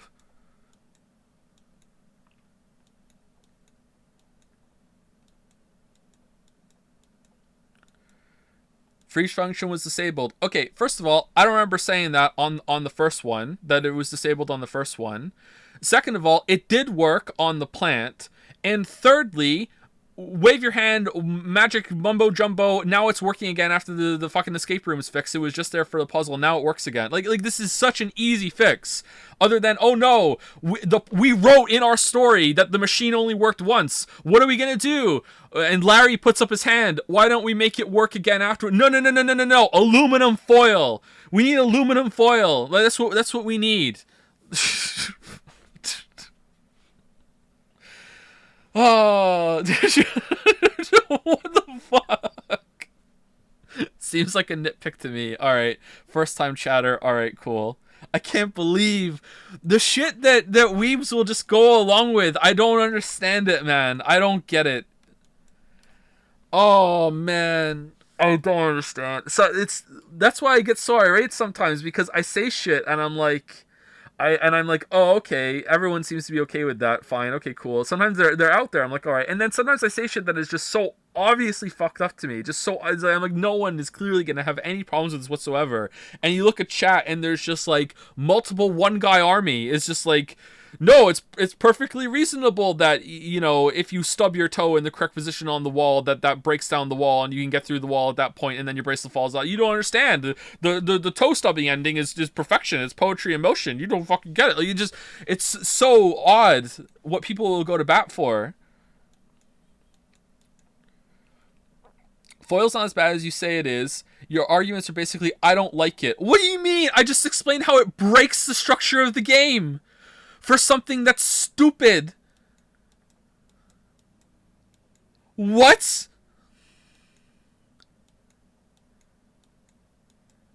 It's a story that is built in with not only the player knowing, the characters know that you could jump around with different information. I now know that aluminum foil can take it off, and that's a really big revelation. I fucking ripped off my arm in another line when I figured out how to do it, and you don't think fucking like aluminum foil isn't gonna transfer over? That's one in the first rooms too. Oh look, I can get all everyone's bracelets off this early. Where's all the fucking splinters off now? It's arbitrary as fuck.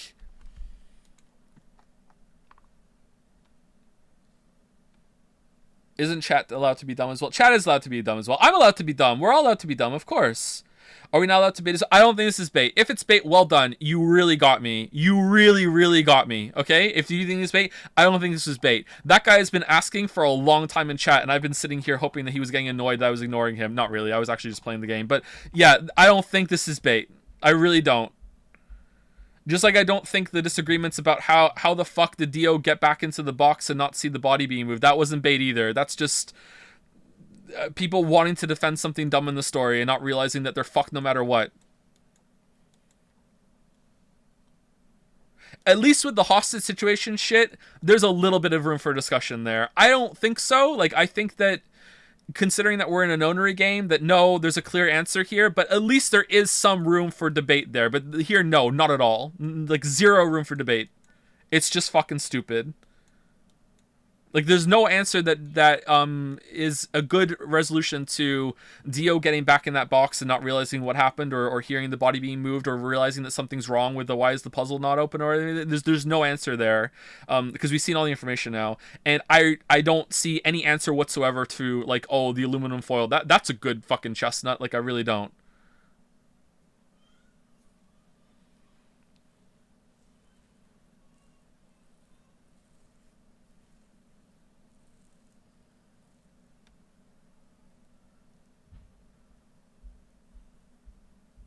Is it objectively stupid? It is objectively stupid, yes. Objectively stupid is a subjective measurement, but it's objectively, subjectively stupid, yes. Yeah. Are you not entertained? This is why some of you come here, right? Are you not entertained? This is a feature of the streams, is me going off and arguing with chat. We've leaned into it. We just completely embraced it. Are you not entertained? This is the whole point.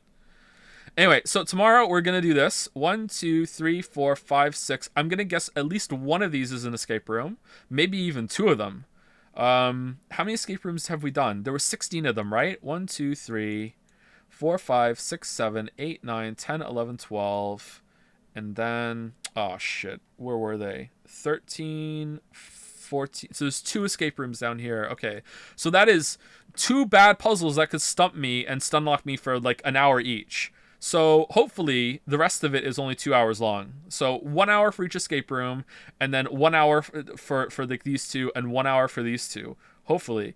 So yeah. Did I miscount? Did I really miscount? I thought I only got to 14. There are 16 golden files. Does one of them? Oh, there's one up here. Oh, my bad. Okay, I didn't count this one. All right, so there's only 1 escape room. I forgot about that one. So there's only 1 escape room, unless there's an escape room without a golden file. That's possible. Like, the last escape room might not have one. Or it might be something that you're forced to do and you don't get a golden file. Will we read the golden files when we're finished? Yes, we will. Yeah. Yeah. Okay, so I think we're gonna do this tomorrow.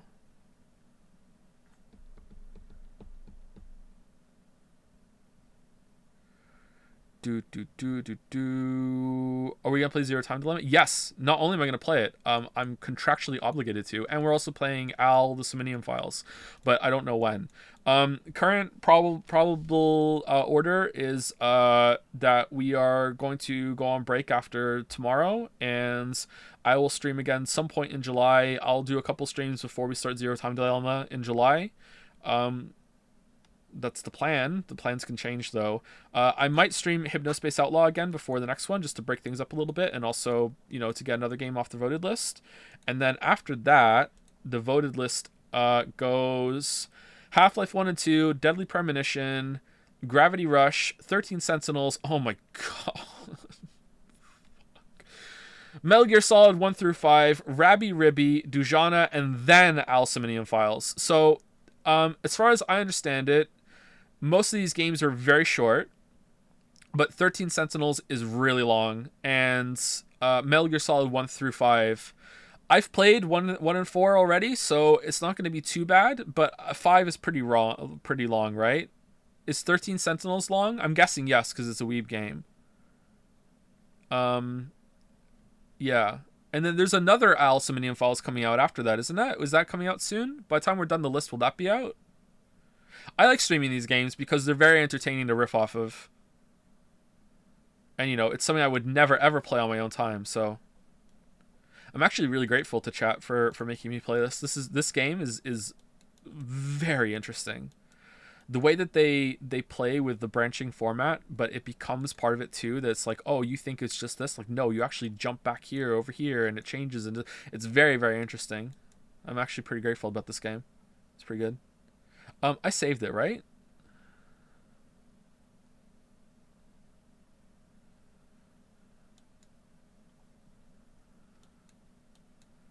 Do do do do. Do do do do do do do do do do. Do do do do do do do do do. If the clock puzzle took you 2 hours, and Metal Gear Solid 1 is going to take you over a month? What? I don't remember. I remember the clock puzzle taking me 2 hours. What's the clock puzzle? Is that the one with the board game? I don't think that took 2 hours. Metal Gear Solid. I don't remember there being a puzzle like that. Metal Gear Solid 1. I've played Metal Gear Solid 1 a bunch of times. What are you talking about?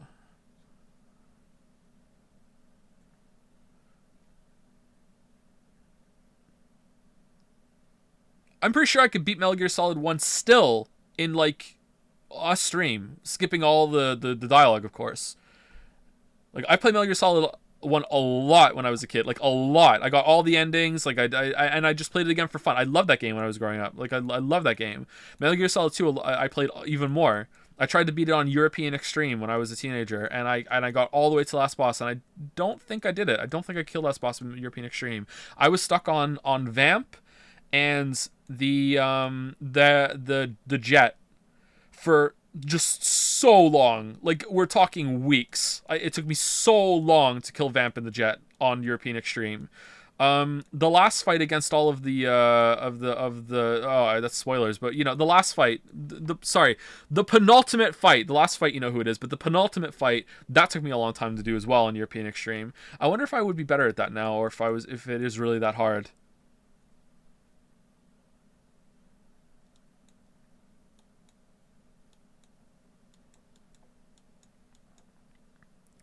Is Vengeance included in the Metal Gear Solid streams? I've already streamed it, so you can go watch that if you want.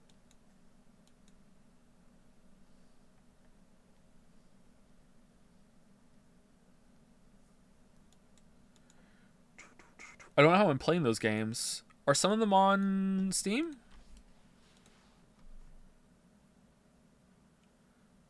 The Cycle Frontier. What's that? Metal Gear Solid. I know 5's on Steam. Metal Gear Solid, Phantom Pain, Ground Zeroes, Metal Gear Online. Oh yeah, I remember that. Oh god. Metal Gear Survive. Metal Gear Survive was not great, but it was nowhere near as bad as a lot of people did, because everyone had this hate boner for Konami at the time. It was not that bad. Like, seriously, it was not a train wreck game. It wasn't great, but it was not the train wreck that so many people made it out to be. Is Metal Gear Solid Sustenance on here? 3?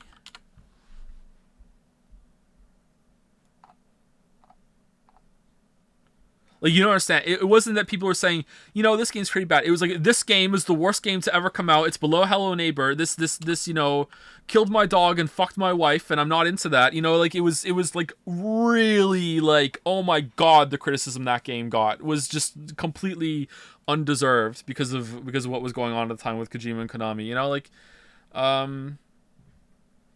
yeah, I don't think the rest of them are on Steam. Okay, I have them somewhere though. Like, I have them on. Like, I have the GameCube version, like physically, and I have Metal Gear Solid 4 physically as well.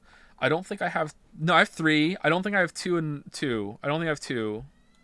That got lost in the shuffle somewhere.